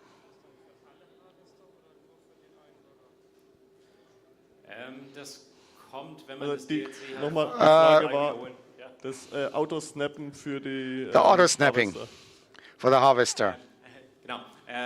Das wird für alle Harvester kommen. It will be available for all harvester once you have DLC. It's difficult to integrate, but other features that I showed, that you can turn around the harvester head and the length of different, will be available for all players, even those that don't have DLC. Kann man mit dem Greiferarm die Mammutbäume greifen, weil die so dick sind? What about sequoia and mammoth trees? Can they be gripped with a gripper? No, the maximum radius is 1.20 meters. So sequoias, it doesn't work for them. Redwood trees.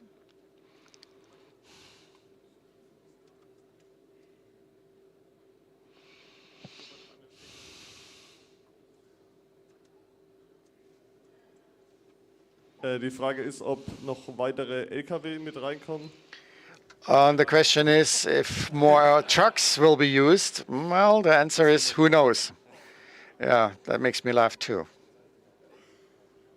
Die Frage ist, ob dieser PM-Truck auch eine funktionierende Seilwinde The haben PM truck, does it have a cable system? A winch? What kind of winch? Also, ja, müsste ich mir mal anschauen, ob der eine Seilwinde hat. Yeah, you'd have to have a look. I can't really answer this question. Sure.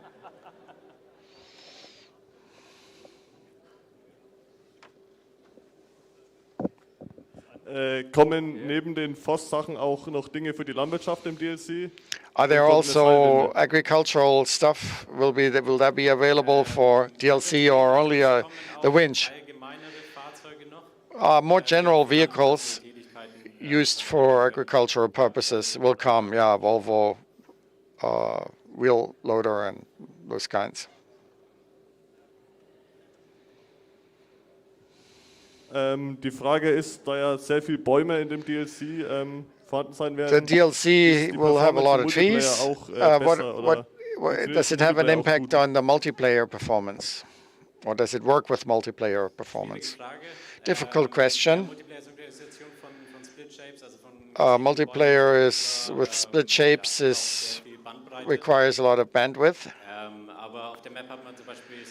But on the map, there's nothing else. It's only about trees. And, for example, soil cultivation can be saved and used for synchronization of the split shapes. And can be used for the visualization of the chopped down trees. Die Frage ist, ob man mit diesem Jader, mit der Seilbahn auch andere Dinge außer Bäume. With a cable car, can other parts be transported, for example, pallets? They are used for different purposes, but here only for the forestry it is planned. Die Frage ist, ob es durch den DLC neue Kategorien im Shop gibt. Are there new categories in the shop due to DLC? Yes.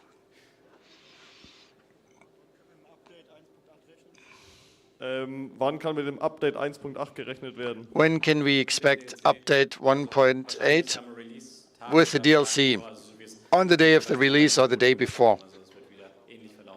Will be similar.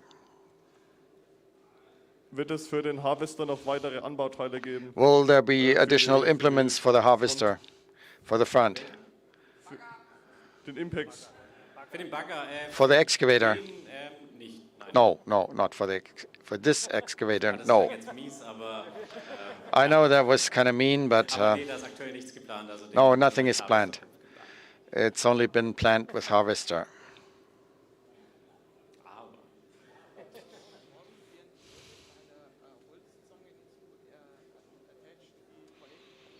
Die Frage ist, wieso die Bäume bei der Holzzange nicht ähnlich attached werden wie die Paletten. Also why aren't the trees attached in a similar way as the pallets? The trees are being attached. Tags are being created so they don't slip out to the left or the right. They have some clearance on the two axes, and in order for them not to be completely fixated, they are held laterally, and it works quite well. One more question. There will be questions for the Q&A.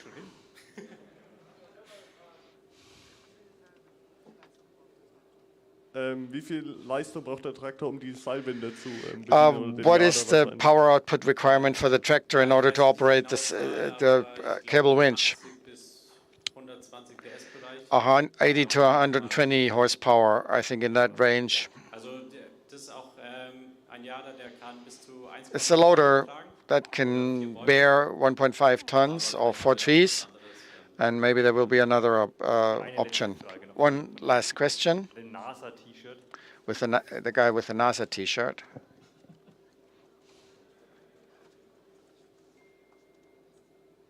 Welche Taste muss man drücken, um automatisch an den What Baum button ranzufahren? do I need to push in order to forward to the tree?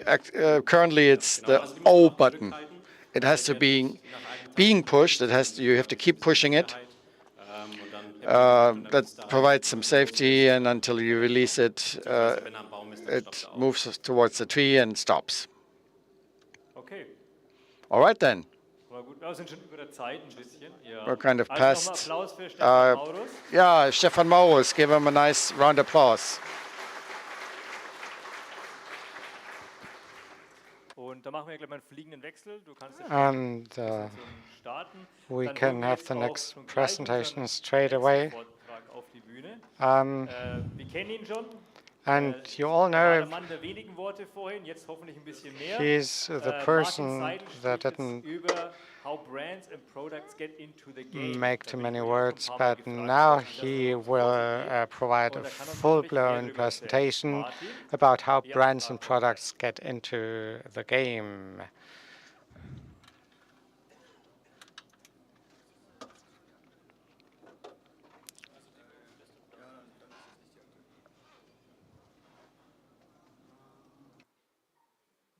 Mm.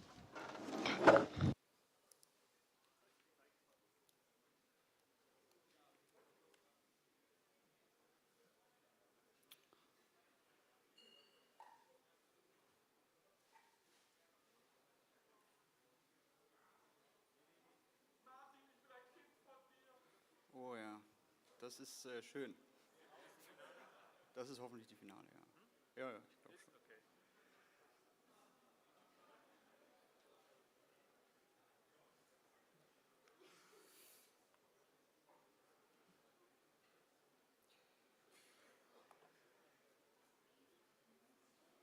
So, kann losgehen? Ja, bitte, dann mach du live. Genau. So, All right. man wird doch ein bisschen nervöser, wenn man hier oben steht. To get a bit more nervous when you're in front of this huge audience, but I'll make sure it'll be interesting for you. Welcome to Mannheim and to our FarmCon 22. The colleagues asked me whether I would be willing to give a presentation on license management. And since this is a subject that is quite relevant for a lot of gamers and particularly models, I would like to provide some insight. Make sure you get you can take a glance behind the scenes.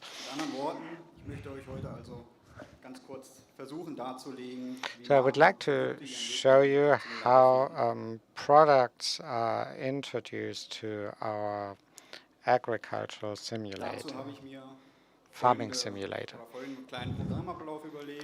And this is what my presentation will look like. I will introduce myself. I will provide an overview of the Farming Simulator 22, just to make sure we actually are on the same page. Then, of course, I should like to explain what licenses are in the first place. So we just actually have to beef up, read up a little bit on our legal knowledge. And why do we have licensed products in the first place? Why can't we just actually use our own products that are just vaguely based on some real-life products? And how do we select licenses and products from licensing partners? So that means which products will be integrated into the game. And I also would like to shed some light on the departments involved at Giants and at our licensing partners. And that will just give you an idea of the work involved behind the scenes. And maybe we can also have a little round of Q&A towards the end of this presentation. Because after the game is before the next game. All right. My name is Martin Seidel. I'm 29 years old, and I've been working with Giants as an account manager since 2019. I grew up in a little village in the south of Lower Saxony, and I grew up with tractors and combine harvesters, and whoever is interested in farming and in the farming simulator share the same passion.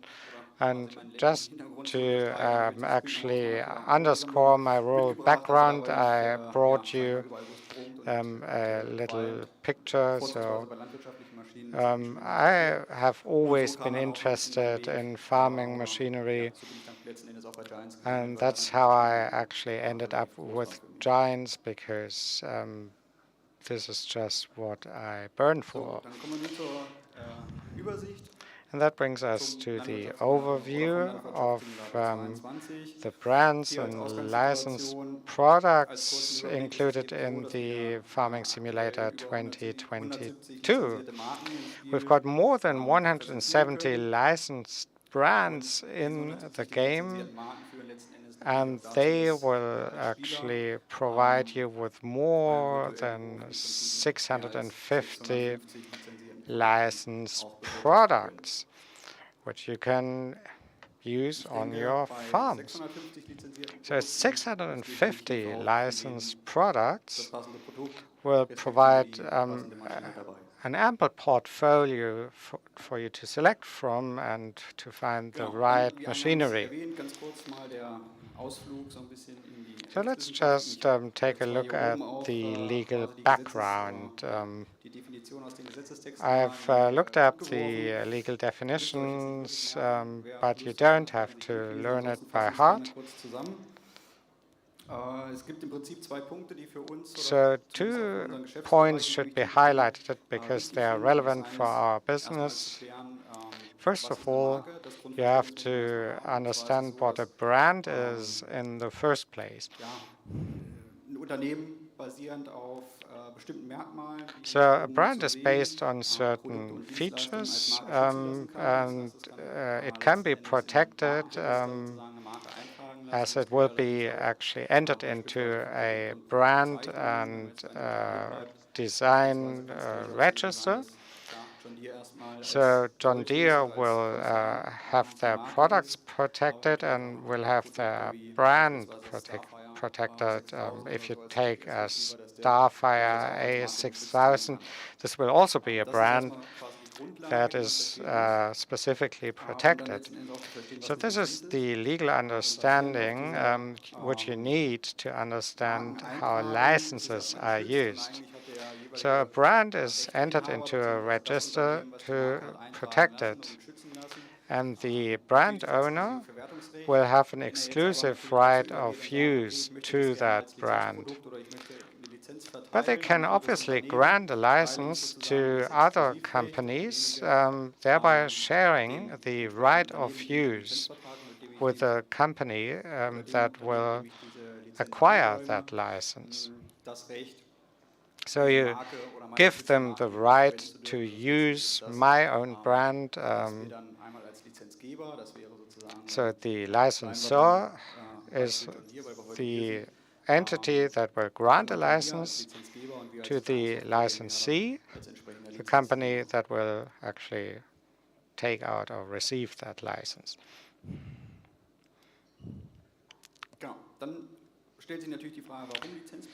Now, why do we use licensed products in the first place? Well,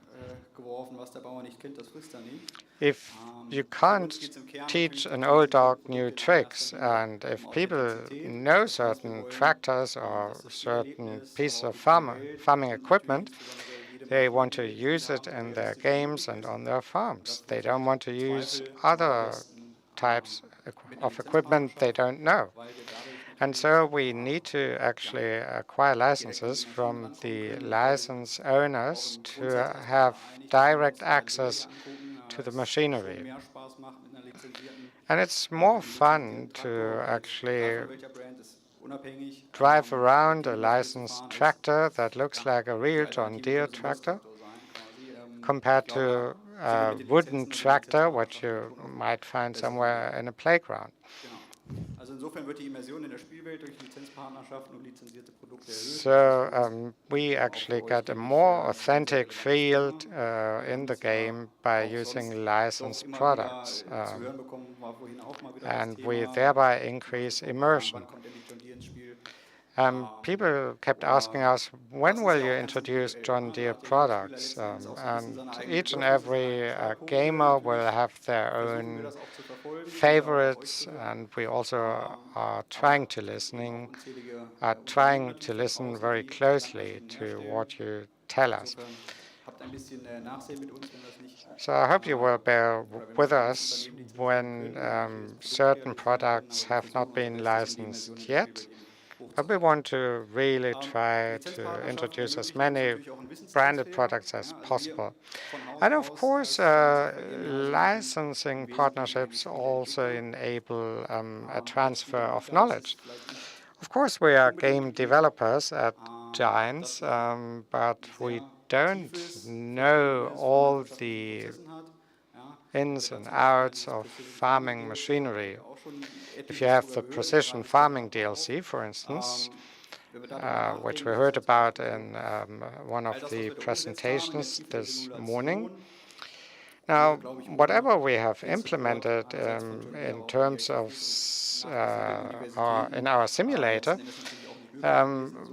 would not have been possible without the support and sponsorship of John Deere and the other partners.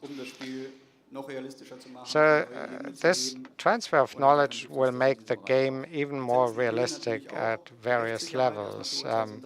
And licenses will also provide some legal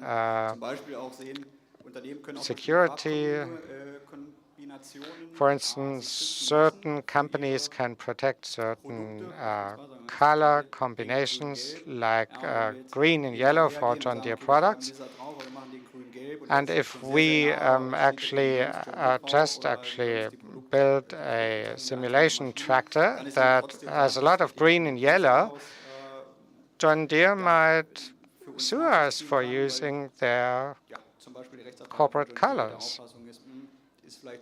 So if their legal department feels that we should have actually obtained a license, we might get into trouble.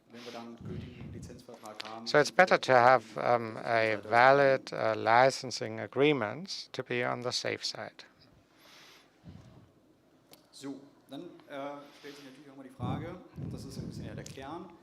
And now we come to the core of this issue. How do we select licensing partners and products?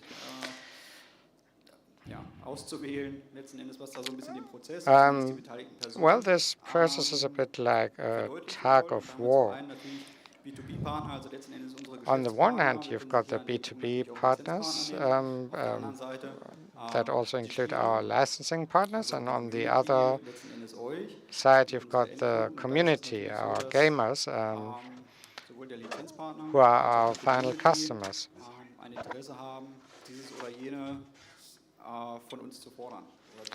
And of course, the community calls upon us to include certain products in the simulator. So they also would have liked to see an old, vintage equipment DLC. But it's really tough, actually, to set up a complete DLC with vintage equipment only, because it's not about the tractors only. There are also certain accessory implements that have to work with these tractors. If you take an old John Deere tractor, it's fine, but if you have certain machines that should be towed by this tractor, it might not work anymore. So, of course, our licensing partners would like to just present their latest products rather than old products. And if you look at the latest versions and how they evolved over time of the farming simulator, we just actually have to find a good agreement between our B2B partners and the community.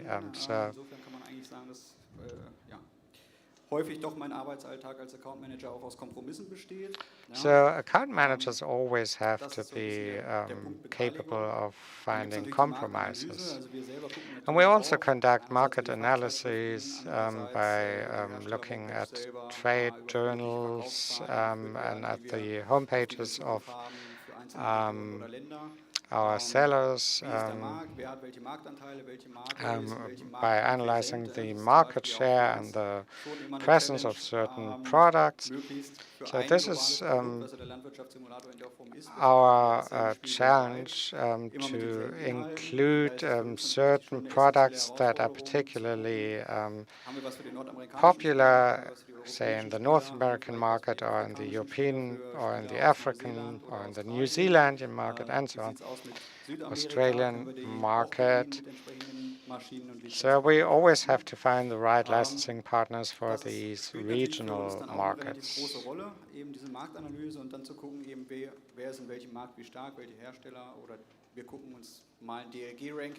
We look at the DLG ranking, for instance, to actually find the top manufacturers.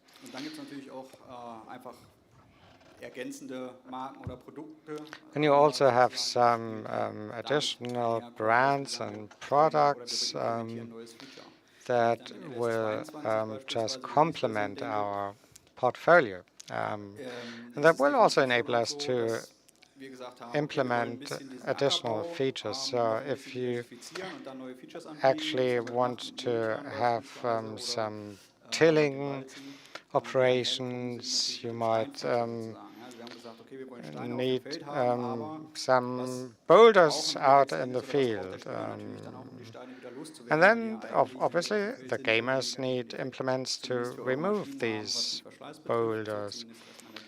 And otherwise, if they've got some major boulders or just some little stones, it might actually ruin some of the equipment if you don't remove it and so on. And if you take the Scorpion 550, a stone collector, so you need some additional products that will enable certain features. The same is true for grape harvesting.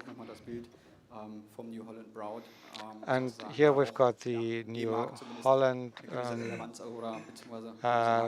unit, which has a considerable market share in Germany. And this is based on our partnership, or if you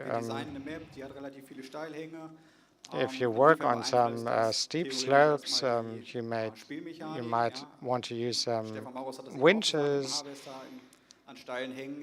Or if you use, Stefan pointed out that it's very hard to use a harvester on a steep slope, so you need to be able to employ some alternative equipment, and an Austrian manufacturer provides a crane fitted with a winch, and we asked them whether they wanted to join our portfolio, and this is why Stefan was able to present that new machine. Genau, dann stellt sich natürlich noch die Frage, welche Abteilungen sind involviert? So what are the departments involved?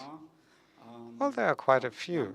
Auf Seiten Giants grundsätzlich erstmal das Business Development Team.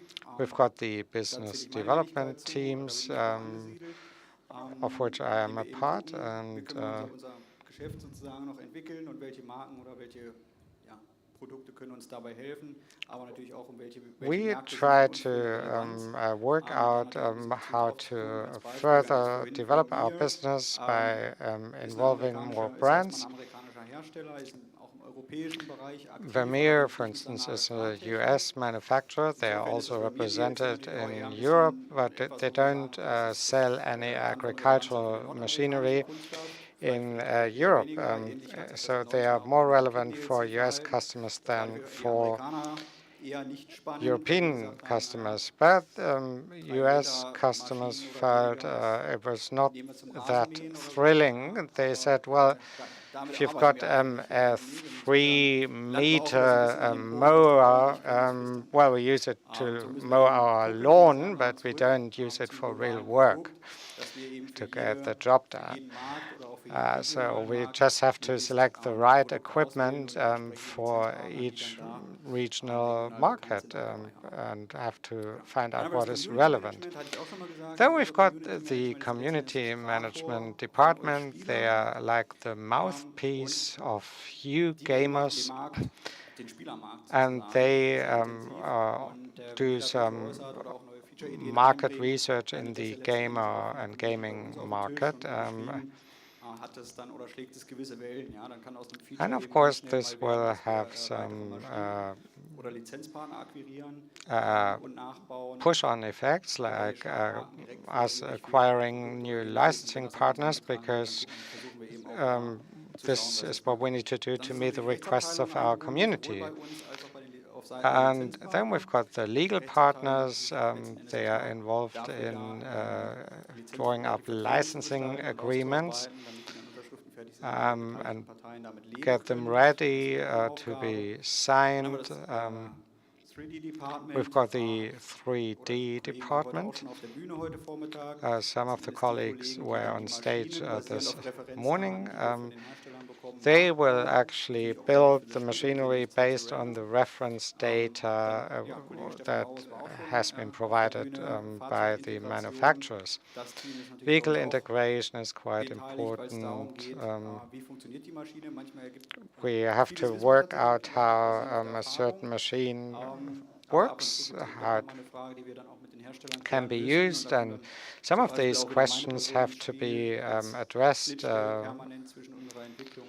by working with the manufacturers.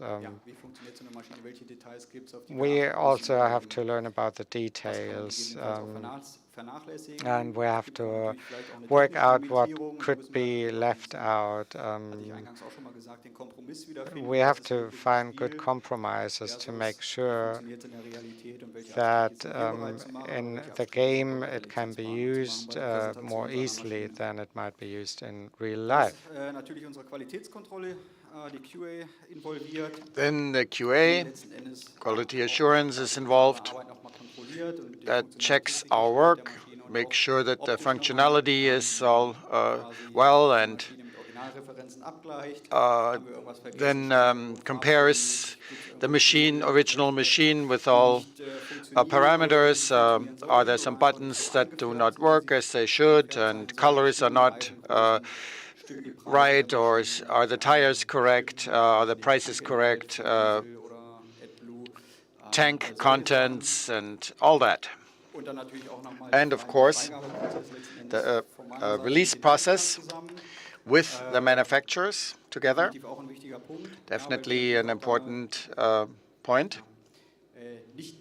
Nicht einen so hohen Vertrauensvorschuss haben, würde ich behaupten, dass wir alles ungesehen veröffentlichen dürfen. Also insofern zeigen wir natürlich alle unsere We can't just publish like we want, but we need to show it to the manufacturers before. Of course, marketing is involved.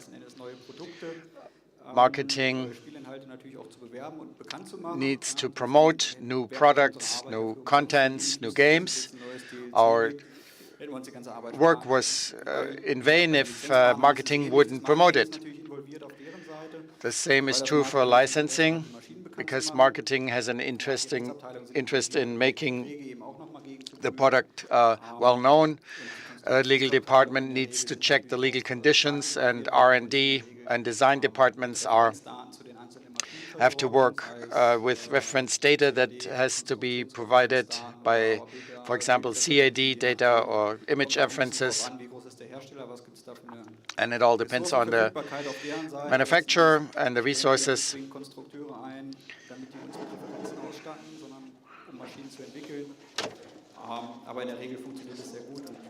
Usually it works quite well.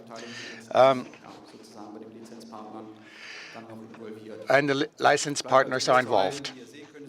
As you can see, many departments are involved, and eventually every product, if we talk about the 22,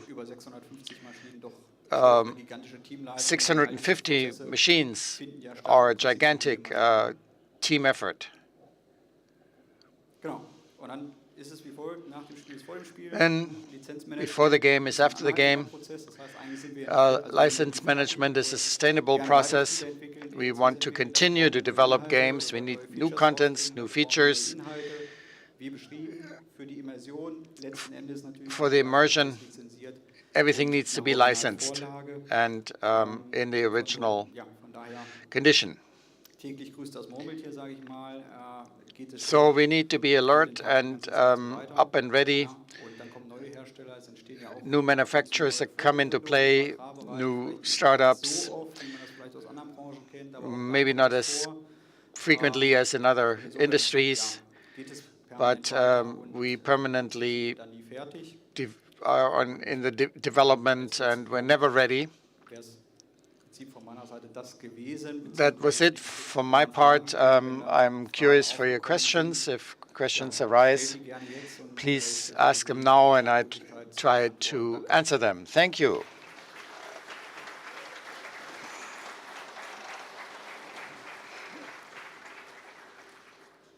So, sehr schön.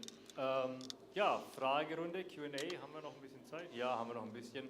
Ist der Marius auch unterwegs? Ansonsten laufe ich schon mal mit rum. Ja, noch keiner? Okay.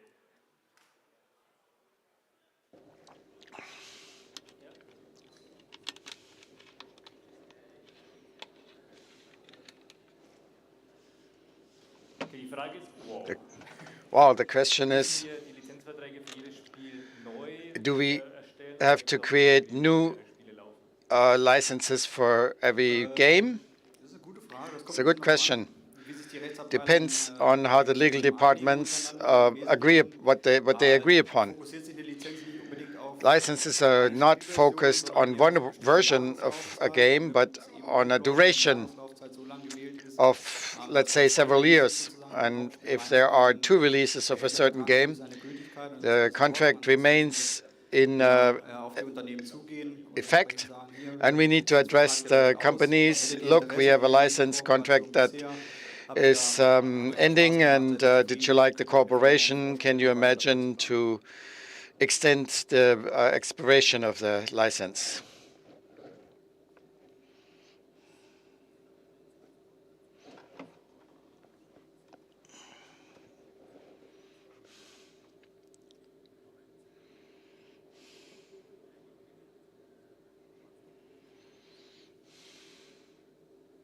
Ja, okay, ich stelle die Frage nochmal.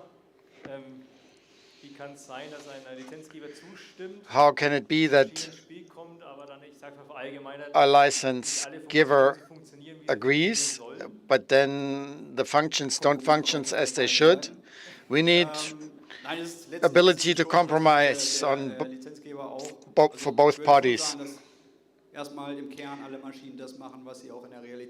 The licensee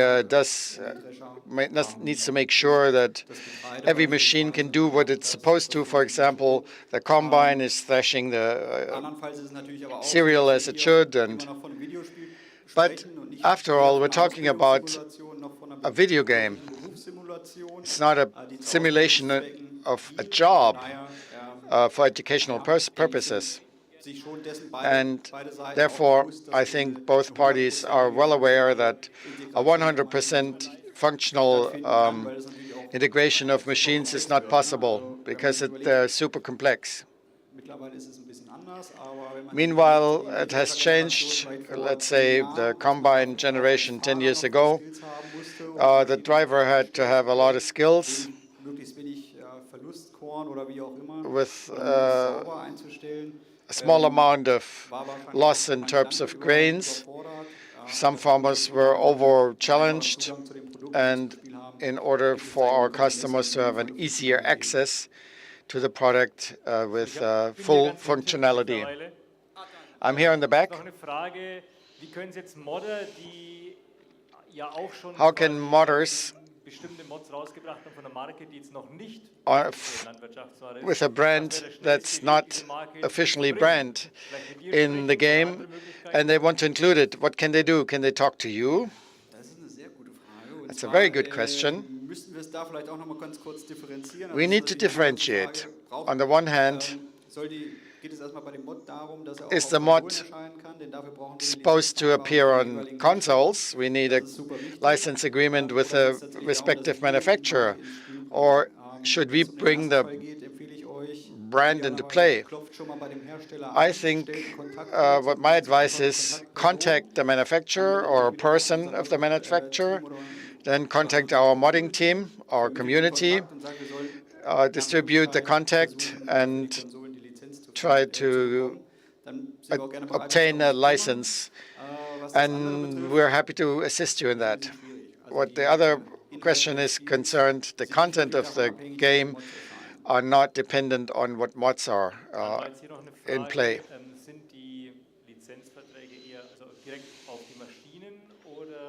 Are the license contracts related to the machines or the brands? I think you know what I mean. Either or, it's both. They represent the brands, the included brands, and there are also groups that have the most various brand under one roof, and we try to find an agreement with an umbrella company, and ideally to define the product in the licensing agreement. The most relevant, of course, is the brand. The last question, but it's an interesting one. How did it come that you had a cooperation with Volvo Construction Equipment? Because they're not really so much in the agricultural business. How did it come about? As I mentioned before, it was a mix from marketing analysis and features. We planned the DLC, and the focus was on forestry, or forestry should be the focus of the DLC. There's the classical harvester, forestry, Komatsu, the ones we know. And we needed to check what else is available. It's a little more than just chopping off a tree, but also the processing and logistics. And then there's also the marketing analysis. And then we need to check what company has a broad product portfolio. We don't need a license for every machine, but many machines from one manufacturer, and Volvo Construction was a good match, and that's how it all came about. Then let's end at this point. There will be some general questions. Did we give a round of applause? Then Markus Seidler, please give him a nice hand.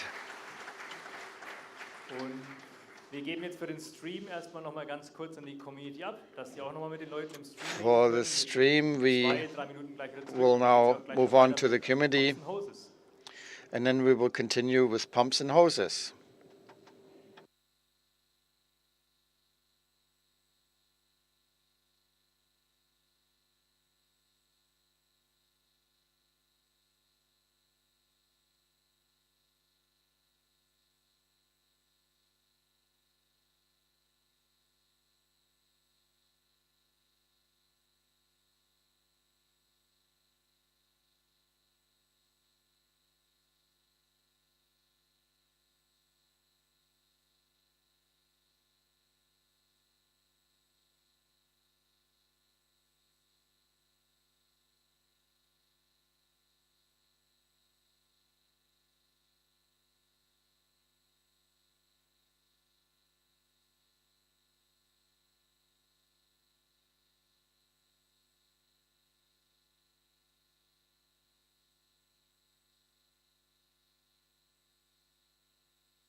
If the content created, in our case, that will be, as we mentioned before, DJ Goham, Farmer Cop.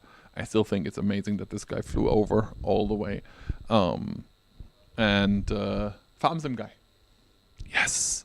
So let me check with tech how far they are. Okay.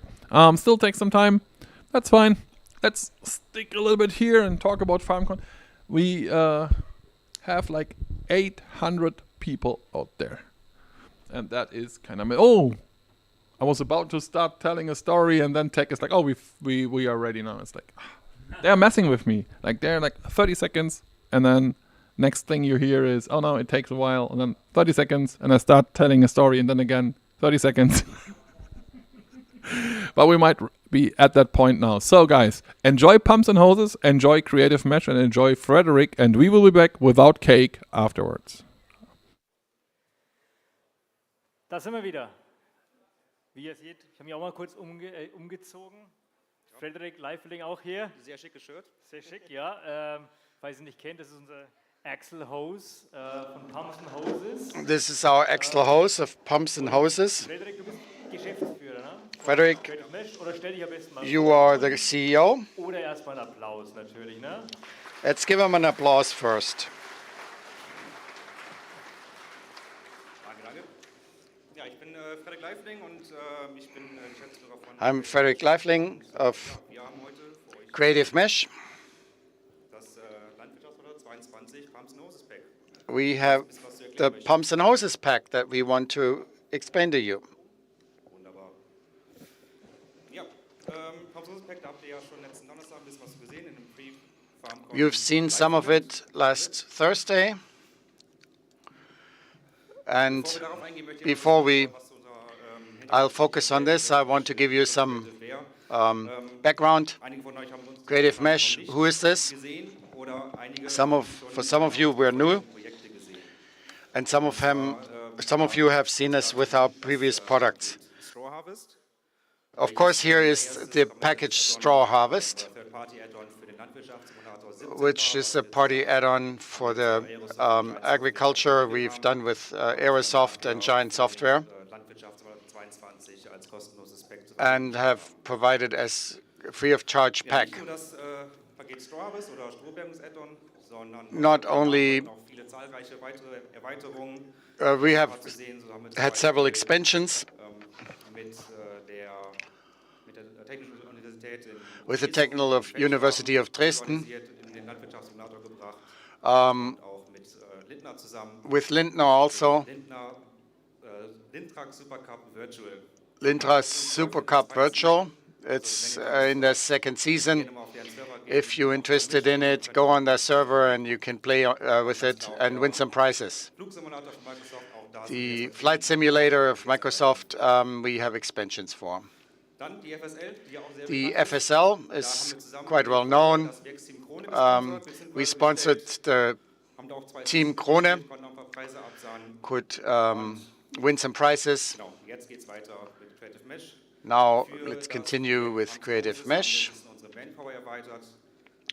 We have expanded our manpower, and with Vertex, we have good contact in the community. We know what they can do, what they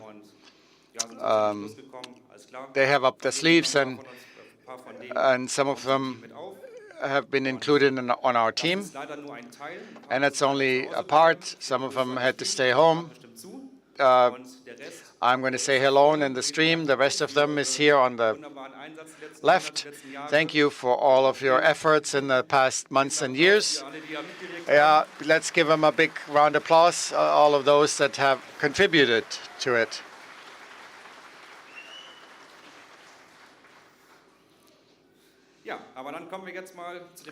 Let's move on to the actual system, the umbilical systems. It's a new form of manure delivery. And when you look at the two pictures, you see the conventional delivery with large tanks, with a lot of manure, a lot of weight. It has impact on the soil. It is dependent on the weather. We have to check whether the soil has enough load-bearing capacity. Often the tank is full, but it's more flexible, and the costs are less. Then the umbilical system, a lot less is we trail. The pressure on the soil is reduced. We only need to travel over the soil once.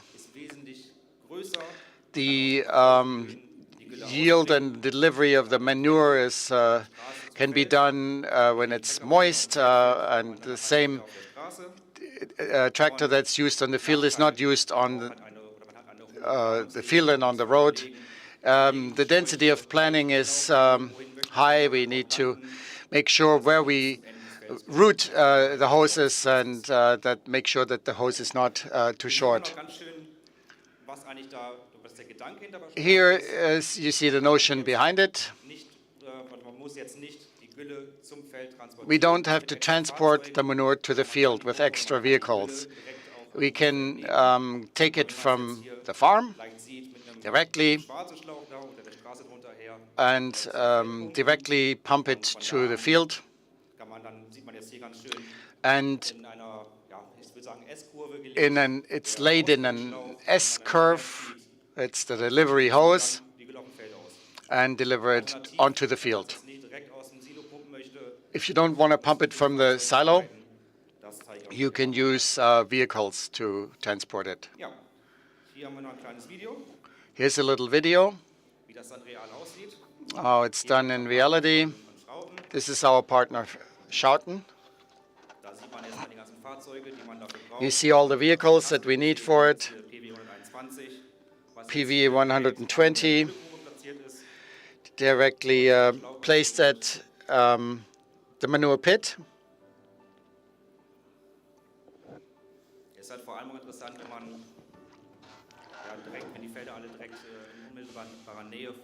If the fields are directly adjacent to the farm, you just place the hose once and then you move from right to left and then just expand or extend the hoses.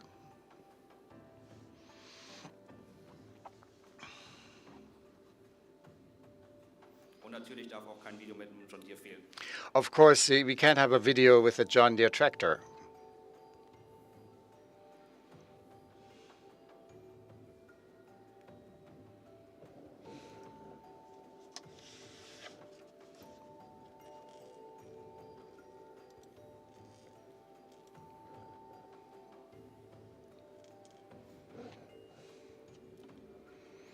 Ich will noch mal so ein kleines Highlight sehen, den Aushub von dem Injektor hinten dran, welches mir natürlich auch möglichst detailgetreu. Here's the ejector, and I have tried to implement it with the simulator.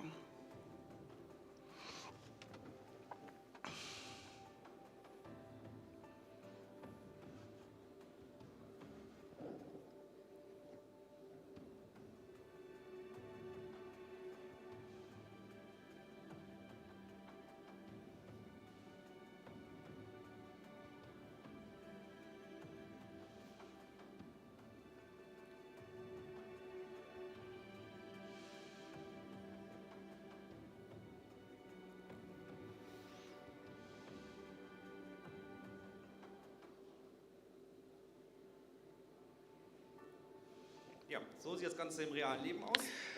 This is how it looks in real life. Jetzt mal von dem realen Leben in das digitale Leben. That takes us to the digital world. What vehicles and implements are included in the pack? Here are the pumps. The smallest pump is a PU 100, a 3-point unit. Die keine Zirkulation kann. Was ist Zirkulation? It's a circulation pump. Then next to it, the PU 300. It includes a small water reservoir. Then pump wagon 122. It has multiple configurations. You can add a compressor, a platform with a quad, or where you can include the pump. You can decide whether you want to have a separated tank, one for manure and the other one for water. And next to it, the jumbo JC 450 pump container. If you need to have a little buffer alongside the field, you can use it. It has a pump integrated. And from there, you can move on to the field.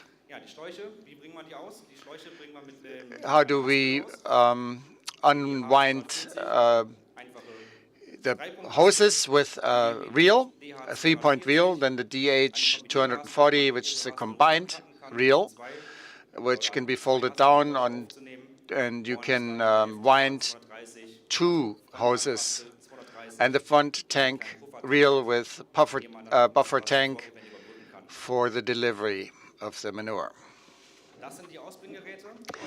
Those are the delivery implements, the SP8040SS. It's an integrated system where the hose is coupled. It's very light, 8 meters wide. It's also very well suited for wet soils, for hilly conditions, and you see in the back the delivery unit. This is where the hose will be attached, and below the HS 5100 is an implement carrier for the umbilical system with a beam, lifting beam. Diverse combinations of manure injectors are possible. Let's talk about the manure injectors that can be attached. SP1230 is a small implement, low in weight. Next to it, SP12260 is a heavier design where the manure can be separated and placed directly into the soil. And then the BS900 is a manure injector for easy soil preparation. Okay, some more implements. We've got a little compressor, 3-point compressor AC 115. Why do you need that? I'll tell you in a minute. Then you've got a water pump for water supplies. And then you've got the hose reels, hoses at different lengths and in different colors. And then you've got this coupling tool. And this is just an overview of the equipment presented so far, but this is not all.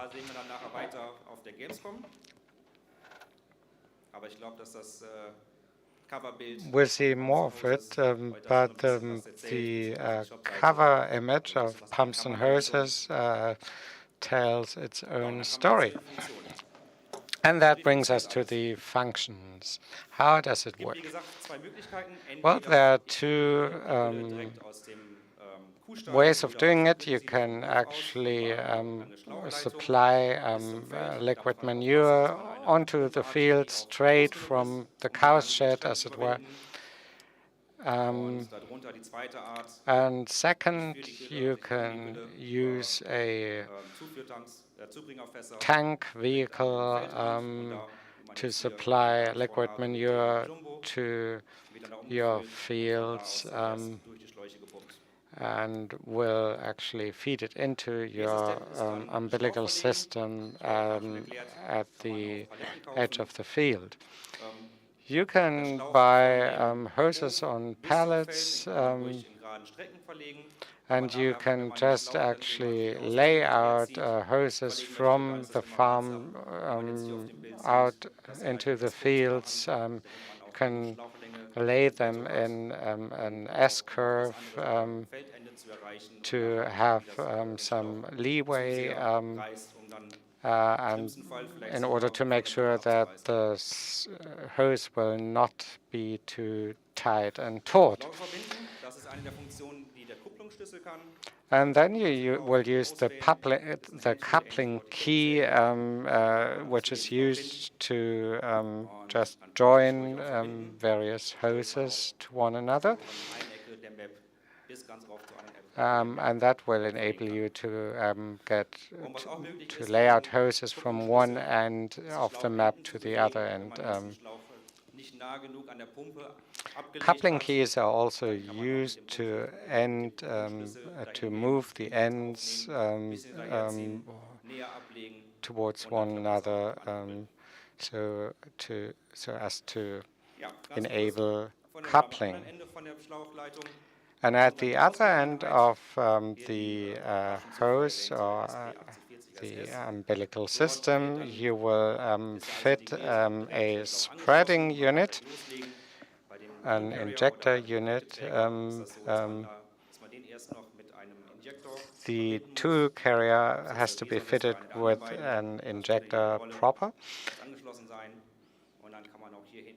And then you can just actually fit the hose onto the end of this spreading unit. And the pump will be controlled by the spreading unit. So if you actually rev up the tractor engine, then you will also get your pump running. You can also vary your throughput.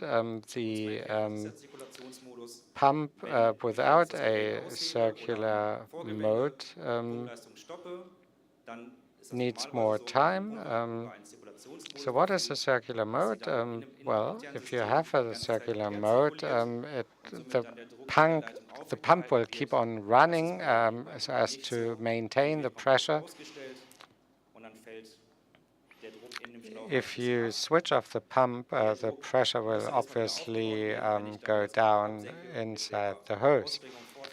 And if you want to continue your spreading operation, you will have to start up the pump first.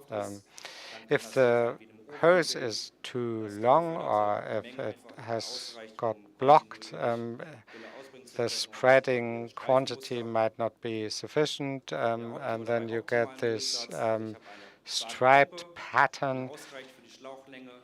So I need a strong enough pump that is sufficiently strong for the length of the hose employed. And then you will actually get even spreading. And in addition, you can also use the front tank reel, and that will just actually supply some preload of liquid manure.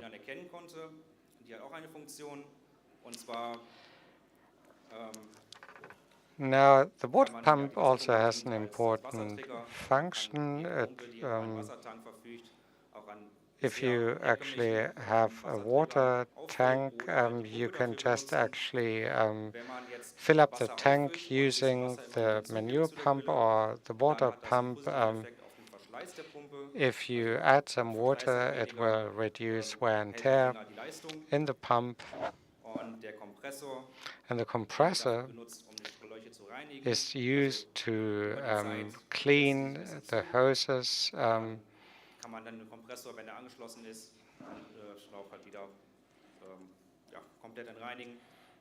So once you have fitted the compressor onto the hosing system, well, this will help you purge the hoses and improve your throughput.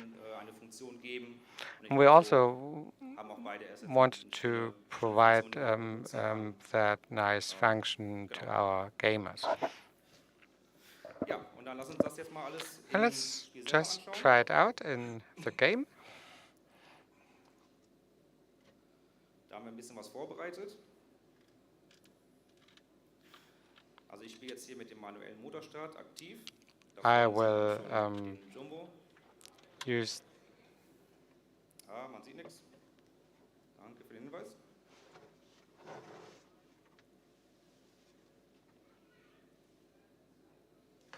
Wunderbar. All right. So.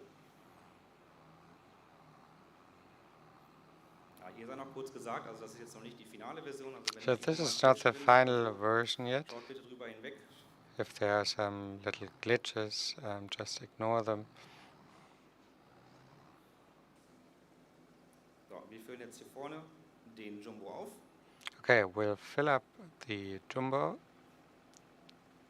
Auf der anderen Seite steht auch schon die Wasserpumpe. On the other side, you've got the water pump. How do you activate it? Well, Drück B und jetzt fördert sie halt Wasser in den Tank von dem Jumbo. you actually connect it, and now it will supply water into the jumbo tank. Ja, der Tank, der ist jetzt gefüllt mit 21.000 Litern. So you have filled up the tank with 21,000 liters, and the water tank is also being filled up. Hier ist jetzt der Tool Carrier kombiniert mit dem Bison. Here you've got the tool carrier combined with the Bison. Und ja, wie bringe ich jetzt den Schlauch vorne aus? And how do I Richtung wechseln? Also unwind the hose? Well, you have to tell the reel whether you want to wind up or unwind your hose.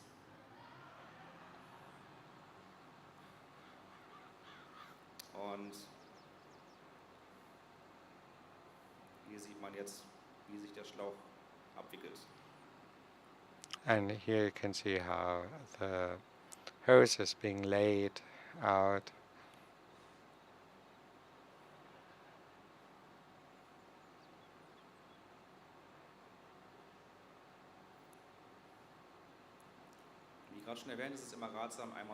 And as I mentioned earlier, it's always good to have a little leeway to make sure that the hose will not get too tight. And you also have your filling gauge down below.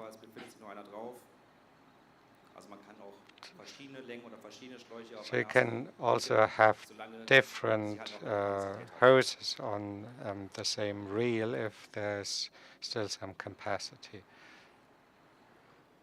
Ja, dann klappen wir jetzt mal den Tool Carrier aus. I will actually unfold the tool carrier. Und den Bison.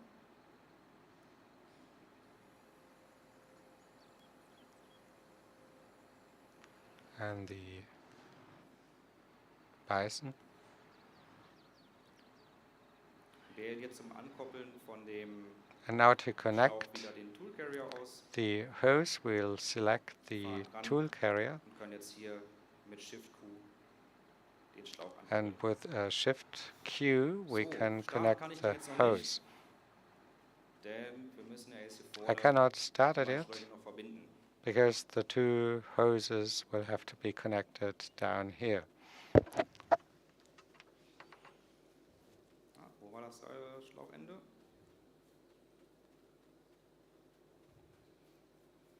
Ja, da haben wir es.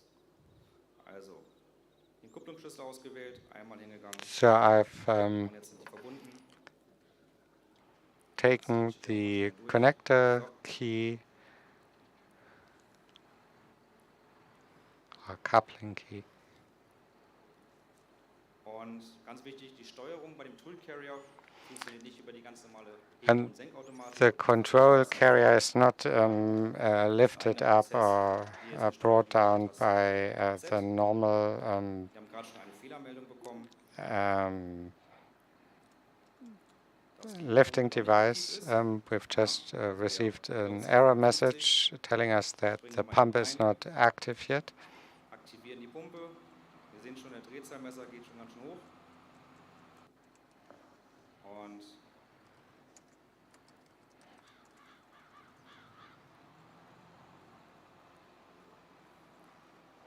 ja, können jetzt damit beginnen, die Gülle auszubringen und gleichzeitig auch den Boden ein bisschen zu bearbeiten. And now we can actually till the soil and spread some liquid manure at the same time. And you can see that it's very easy to drag the hose behind you. Wir bewegen uns jetzt also auf das andere Feldende zu. So we are moving towards the far end of the field. Und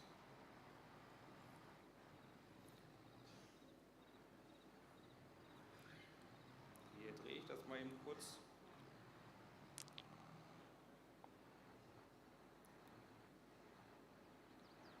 Hier kann man jetzt nochmal schön die Animation sehen. You can see the animation very Der Arm nicely. wird also wieder in Mittelposition gedrückt, alles senkt sich wieder ab. Um, Und wir aktivieren mal den Helfer. it will be centered before it is lowered. Wir sehen jetzt also den Helfer fahren. Here we've got the auxiliary vehicle. Wenn er angekommen ist.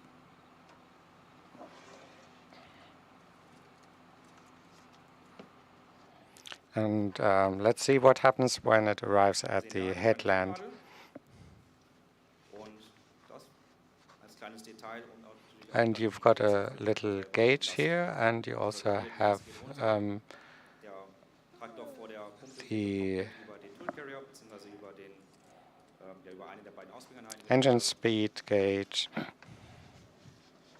schauen wir, wie weit er ist.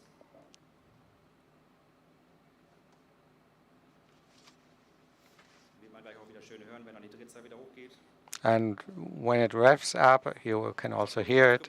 Drehzahl geht wieder hoch. Now the pressure increases and the engine speed increases as well.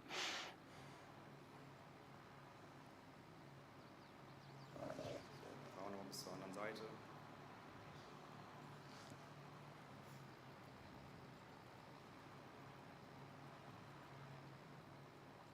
Genau, die Frage wäre gleich wahrscheinlich gekommen, wie verhalten sich denn die Schläuche physikalisch? Also die Schläuche. You would have asked that question anyway. What is the physical behavior of those hoses? Well, they are just dragged behind, and we just want to make sure that they will not get Und das ist ein Teil von dem, was ihr mit jammed or stuck. bekommen werdet.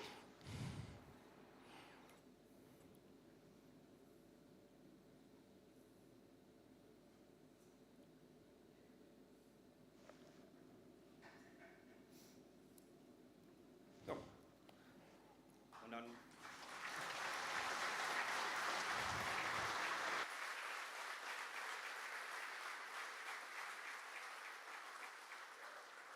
Und dann stehe ich jetzt gerne noch für So I'm happy to take your questions, and I would ask Sein to join me on stage.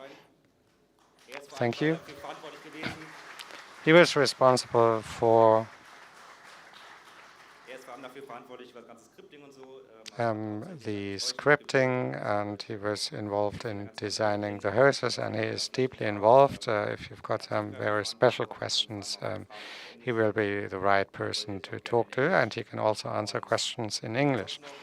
Ja, hier auf der FarmCon irgendwo erreichen möchte, wir laufen auch hier. And we will also be here at FarmCon the whole day, so you can talk to us anytime you like.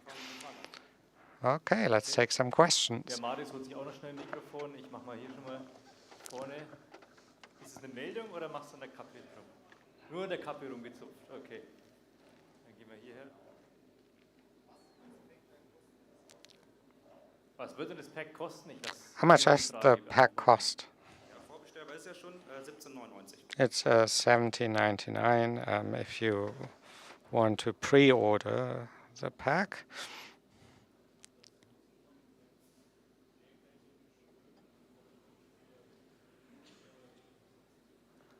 Hat das Pack monetär oder spielerisch an sich einen Vorteil für den Spieler auch? Does it offer any advantages to the player? Well, you actually get some new features for liquid manure spreading. You also have some new mechanical Wird es features. Schlauchbrücken geben? Will there be some hose bridges? Yeah, we discussed that question internally. Well, we have not included any in this pack. Ihr habt auch gesagt, dass die Schläuche abreißen können. You also told us that the hoses can rip off. What will happen if... Genau. Also der Schlauch reißt einfach ab und No, it just actually it gets ripped off. You won't lose any liquid manure. You just have to reconnect it. nervig. It's just a bit annoying. Ist das Pack mit Manual Attach, mit dem Mod kompatibel? Is it compatible with manually attached? No. Ja, Stein hat, genau, das ist Menu System ist ja eine Erweiterung von Stein geschrieben. Sign actually has just written another script, and 22 is not available yet. So we've just actually connected hoses between the pump and the injector, but this is not included. Ist das Pack mit dem Precision Farming, mit den Gülle-Sensoren da kompatibel? Can the precision farming pack be made compatible? Yes, they are fully compatible.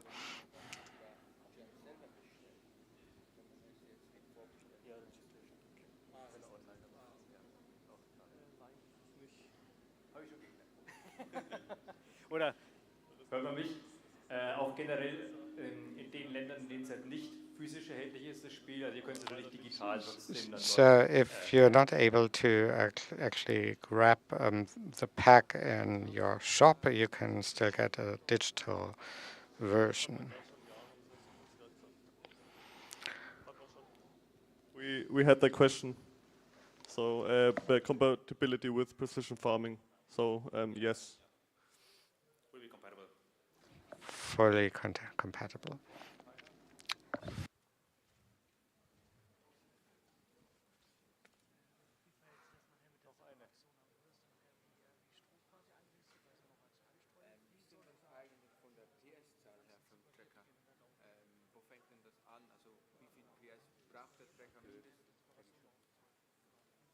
Okay, Marius, ich habe hier noch eine. Wie viel PS braucht denn der Traktor? How much horsepower does the tractor require? Minimum. What do you recommend? Depending on the pump, PU 100 can be operated with a small tractor. Around about 150 horsepower. PU 300, 220, 250 horsepower. In reverse, for the delivery unit, you need significantly less power. Hier war noch eine Frage, wie das mit der Separation im Detail How about the aussehen soll separation vom in Gameplay detail her? Also wie in das the gaming? dann im Spiel wirklich benutzt wird. How is it used in the game? Wie war das der Anfang der Frage? Die Separation. The separation. Ja, also was so ein bisschen ein paar von den Geräten, die Thema Separation enthalten sein werden, konntet ihr schon auf den Screenshots sehen. A few you could see on the screenshots and in the text, and how they function in detail. We will talk about at the GamesCon. In the demo, you filled the pump with water. Where did the water come from? Groundwater.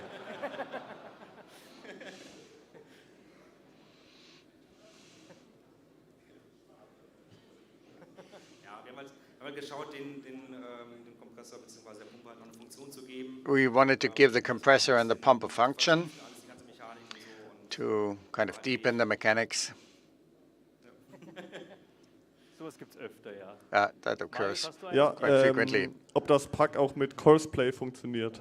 Does the pack also work with curve play? Ehrlich gesagt, können wir dazu gerade noch nichts zu sagen. I don't think we can comment on that. Wir stehen halt auch mit Entwicklern über Discord und Courseplay in Kontakt.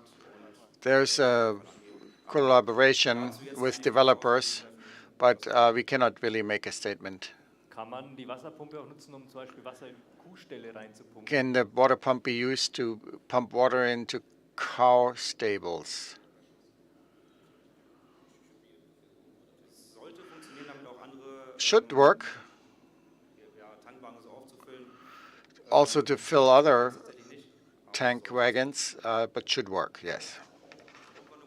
It's a good question. Gleich mal in die QA schicken.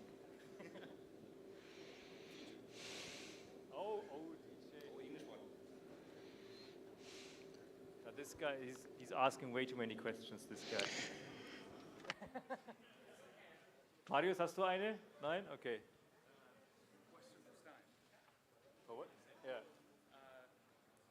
DJ, go and can talk. So what happens if you forget that you're connected and you just drive away? Stein. Yeah. So when you drive away with a connected host, and it stretches. It stretches the host to a certain amount, and then it detached. So be careful. I'll do my best. Yes. He's gonna try it out definitely. Yeah.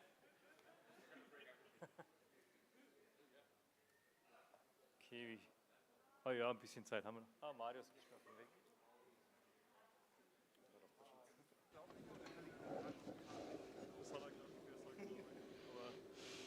Also die Frage war, ob es eine maximale Schlauchlänge gibt. Is there a Aber ich glaub, ihr habt ja maximum grad schon hose length? beantwortet. I think you answered it.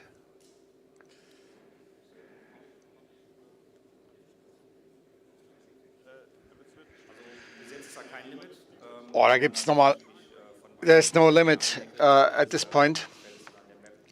Can really be used from one corner of the map and or of the field to the other one. There's no limitation to Etwas hätte the ich noch. hose length. Kann man beliebig viele Schläuche aneinander ketten? Can be a random amount of hoses be connected to each other? Also es wird halt länger dauern, den Druck aufzubauen. Yeah, the pressure to build will take longer, but there's no limit. No, it won't function as well. Ja, man wird am Anfang immer, der Druck würde immer länger brauchen, sich aufzubauen. Das heißt, The pressure to be built would take longer, and you would have to wait too long until you can really pump the manure. Okay. Marius, machen wir noch zwei Fragen? Let's do two more questions. We have to kind of move and change the stage. Kann man nur Gülle und Wasser pumpen oder auch andere Dinge potenziell? Can only Also be Flüssigdünger manure oder and water. anderes. Can you only pump manure and water? Other fertilizers, no. But digestate can be pumped with it. So fermentation residue. Marius, da ist doch einer, genau. Machen wir die als letztes. Let's do this last question here over on the left.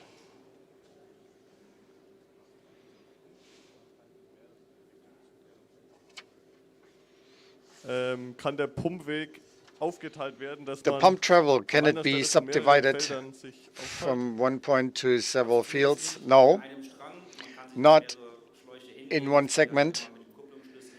You can have couplings between and remount, and we don't have adapters that work for that kind of application. Thanks again to Creative Mesh. Give them a nice round of applause.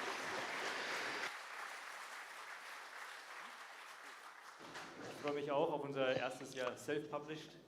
I'm looking forward to this extension and the self-published, and we'll see you again in 15 minutes, and we go to the creator panel. Thank you. Hey. Back. Yeah, we're back. Making sure I was on there. We had a silent film earlier while I was eating. So it seems that, when we did the introduction of pumps and hoses, what happened is because of, basically we are behind the stage, right? Right. So the tech is going from the stage to this room, and someone unplugged the microphone, like the cable between here and the stage. So everything looked fine at the stage, everything looked fine at the microphone. It still didn't work, and the reason was that the stage was unplugged. Also, the cable to the stage was unplugged. I like that happened right before Pumps and Hoses because they were just showing off like the hoses connecting together in the game. So we needed someone to take care of the same sort of thing here.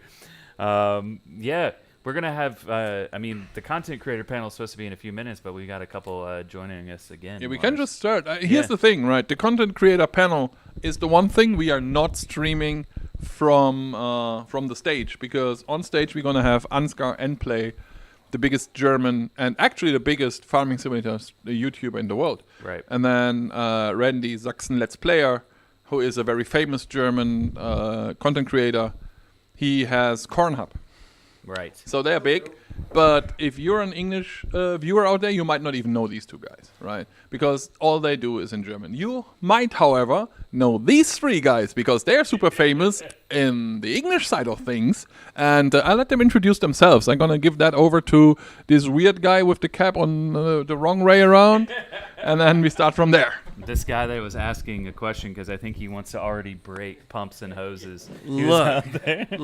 Of course I do. Look, it was my job, right? So I'm DJ Go Him. You probably know me. I don't know. But everyone knows you. I hope so. But if you don't, I know you know these guys.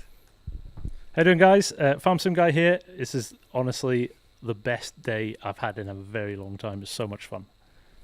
And I am Farmer Crap, if you don't know me. So, but I know DJ kind of downplayed himself, but you definitely know who he is. What else you got to say? You look like you're just... I don't know. I'm just used to holding the microphone. We have another special guest, I think off camera, going to join us in a second too.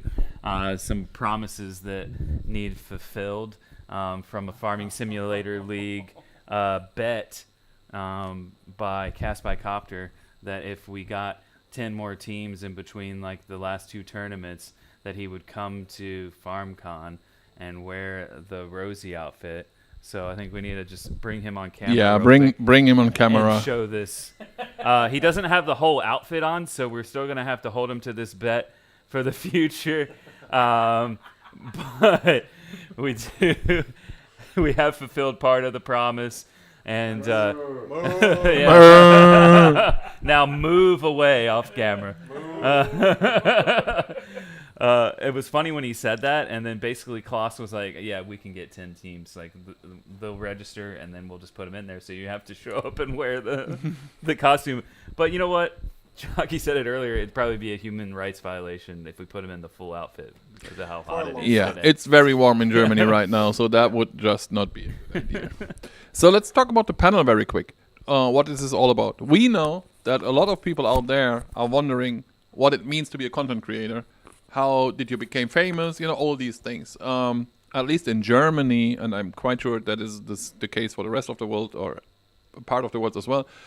Young kids want to be content creators. This is the number one thing right now for kids. They're like, oh my God, I would love to be a YouTuber, or I would love to be a Twitch streamer, or whatever. And we thought, because we do have a lot of young fans, it would be an absolute cool thing to just talk about this. How did you get into the position where you are? Can you make a living out of it? If yes, would you do it again? These things, like just talk through your career, basically, ups and downs. Maybe you can share some funny moments. You can even share some scary moments if you have some. You know, all these things. Just have a nice talk. I think it's half an hour. Yeah, it's half an hour. Extra time, maybe. Yeah, with a little bit of extra time, but we do have more content creators here than they have on stage, so we need that extra time. I'm going to leave that to you because we only have that one microphone and that will stay in that half over there. Okay. So if we have questions, we let you know and then you can just, you know, basically tell the guys out there because they will hear us, but the guys out there might not. Cool. Could you repeat the questions? This is starting. I would just say, like, start by what we want to do here, like Lars was just saying, is show that content creation, first of all, is not easy. It takes a lot of hard work. In fact, you've been with us for, like, the last week at TwitchCon and such. And from, like, the first day, you were like, you didn't know how to function without your normal routine. Like, I got to get these videos out, right? He's been like... I can't go to sleep. I need 3 more videos. Yeah, I need 3 more videos. So, I mean, first of all, like, talk a bit about content creation and like why you got started in it. I think let's start at the beginning. Maybe. Okay, so I started making farming simulator videos because I enjoyed watching them and I enjoyed playing the game, and I thought maybe people would be interested in the videos that I would make, whether it be a gameplay video or like a mod review video, something like that. News wasn't even on the radar at that point. So I just thought that, you know, if I'm watching these guys and enjoying it, maybe they or other people would enjoy what I could make. The first videos are usually never going to be very good, but you do get not only better with over time, but this is such a new profession in the world. This profession is, 10, 15 years old or something like that. And even with Farming Simulator, it's constantly changing. So, saying like, oh, that wasn't a good video or something like that, it's really hard to judge if a video is good or not. Just do your best. Just have fun. Anybody can do this, really. Do you still remember your first video? Yeah, I do. It was the first screenshots for Farming Simulator 19. You released those with the ideal on there and pictures from Estancia Lapacho, how the lighting and the sun was different, things like that. And I was really excited. I was like, today's the day I'm going to start being a YouTuber. Yeah, it's funny because you kind of refer to me as a YouTuber and like people know me and things like that, and it's still freaks me out a little bit because I'm just a guy that started doing some. Do you know? So my story is I started in lockdown, nothing going on during COVID. We couldn't go anywhere, you couldn't do anything. So I was just like, I need something to keep me occupied in the evenings and weekends and stuff. So I just started pulling the odd video together. Got a little bit of traction. I mean, when I say a little bit of traction, I had like 30 subs or something like that. And when I got a video that had 100 views, I was like, oh my God, this is incredible. And actually, he doesn't do farm sim stuff anymore, but Silver News, I sent him an email and said, hey, I've just started a channel. Any tips? Could you help me out? How do you get to where you got to? And it's a really good example of how good this community is from a supportive perspective. That he was like he 48,000 subs at the time, and he gave me so much time and explained stuff to me and just was brilliant and shouted out my channel, and that gave it a little boost, and it kind of snowballed from there really. And it's just been a really good ride right up until now. And like today is surreal. And Farmer Cop and I were saying at lunchtime, it's just like you kind of pinch yourself a little bit because it's that surreal, but in a brilliant way as well. So and it's just been, there are times when you kind of get stressed out because you've got content and you don't want to let people down. But as DJ said, key is have fun. And I've had a few times where you kind of start to panic about what you're doing and overthink it too much and things like that. But actually, do you know what? If you miss a day, if you miss a vid, I guarantee you there's nobody in our communities that are sitting, hanging, or like refreshing, going, why isn't their video up today? But when the stuff arrives, they'll flock to it and they'll watch it, and that's what makes it feel good.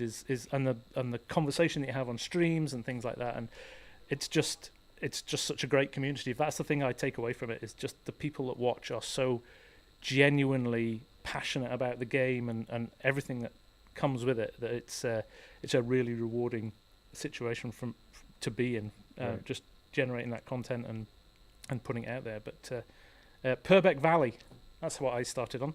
That was your first video? And it was cool. Yeah. And well, you just gave such a great answer that the other two guys can leave now, and we'll just talk to you the rest of the time. Yeah, you don't need to hear anything from me now. That did that. What he said.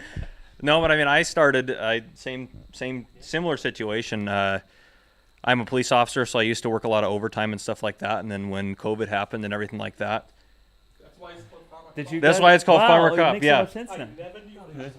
That's the number one question I get. Are you a police officer? I'm like I am. But anyhow, diverting from that. But so I would watch. I would play a lot of video games, and I'd play mostly Farm Sim. That's my favorite game, of course. But I'd play that, and I'd watch Mr. Silly P. That was who I watched. That was my go-to. I didn't watch hadn't heard of anyone else. I wasn't into watching gaming videos on YouTube or anything like that. But I started watching Mr. Silly P just while I played Farming Simulator and did that. And then from Mr. Silly P, I found other people that did it, like DJ. And from there I was like, you know what? Maybe I could just try this and see how it goes. So I just started uploading videos. I didn't.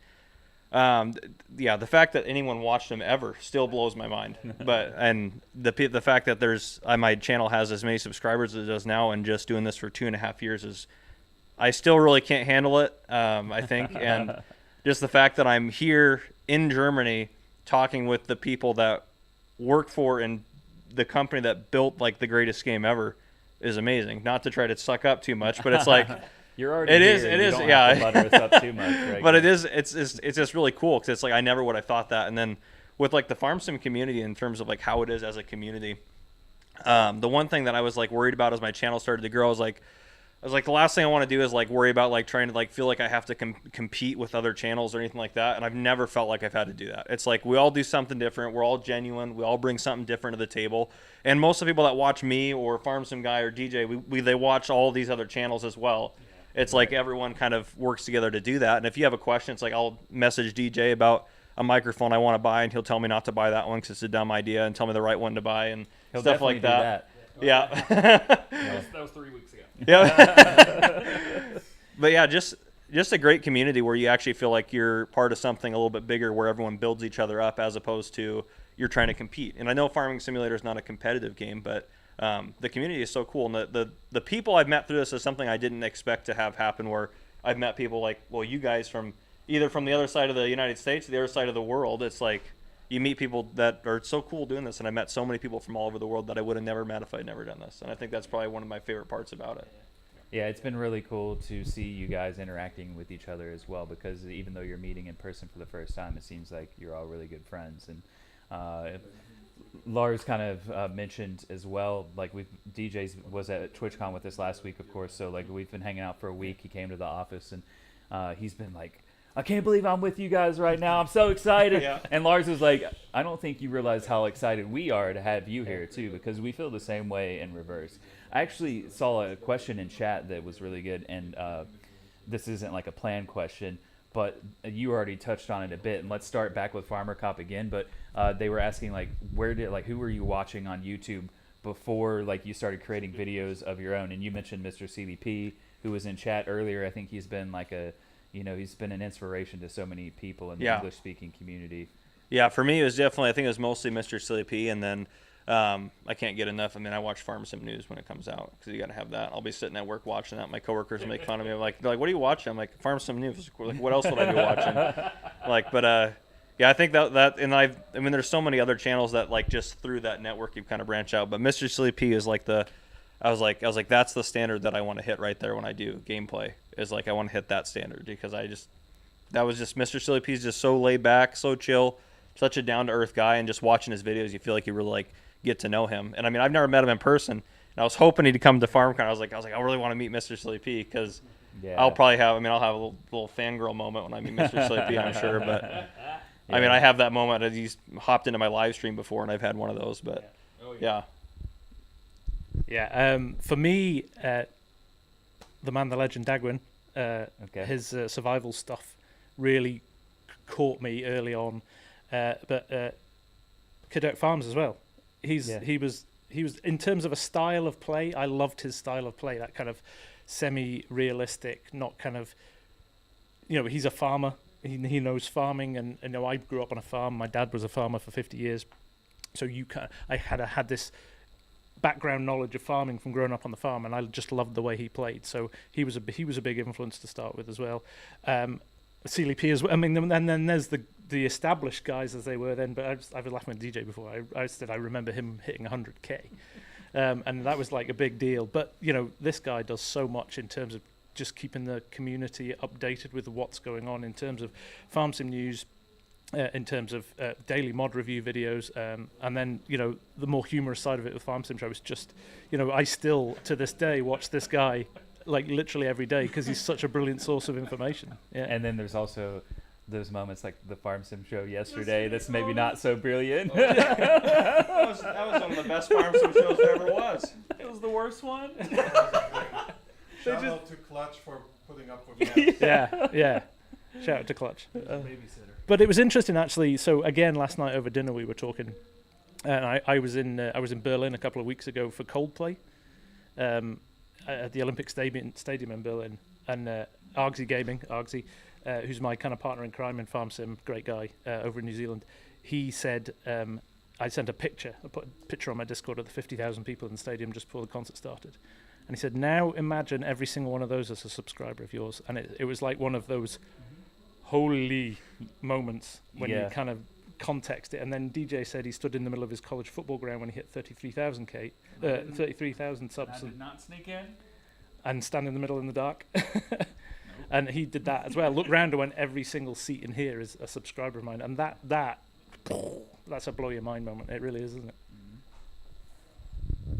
Yeah, Miss Silly P, everybody. Yeah, he's the man. Watch. He's in chat right now. Is he? What up, dude? Yeah, he is. He's the man. Virtual Farmer, Squad, and Daggerwin, of course. Some of Daggerwin's early on stuff. I remember his Unrealistic series, and I was just thinking to myself, how is this not base game? What mod is he using to do unrealistic stuff? And so that kind of got me into that a little bit. And there's some modders that have kind of helped push me along the way. Be like, oh, you like unrealistic? Here, take this, do this. And I'm like, this is awesome. But you know, all those guys, the guys that kind of established themselves, were pioneers in farming simulator content creation. They were the first of the kind. They took nothing and made just something out of it, and they're still the biggest of the best creators, regardless of any type of sub count or view count. Those are the guys that we hold the most and highest respect for, and to be even included in any of that doesn't even feel right. We're just dudes, man. And for you guys, it's funny because I watch you guys as well. Love multiplayer stuff. You introduced me to Argsy, who now I wake up watching his streams every Wednesday morning. Also Ketter. Love when you guys play. You've played together, right? Yeah. Okay. Just making sure it wasn't just me. And then I haven't really done like how-to stuff in a long time. Farmer Cop, on the other hand, has done all of the how-to stuff.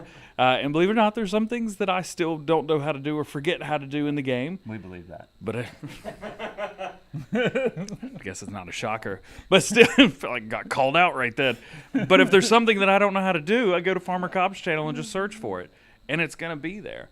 And it's really cool because, just the three of us in here can make a full circle of, oh, yeah, watch Tim for this and that and this. And we're just three creators. You put 5, 10 more, YouTubers or Facebook streamers in here, and it's just going to be a bigger circle of, I watched you, I did this, I did that, which should really solidify the fact that we're all here. We're all doing the same thing. There's no competition with this. Man, it's so much fun to be in this community. Yeah. I want to pass this to Lars, actually, because this is the English stream. We have these English content creators with us, Lars. These guys have all been on the spotlight streams that I've been doing, but no one knows like the German community better than you. So I wondered if you could just like briefly like summarize basically like how you feel about the German community too, and what they've been doing over the years, because that's really where this whole thing got started, and they started to spread it around the world, didn't they? Yeah, actually the German community and I think the English community started growing pretty similar. Back in the days, it was Daggerwin, of course, CDP, and Brad M. I think he was American. That one was there. And on the German side of things, we had, back in the days, there was McManus and Ansgar, of course. They have always been there. There was Gadarol. He was a big German streamer. He's not there anymore. Carvon, Martin aus Österreich. So we did have a complete different set of streamers. And while some of them are still there, like Ansgar, he is still the biggest end play, some of them just disappeared. And I think it's interesting because the English community made the exact same thing, right? I haven't seen Brad doing a video in ages. And there were a couple more that I just don't remember off the top of my head that I watched, English streamers that I watched before. And when this all started, I remember DJ Goem being the new guy, basically, coming into the community going, oh, I would love to do some videos. And he was tiny, right? And now he's the second biggest in the world, which is incredible. And it's the same for you guys. Like 3 years ago, you weren't there, right? And now you're just big content creators. It's the same in Germany, actually. We saw a lot of growth from people that haven't been there like 3 years ago. Just out there, and you might have heard the crowd cheer a couple of minutes ago. We have a couple of content creators that before the pandemic started, they weren't even playing. Or maybe they played, but they weren't streaming it. And now they are just big content creators. They are out there. They have fans. They give autographs. They have hours and hours of content on YouTube or Twitch or wherever. And I think it's just amazing. When I came into this company back in 2017, there wasn't really a community management. I was the first community manager for Giants. And bringing all these things together was so easy with this community, because you guys were like, oh my god, CLP did this and that. When I started, I have no clue about farming. I'm not a farmer, right? I'm a city child. I always say if I wanted to see something green, I had to paint the wall green because there was no green around. So I had no clue. I knew there were blue tractors, and I've seen green tractors, and I think I've seen red tractors. That was my knowledge base when I came into this community. But I'm used to creating communities. And I got all the help you got from other content creators, pretty much from the same guys, because I had no idea. So I reached out to our players and was like, look, I need help here. I have no idea what the hell is going on. And this community just helped me from day one. Well, apart from a few guys that were like, oh, why is someone who has no clue about farming in this community? But everyone was just super supportive. And this is, I think, what we see with content creators today. They just try to do something together. And this is actually what FarmSim is about. It's not a competitive game. I worked on Battlefield before. I've seen competitive. But now you see that people just try to play together. And if someone needs help, they will provide help. And there's not this, oh my God, if I help him, he might grow bigger than me and earn more money than me or whatever. Because, I mean, numbers are money. We don't have to, hide this. You make a living out of this. You're a cop. I'm not sure about you, to be honest. Are you? I'm not full-time. I still work I'm working marketing. So, in marketing, yeah. So you're the only one. Okay. But there are a couple of guys out there making a living out of it. But still, I've never seen someone going, oh, I'm not helping you because, I might lose something. It just doesn't happen.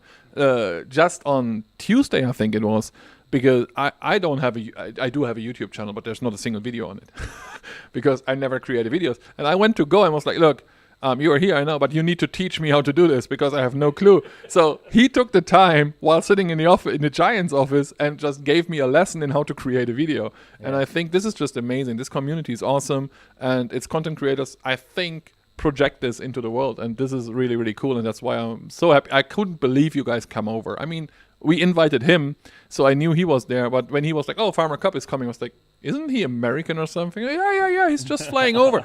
So, you guys are sitting there like, I can't believe this happened. We can't believe you are here, actually. Right. It's incredible, and I don't think you guys realize how much it blows my mind that you three are here with us, sitting here, enjoying FarmCon and just having a good time. It's insane. Yeah.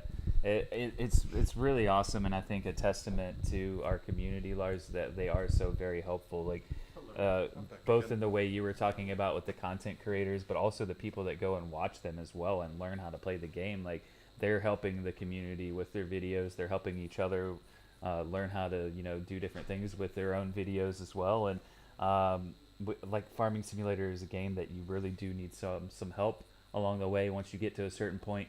Thanks. Like, I was watching the Pumps and Hoses presentation before, and I was like, I'm glad I'm watching this video now, but I'm going to need to watch so many more videos because I want to use this, but it looks like it's going to be complicated. So maybe a Farmer Cop how-to is going to be the go-to in the future. We're going to need some. Yeah, I'll be sitting there trying to figure it all out, I'm sure. You mentioned, Lars, like something about like how it can be kind of hard to be a content creator just now when you're talking, and like how and you've been around a lot of communities.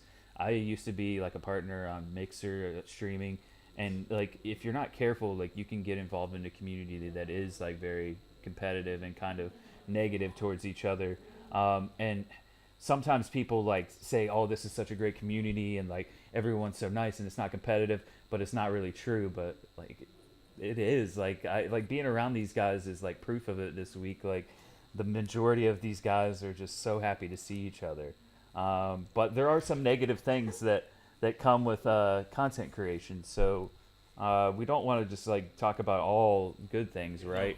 We want to talk about maybe some more of the like tougher things that maybe someone's sitting out there right now and they're saying, I want to be a YouTuber. How hard can it be? DJ Goham just turns his camera on and talks into a microphone. It's just a 10-minute video. Yeah. So how much work is it? It's 10 minutes a day. It's 4 hours. That's what was it you were takes. saying? Like it's easy, dude. Everyone's saying, or no one likes you. Everyone's saying that, or something like that. You've been saying this week to joke with the guys. But yeah, let's start with you, DJ, and talk about the harder moments of your journey and like what have been the struggles and how have you overcome them as well. So one of the struggles that has happened to me is when I started doing YouTube, I was also a DJ. Okay. And so time was not on my side. Okay. Which, I can't really say much because you've got guys right here that are not full time either, and no YouTuber's full time when they start. You shouldn't be, because that's a terrible idea. But the hard thing is trying to find the amount of time that's appropriate to put in, because you can't get time back. If you spend it doing something, you can't get that time back. And would you have felt bad about spending it making videos versus spending the time with your family, or spending the time sleeping, which is the thing that the majority of people give up, is sleeping. So sleep is nice. Sleep is extremely important. So I think one thing that people don't realize is, getting rid of sleep. You spend the 8 hours a day or the 7 hours a day with your family. You spend 8 hours a day at work, and then you spend about 8 hours a day sleeping. Where out of those 16 to 24 hours in the day that you've got to kind of piddle with, what are you going to pull from to do something else? Content creation takes a long time. My normal day starts at 5 a.m., work starts at 6, and it might be done at 2, it might be done at 12, it might be done at 8 or 9 o'clock at night, depending on what's going on. And that's time, I live by myself, which makes things easy. But, I could be spending that time with my grandparents or my parents or with friends, going out for dinner or something like that. So you have to give up a lot. Obviously, when you have a normal job, it's easy to say, yeah, I'm going to work. You don't feel like you're giving up time. But when you're sitting in front of a computer recording for hours on end or writing scripts or something like that, it takes time. And sometimes people, especially working from home, it can kind of feel like that's your personal time that you're giving up. So you really have to put yourself in a good mental state. This is not easy. It can be easy depending on how your lifestyle is and stuff like that. But I know for me, it was extremely difficult. I gave up sleep. That's what I did. And I also gave up all of the time with my friends from 2018 when I started through still now, I guess. Don't worry, he gave up sleep, but he did catch a nap in the car on the way here, didn't he? Yeah, check. That's the only time I saw him sleeping. Yeah, check Giant's Twitter for that one. Yeah. His vacation in Germany. Yeah. Work. So, and that's a good thing as well to say. I could be spending time with you guys, having dinner, or spending time doing this or that, or sleeping in. But got extra videos to make. I still have a job to do. My job is this. It comes first.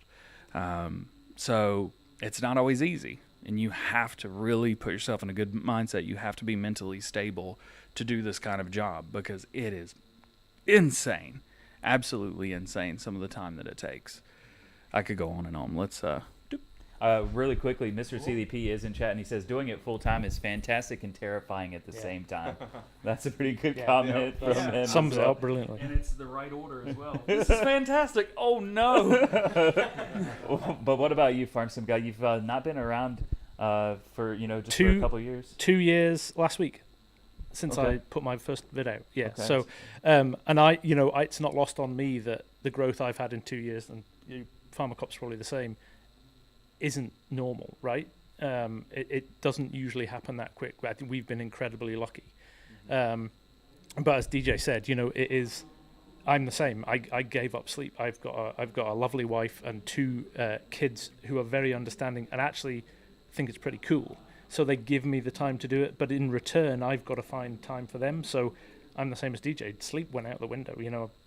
I've been operating on about between 4 and 5 hours sleep a night at best for the last 2 years, and actually I've kind of got used to it now, which is okay. But don't get me wrong, there's some mornings I just don't want to get up. But people, I think, from a negative perspective, the world's changing, right? Social media has totally changed the world. That kind of on demand, everybody wants everything now, and I think so many people do what you talked about at the start, Kermit, about going into, I can be a YouTube content creator. That's easy. And they put 2 videos out, and they're like, "Oh, it's not working. It's rubbish.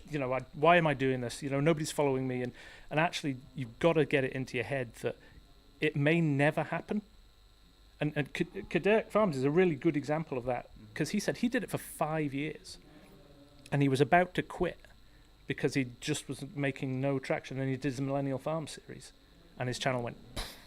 So you just don't know when it's going to happen, and you've got to do it because you love it, not because you think you're going to be famous or make money or any of those things. You've got to do it because you love it, because it's too easy to give up if you just want the kind of the spoils or the success from it, because it'll never come. You've got to have determination to want to do it. I would never have done this as a 21-year-old.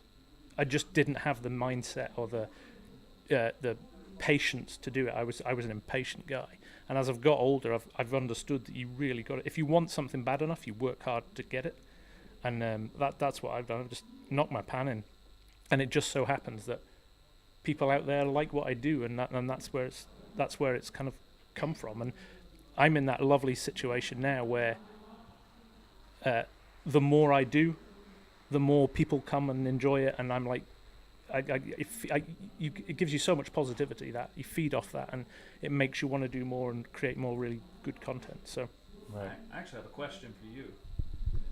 So this was interesting because it was something that I was kind of terrified of, is the prospect, not the prospect of doing really well, but what happens if it doesn't do well? How do you know when it's time to just, this isn't it? I could go work at McDonald's, but I can't cook. Yeah.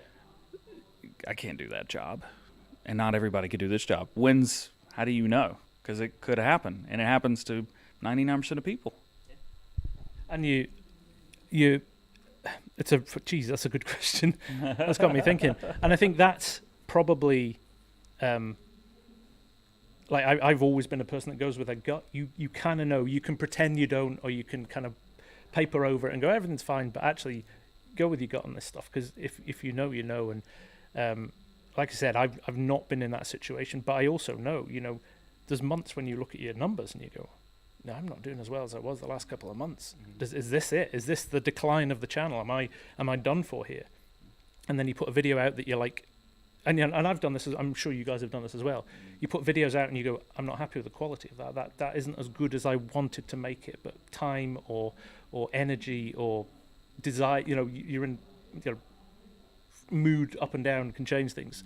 So from that perspective, you put a video, but sometimes I've done those vids and I'm like, I'm not happy with that, or damn it, I need to get some content out. And I did one of like my top seven mods, and I threw it together.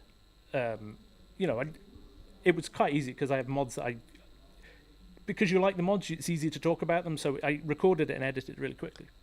And it got something ridiculous, like 250,000 views. And I was like, wow. Okay, how did that happen? Because I was like, that was a surefire tanker. That was going to go down.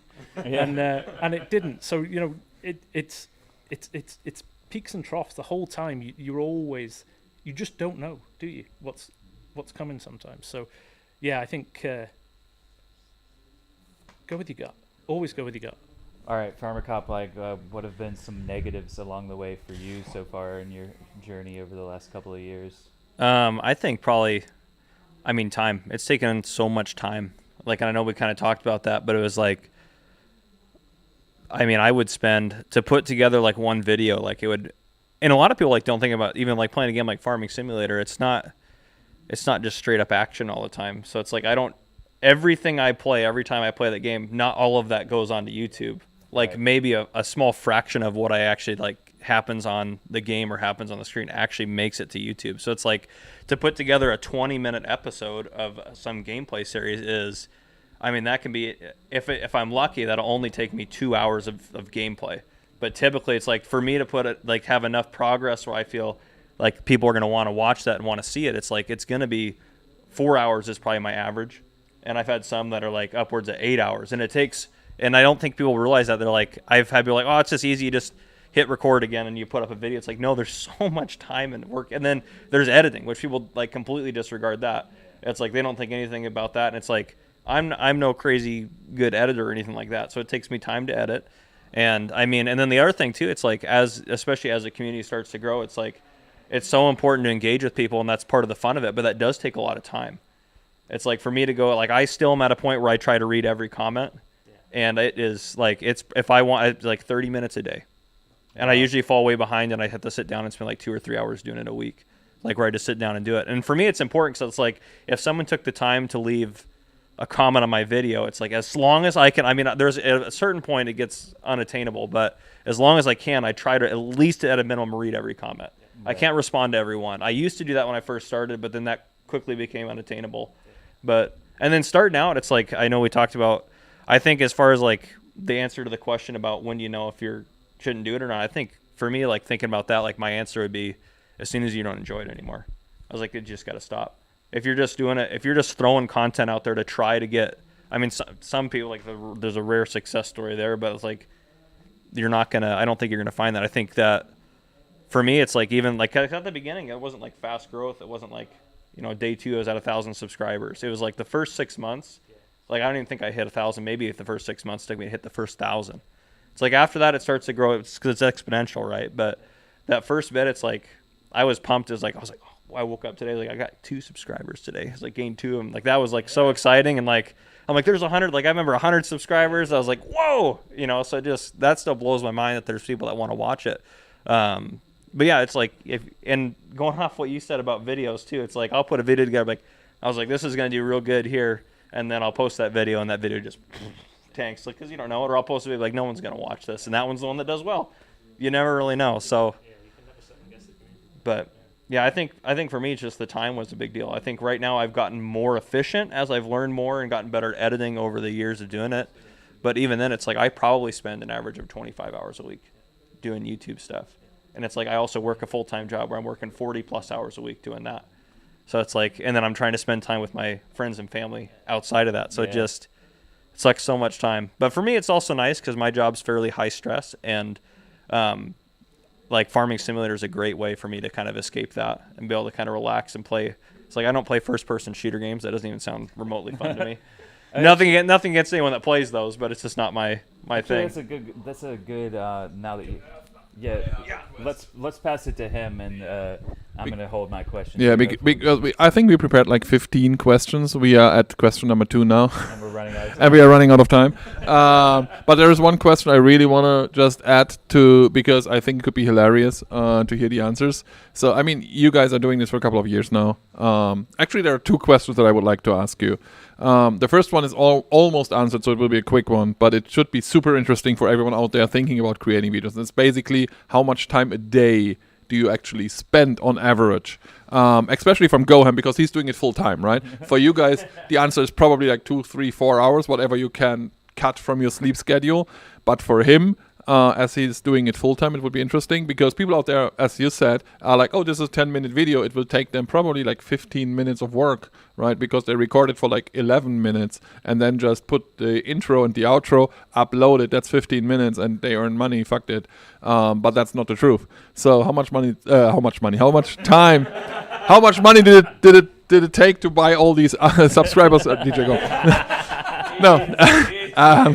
How much time do you on average spend a day? And the other thing that I would love to just hear is, what was the most hilarious thing that happened while creating content, just so that these guys out there might share a smile with all of us?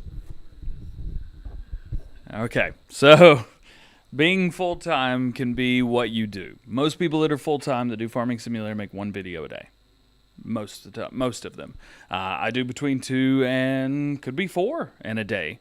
Usually my aim is to hit 20 in a week, and that's across 2 different channels as well. Used to be 21 epically. I have a minimum set because this is my job. This is my job. I do this for work. So everyone works usually 8 hours. So I have a thing from 6 o'clock until 2 o'clock. That is the work day. You work. You get 30 minutes for lunch, usually around 10:30 or 11 for me. And I go to work, clock in, and I make sure that I do that, because if you don't, you find yourself putting in as little time as possible, and this is not a job for that. You need to put as much time as possible, because your viewers are watching you. They're spending their time watching. You owe it to them to be able to put as much effort as you can into it as well. That being said, I put in usually 10 to 12 hours a day, on average 6 days a week. The other 1 day a week is on Saturdays, and I usually do 4 to 6 hours.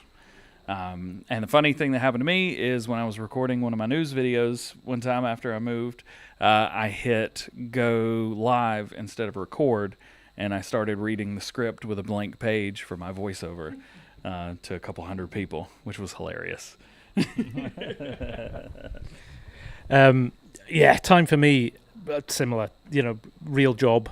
Got to hold it down. Real job. Listen, they still call it a real job. So yeah, I work kind of 9 till 5, 6-ish most days, and then I will, usually spend a couple of hours with the family, 6 till 7 or 8 o'clock. Because the kids are relatively small. Oh, it's a nightmare now. It's the summer holidays because they stay up late. But usually they kind of go into bed around about 9 p.m. My wife loves it because she gets to watch anything she wants on Netflix. But I kind of start around 9 p.m. and I'll go through till midnight, 2 a.m. most nights. Either that's streaming or editing, and that's one thing we should touch on. You've got to love the process. It's not just playing the game, because the game takes, I would say, 15% of the time it takes to put a video together. Only about 15-20% of that's actually playing the game. So how much time is other social media channels? Yeah, there's a lot of management. There's it's a real management job, looking after social media channels, editing, replying to comments, sharing stuff on other channels and things like that. So yeah, it's huge. The amount of time that it takes is do not underestimate it, people, if you want to start a channel, because it really does consume you a little bit. And the funniest thing, which is an ongoing funny thing which happens all of the time, and my community rip me for it all of the time, is my ability to not turn my mic on at the start of a stream. all the time. Didn't you do that on the Spotlight as well? Like, was that No, you? I was okay on the Spotlight, but you forgot to turn your mic on, which was ironic. Oh, yeah. Okay, that's what it was. We're great. Yeah, consummate professionals, right? I did it on purpose. Yeah, I think for me it depends on the day. So I work my current schedule. I get a new schedule from my job every 4 months. I get a new schedule. Either I'm on day shift, swing shift, or graveyard. If I work day shift, it's 7 a.m. to 5 p.m. If I work swing shift, it's either 2 p.m. to midnight or it's 4 p.m. to 2 a.m. And if I work the graveyard shift or the night shift, I work from 9 p.m. until 7 a.m. So like every 4 months, I readjust to what I'm able to do or where I'm able to put my content creation in. So like right now I'm on swing shift, so I work 2 p.m. to midnight, 4 days a week. So on the days I work, I get up at 9, and I usually stream on the days I work. So I'll either do like an hour and a half or 2 hour stream, and then I'll record it. Like if there's any maps that have come out, I try to do a map tour the same day and get all that done. So I'll do that from like 9:30 until I need to leave for work or start getting ready for work at like 1. So I do that on all the days I work. And then on my weekends, I feel like I spend most of my weekend days. I'll still go out and spend time with friends in the evenings and on my weekends, but it's like I'll still get up around 9 and I'll start working about 9:30 until about 5 or so on all 3 of my weekend days. It's like that's where like most of my time, and I mean I love doing it, so I'm happy to do it, but at the same time it does suck a lot of time away. But we can keep going. We are like almost at our time. I think, what is it, the bale sacking challenge? Is that what's next? Or? Yeah. Yeah. We just skip that one and keep talking. Yeah. I gotta go announce. Oh, you're announcing the bale sacking challenge? The plan was that you cast it from here for the English community. Oh, no, I could do that. Yeah, sorry, I could do that. You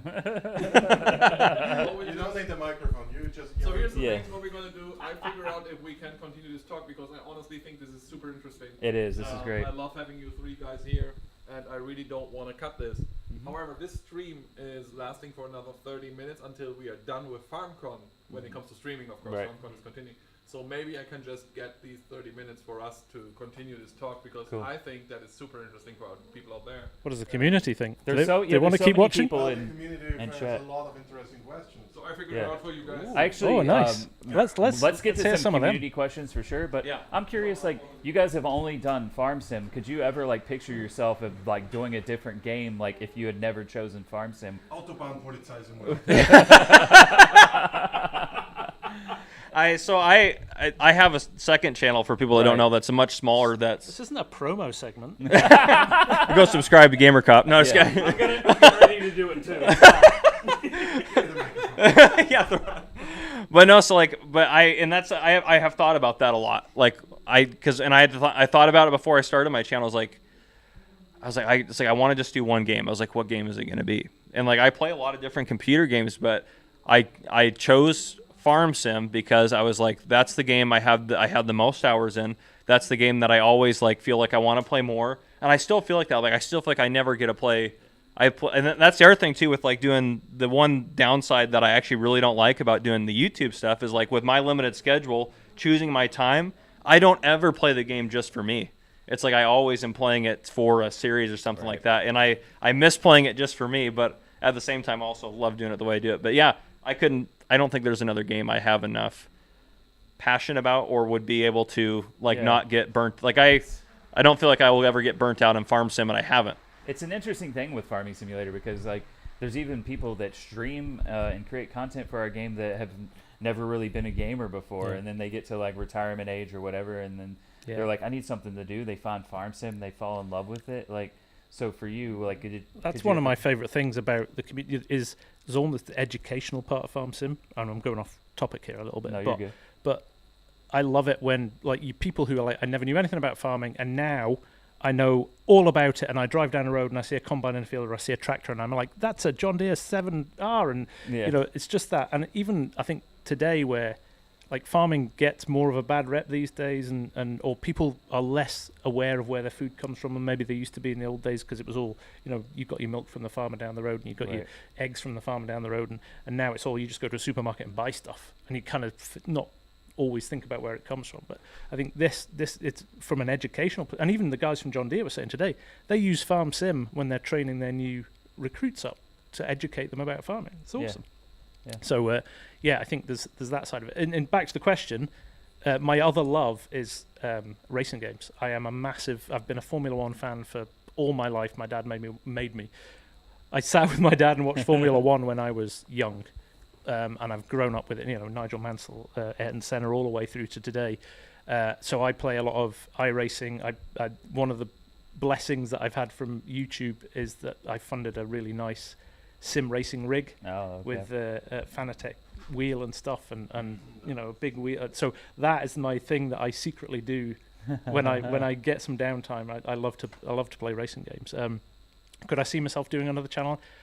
I couldn't see myself starting again from scratch. I feel it would be really hard to start another channel from scratch. It's just interesting to me that like people, when like Farm Sim is a game that takes up a lot of your time, but like a lot of people that play it, and especially content creators, they like dedicate themselves to it because there's just so much there that you can cover, right? Yeah. And so much to do. Yeah, so. And the variety with Farm Sim is really good, and the fact that, you know, farming's in my blood. I love farming. I grew up driving tractors at harvest time, and I used to get paid pocket money for helping milking the cows when I was at school when I was growing up. So you know, it's in my blood and I love it, and this is kind of because I live in a city now, I can't go back to the farm. My dad's retired, so the farm isn't there anymore, but just the fact you can do that is really, really good. The other thing I really like, and I know he's a bit of a fan of this as well, I'm a gadget geek, so I love kit. You know, I could probably see myself doing a tech channel looking at cool gadgetry and kit almost as much as I could see myself doing another gaming channel. Cool. Yeah, I saw one of our ambassadors, Farmulator, was in the chat earlier when they were showing off pumps and hoses, and he says, like, as a young kid, his first ever job was actually like rolling out these hoses and connecting them for these like umbilical application systems. So I know a lot of people are jazzed up for that DLC, but yeah, DJ. So it's funny because all of the above. Actually, so I've got a gear channel and a racing channel. I like that these guys took this question as a time to talk about their channels. It's if I had one, it would probably be called like DJ Go Ham Game Room, likely, right? If it existed, or just DJ Go Ham Gaming or Game Room. DJ Go Fast. And then if I had a gear channel, probably like Go Ham Gear or something like that. It sounds like a good one. They both exist. Anyway, so actually, so Farming Simulator for me was actually kind of a little bit of a business decision from the very beginning, because I played Grand Theft Auto, I played Forza Horizon, I played Forza Motorsport, and I played all of these other racing games, and Minecraft, loved Minecraft, and Farming Simulator. And I thought to myself, if I had to play one game all day long out of all of those, which one is it going to be? And I noticed that at the end of every night after I would DJ, I would come back home at like 4 a.m, and I would be playing Farming Simulator till the sun came up every day, no matter what was going on. And so I said, this is probably what I should do. And I noticed that there really weren't a lot of American English YouTubers that were doing it. And I said, well, if I notice that there's a lack of, representation in the United States, that means that other people must notice that as well. So it was kind of a business decision at the very beginning of which one do I think would be better, which one do I think would be more fun. and I mean, it was a great decision. The other channels, it's for fun. It is purely for fun, and if I get extra time to do something, and because I enjoy them, and I want to share that with the other people. But man, I'm obsessed with Farming Simulator. Chucky, you've been reading chat, I think. Have you seen any like interesting questions? I know we're running out of time, but maybe some people in chat have been wanting to ask these guys some things. Yeah, I mean, earlier I saw somebody asking when we talked about the amount of videos that you guys are doing. Like you're doing like a ton of videos. Somebody asked, is it not viable to do less videos? Wouldn't it be better to go for quality over quantity? Like disregarding that your videos tend to be actually pretty good quality. So well, that's an easy one. Before early on, they were absolute trash. So the quality was very, very low. Consistency. If you do the same thing over and over again, you figure out what you're doing wrong, and it's easy to get it right. My early on news videos weren't news videos at all. They were daily mod update, and I screenshotted the testing list that Lars was putting out at the time and read that off and said, okay, have a great day. And then eventually I was, boring. and then, you know, one day I was like, oh, well, I should do, you know, maybe what a modder is doing or something like that. I saw this on Facebook. I thought it was cool. What if somebody else thinks this is cool? And then you start building and building and building, and eventually you're like, I should probably learn how to edit these videos. This is getting out of hand. And you learn how to edit the videos, and now I have all of my files in one folder. I have all of the overlays, all of the music. It's in one spot. I use Final Cut Pro on Mac to edit, and I'm really fast with it, and I can pop out a news video now, a 10-minute news video. I can pop it out in probably 30 to 40 minutes, depending. The biggest thing is the script. It takes me an hour to write the script. There's no way around that. With news information, you can't get it wrong. If you get it wrong, everybody says that, well, DJ said this. I can't have that. So it has to be correct every single time. And so I write a script. That way, I don't mess it up. Mod videos, I mean, they're mod videos. You show people what they want to show. I try not to overlap with Mr. Silly P because he is the man. When it comes to mod videos, if you want to know how something works exactly, watch his videos. Mine's a good one as well if you just want to be like, okay, what came out today? So there you go. All right, what about these guys? Yeah, the quality over quantity thing was more for me that it wasn't sustainable with my work and stuff. So I went from pretty much every day. I'm down to Tuesday a video, Wednesday a live stream, Thursday a video, and then maybe one or Saturday and Sunday, or Saturday or Sunday, depending on how much I've got going. But yeah, it's hard to keep up. Yeah, really quickly answer. I think we're about to switch to the bale stacking challenge, but go for it, Farmer Cup. Quickly I'll answer. So I think, yeah, it's just kind of a balance. And I used to do, I didn't start streaming or doing any streaming content until like 20 or 30,000 subscribers or beyond that. So I kind of missed doing that. And then as far as other videos go, well, you just kind of figure out what works and you try to put out good quality stuff. Ja, im Endeffekt kann es dann gleich losgehen. Auf Lutz geht's los, würde ich sagen. Müssen wir mal schauen. Und ja, da sehen wir schon, ne? JCB, der hat sich auch qualifiziert. Demi Interfan ist mit dabei, Major Malone, Nils, SGA German und MN Agrar. Die kämpfen quasi um diesen schönen Noble Share. Da würde ich sagen, wir sind ready, Spieler sind auch ready. Dann würde ich sagen, let's go, ne? Auf geht's. Ja, noch nicht. Noch nicht? Aber wird jeden Moment starten. Wird jeden Moment starten, ja gut. Ja. Jetzt gerade einmal so umswitchen. Okay. Da muss man sich einmal kurz zurechtfinden und dann muss man einfach mal schauen. Ne? Das ist übrigens auch das Setup, wo wir morgen so ein paar FSL-Show-Matches auch noch sehen werden. Ne? Das wird auch sehr interessant. Trelleborg gegen Astragon. Trelleborg gegen Astragon morgen. Ne? Das geht morgen los um 10, ne? They're really good guys. If you ever get a chance to meet them in person, you've got to do it. There's guys that drove like 8 hours, 5 hours just to come and see some of us today. Seeing them interact with the people that come to visit, they will take every minute and every opportunity they can to sit and talk to you, get to know you, sign an autograph if you want. They got to do that for the first time today. I signed someone's shoe. Really? And we got taking selfies with people. It's so much fun to meet the community because at the end of the day, we make these videos and we do what we do for one reason, for the community to enjoy it. So the bale stacking challenge is really cool. It's something that we do at events. So if you're watching online, you may have never seen this before. It looks like in this version we can kind of change the parameters for different events. We have 8 bales out on the field. So here in a second it's going to start up, and unlike the Farming Simulator League, this is every man for himself. Yes. So every player for themselves, and it's going to be the fastest time wins. Yep. So throughout all of today, we've had basically qualifying times, and these are our finalists here. We got 6 finalists, and surprisingly, I don't see any Trelleborg people on there, but maybe they were ineligible. I was told, I think that's the thing, I was told that they had posted their times, and their times were not top. And not that I want to oversell them, but I don't believe them. Yeah. But we'll find out tomorrow morning. Yeah, there'll be an FSL show event off stream tomorrow too, and the next tournament will be coming up in a couple of weeks too. FSL.giants-software.com for information on the FSL. Just a very quick thing while they are still setting up. I love this panel. I would like to thank you to you 3. And you know what? Let's do that on stream. Like, we couldn't finish the panel here. Let's do it on stream. You heard it. All right. So here we're getting ready. What do you think's going through their head right now? Holy crap, am I going to win? Holy crap. That's probably what's going through their mind. These things are awesome to watch. We already have It's going flying. Ooh, double stack. We already DJ Goham yeeted one. You have to.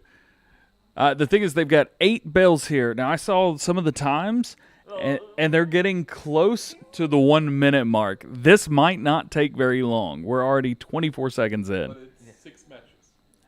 This is the bet. Every time the slowest gets kicked out. Oh. Last man standing style That's bale what's called stacking Battle Royale. Yeah. Nice.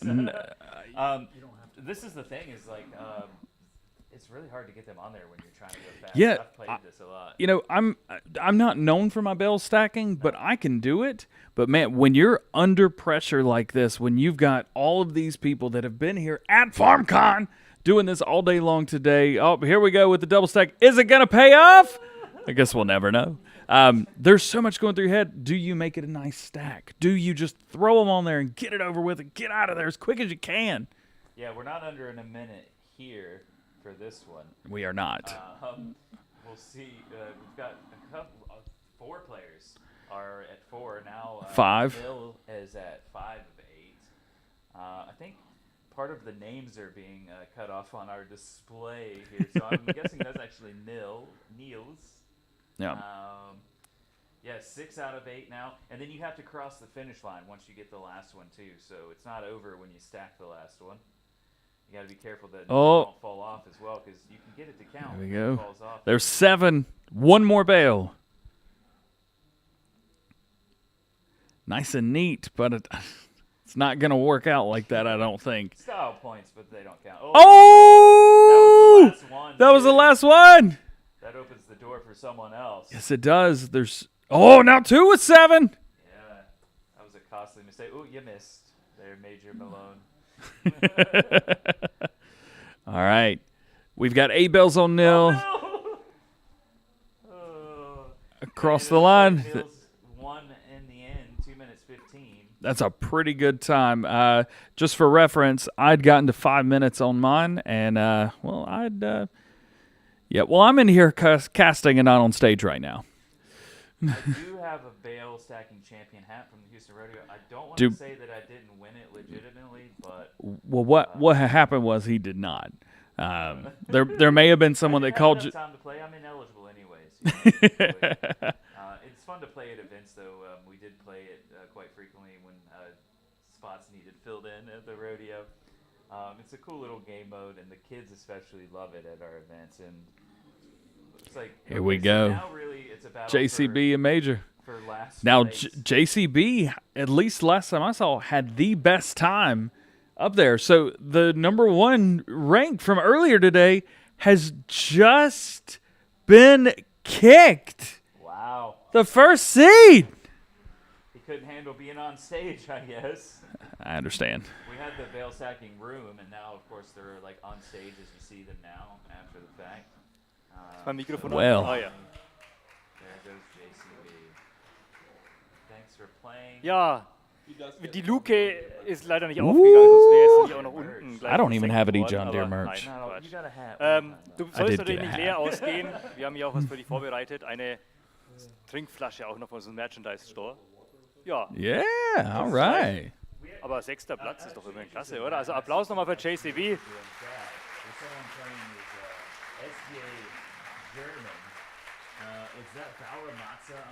Okay, dann aber leider wie im Fernsehen.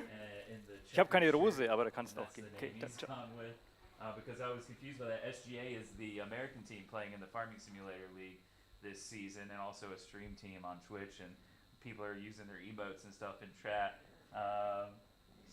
And we've got calls for DJ to become a commentator. Hey, if you actually you did do the final last year. I did, yeah. I was able to host the finals. Got up at 3 a.m. on a Sunday morning, way earlier than I normally do, and we had a great time. I was able to host that with Chucky, who was so kind and helped me out throughout the day. We had so much fun.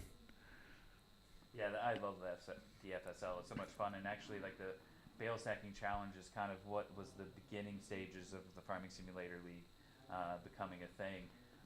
Yeah, a lot. In fact, we were talking earlier, you guys were like about how Farming Simulator isn't competitive and the community isn't competitive, but we do have the Farming Simulator League. So if you want to see what competitive farming looks like, today it is every man for themselves. However, the Farming Simulator League is 3v3, correct? Yeah, 2 teams of 3, 15-minute rounds. There's a pick and ban phase, all kinds of drops and different things, perks and team perks. They can kind of change the strategy and the gameplay. And the 2 guys in the middle there on the stage, kind of hidden by their monitors, are Homer and Klaas. Klaas is our head of FSL and our event manager. They're 2 of the German casters for the FSL. Here we go. Inside the Red Cat. Time to go. So if you had to do this, what would be your strategy? What would you go for first? When I play this, again, I did not win my bale stacking champion hat legitimately, but when I play, I try to stack 2 at a time.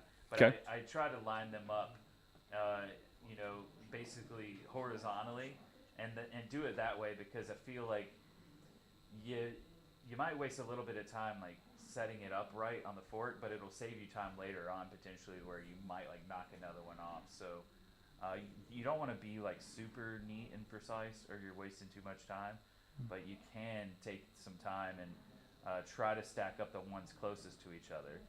That's a good stacking job, just kind of using the one bale to push the other two to the side. And it looks like Major Malone's actually got a pretty nice little setup going on there. Nils is just stacking them up, letting them go. But there's only 8 bales, so you wouldn't think 8 bales really take up too much room on this trailer, but when you get about 5 on there, you start running out of room pretty quickly. Major Malone's still going for the neat organization. SGA German about to knock his trailer over. Look out. Yeah, I think the important thing to remember for these players right now is that having the best time right now doesn't matter until the final round. Yep. All you got to do is make sure you're not the slowest, and you keep moving on. So we're at 6 out of 8 bells right here. This is currently our leader. Now, this is DMI. They're currently in last place, but you can see they're doing 2 at a time. Oh! I thought those were going off. And just like that, they went from last place to now they're tied for first. Yeah. Oh. Ooh, that's sketchy. That's going to be hard to get other bales around without 7, 8. That's 8. Go, go, go. This is 2 minutes. Ooh, 2:15. That's a good time.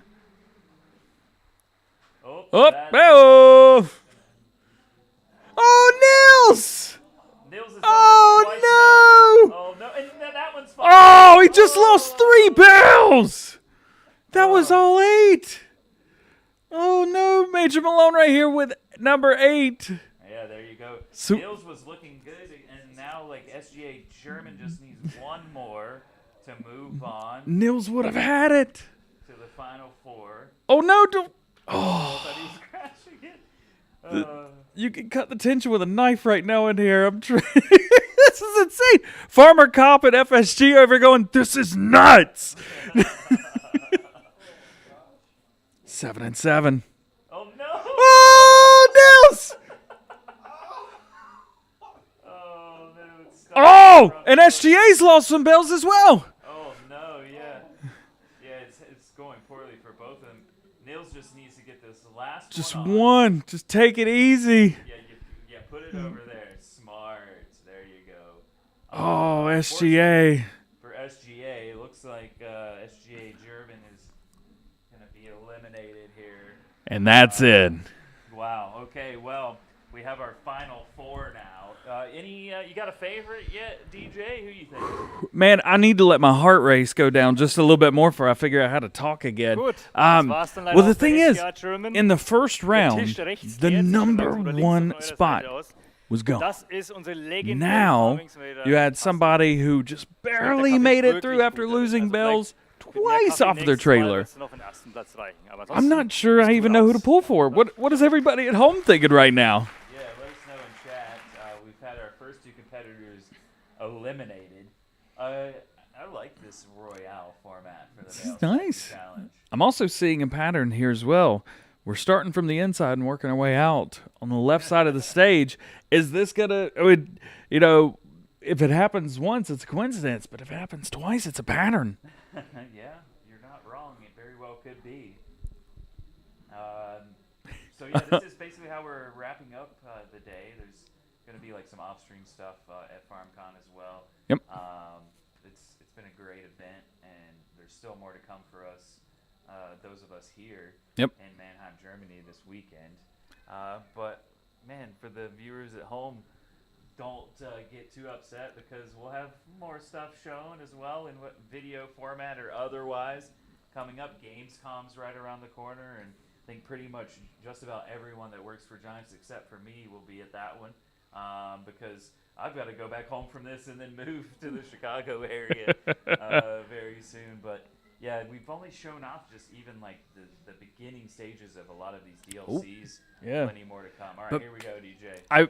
I will say one thing, talking about the DLCs coming up, I feel like I already know so much about them, but we've only seen a little bit so far. I feel like we've seen a lot of stuff early. It's kind of exciting. Yeah, we've seen some good stuff, and hopefully we'll see some good stuff here in this bale stacking challenge. Woo! We've got 1-1-1. tie for Up 2 now. Neil's up. So Neil would have gotten first just about in the last one if their bells hadn't fallen. Oh, we've already seen a... Oh, man. There goes a bale. Now, I will say, this may look easy. Oh, yeah, you just pick them up with the John Deere and put them on the trailer. Man, when you're under pressure, you have no idea. I was just in a room with people having fun. Now, see, that is the nice way to do it right here. And this is kind of what I did. I would bring them close to the trailer and then stack them later. Grab the Just ones pushing closest them. to each other. Exactly. This is looking nice. Put them on. But again, I'm no expert. It's Big- going to be a close one. You just don't want to be the slowest person right now. Nope. But we've seen so many mistakes made late in the round. The pressure is on. The pressure is on, and it looked like somebody had already lost a bell or two off the trailer, but everything's looking fine now. 5, 5, 4, and 4. It's really close. Seeing a lot of different styles here. Some with 2s, some with getting them on there nice and organized, horizontally. Some just like, get it on the trailer now. That's the way I go. Get it on the trailer. My wife, Mrs. Kerm, is actually in chat and says, I could never do this. I've been actually teaching her how to use a front loader in Farming Simulator recently. She's slowly learning all the processes. And this is one of the more tricky things to do in Farming Simulator. And the fact that you said you're not used to playing with mouse and keyboard, and I'm not either. Yeah. But they are using mouse and keyboard for this. So that makes it even more spectacular in my eyes. All right, here we go. Major Malone and Neil on their last bell. But DMI, that's a double for 7 and 8. There's 8. There's 8. There's 8. Everyone's got 8. Who's going to get to the finish line first? Okay, wow. Oh, Major Malone, DMI. Oh! Eliminated by like a split second. What's the time? We can't see the time on our monitor. They both have 2 minutes, 18 seconds, and then 4 something. We need the last number. We can't see it. Literally came down Tja, to the war sehr tiniest knapp. of Ich hab margins hinten noch den Oh Chat my verfolgt. goodness. Eigentlich im englischen Chat wurde gerade gesagt, That dass du das Ganze gewinnen is wirst, what wenn I'm du talking about. nicht nervös wirst. And Ich so vermute that's mal, it. ist That's wohl half. nervös geworden, oder? We've only got 3 Ja, more okay. games. Hat nicht sollen sein, aber 2 more hier, games. Du bekommst Best of 5. I can't. I should not be allowed to do any math Größe anywhere. L. Du kannst es auch umtauschen, wenn es nicht passen sollte. aber- They are getting some pretty sweet prizes. I tell you what, with the setup that Giant Software brought to FarmCon, all of the merch everywhere, like you think Farming Simulator, we all have Farm Sim. You're like, oh, I'd love to have a Farming Simulator t-shirt. That would be so cool. And then you get to the event, you're like, oh, I didn't realize there were this many t-shirts and hoodies and mugs and mouse pads and I need a cow. I need plushies. And then you look to the right and you're like, oh, and it's the John Deere one as well. I think Farmer Cop's run out of money already. It's day 1. All right, here we go. Round number 4. All right, yeah, so one person will not make it into the final match. 2 of these competitors will move on for the winner takes all grand prize finale of the Royale. I don't even want to look right now. You get nervous? I'm getting nervous. I'm not even playing. The most nervous you've been all week, surprisingly. Dude, I don't want to talk about it right now. It's so good. And again, imagine not 1, not 2, not 3, but this is these guys' 4th match playing for literally everything, just trying not to get eliminated. Yeah. You really don't want to get eliminated now. No. You get eliminated now, and you're just 1 match away from Yeah. having a chance to win the whole thing.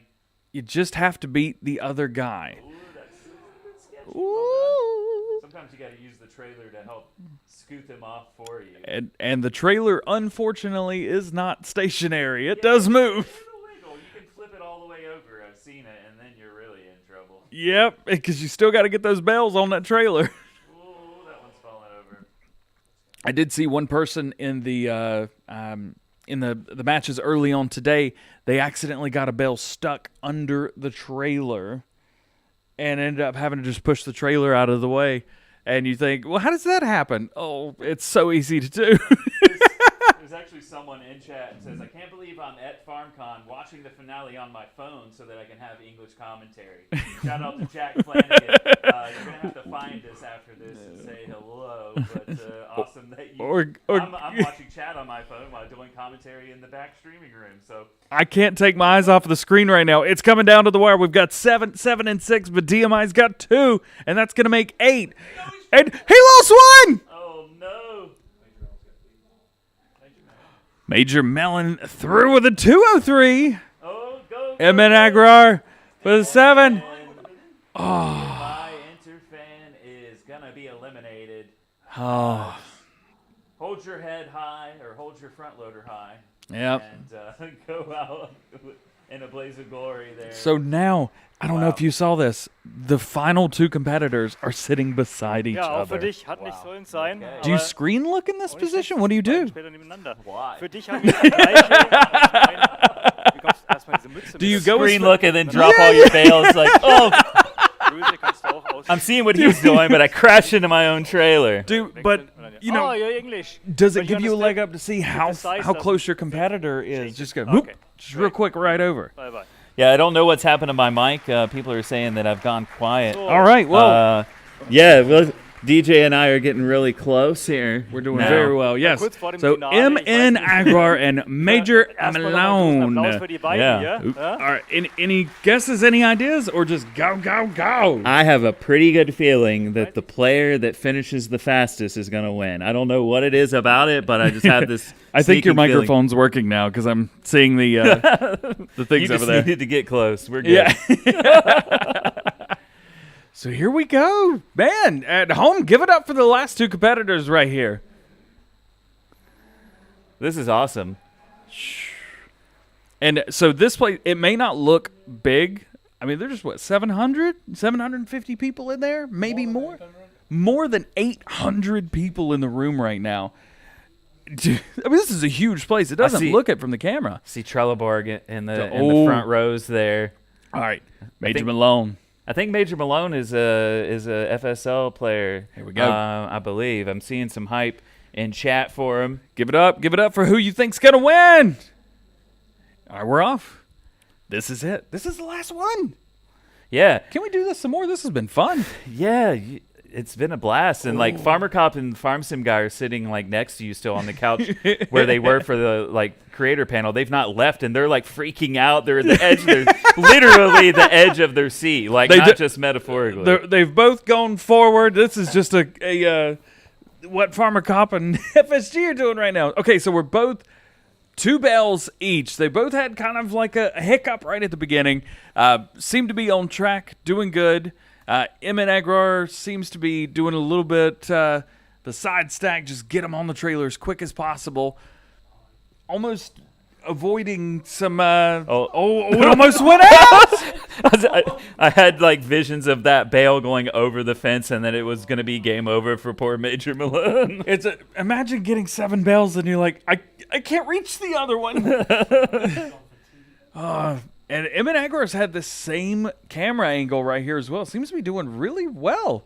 They lost a bell! What have I done? No! I jinxed it! People are calling for Farmer Cop versus Farm Sim Guy versus DJ Goham versus Team Trelleborg? What? All right, 6 bales to 4. Yeah, we're almost done. Yeah, Farmer Cop off screen said, did they have 30 minutes to watch us finish it? Yeah. Don't hit it. Don't hit it. Don't hit it. Major Malone, that's 7. 1 more bale. And they are, it's 7-6, but they are quite a bit ahead. DJ, do not knock bales off now if you're Major Malone. You're 1 away. Just get this one on. It's about to be 7-7. Oh! Yes. But you just gotta get this one on. Emin Agrar just lost the belt. This is it. Take your time, Major Malone. Take your time. This is why you screen look. This is why you screen look. Come on. I can't watch. He lost it again. No! Oh, that opens the door now for Emin Agrar. It's hard to call. It's just 1, Major Malone. You can do this. Come on. Right on the... Nope. Oh, there it is. Easy. And then it's on. Get through. There you go. We have a winner, ladies and gentlemen. Wow. Number 1. Well, congratulations to Major Malone for winning the Battle Royale of the Bale Stacking Challenge, the Bale Stack Royale at FarmCon 22. And that gives him this Noble chair and a John Deere hoodie, I think. Nice. A Noble chair and a John Deere hoodie. It's nice to see someone other than Trelleborg winning a Noble chair, because these guys have won so many Noble chairs in the Farming Simulator League that they might be able to host next year's FarmCon. They'll have enough seating for everybody. And there you have it. We started with 6, and 5 games later, we're down to the winner, Major Malone. If you enjoyed watching this, the Farming Simulator League's next tournament will be cast right on this Twitch channel, twitch.tv/Giant Software, also in German on Giant Software DE on August 13th and 14th. So definitely tune into that. Myself and Virtual Farmer and Cast by Copter are this year's English casters. And then you've got the 2 guys on screen, Klaus and Holmer, and also the Red Cat that alternate in and out for the German cast. But it's always a good time when we get to do some Farming Simulator esports. Yeah. Well. Yeah, this is a Team Astragon member, in fact. So I was right. I thought the name was familiar. And we had a few Astragon members that made it to the final here. So this is one of the competitors that you can see competing in the Farming Simulator League. He's wearing the Team Astragon jersey there with the Farming Simulator League logo on the sleeve. Man, oh man. I'll tell you what, standing on that stage in front of 800 people is kind of nerve-wracking, I'll be honest with you. You think so? Well, this morning they didn't tell me I was getting my gold partner award and then asked me to go up on stage, but I couldn't understand him. So it was not only embarrassing, but I also couldn't handle it. Yeah, are you going to be able to get that plaque home? What I've done is I've already given it to Jenny, and hopefully she'll get it. She'll get it mailed to me. Yeah, send it to the U.S. office at the very least or something. Oh, trying the chair out. Look, there's Lars in the background. He's gone to get some information for us.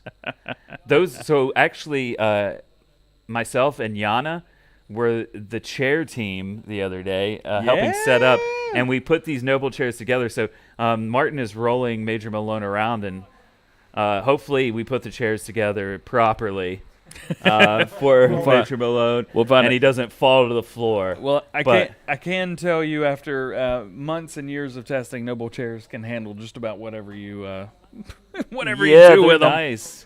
They're very nice chairs. So tomorrow's event will not be streamed. We have a question in chat because it is more focused on like modding questions and things like that. There will be an FSL show match. I don't believe that's going to be streamed. I think that'll just be for those of us here at the event. But again, August 13th and 14th for the FSL, and of course a lot more to come from us on all of our channels, videos and live streams and such.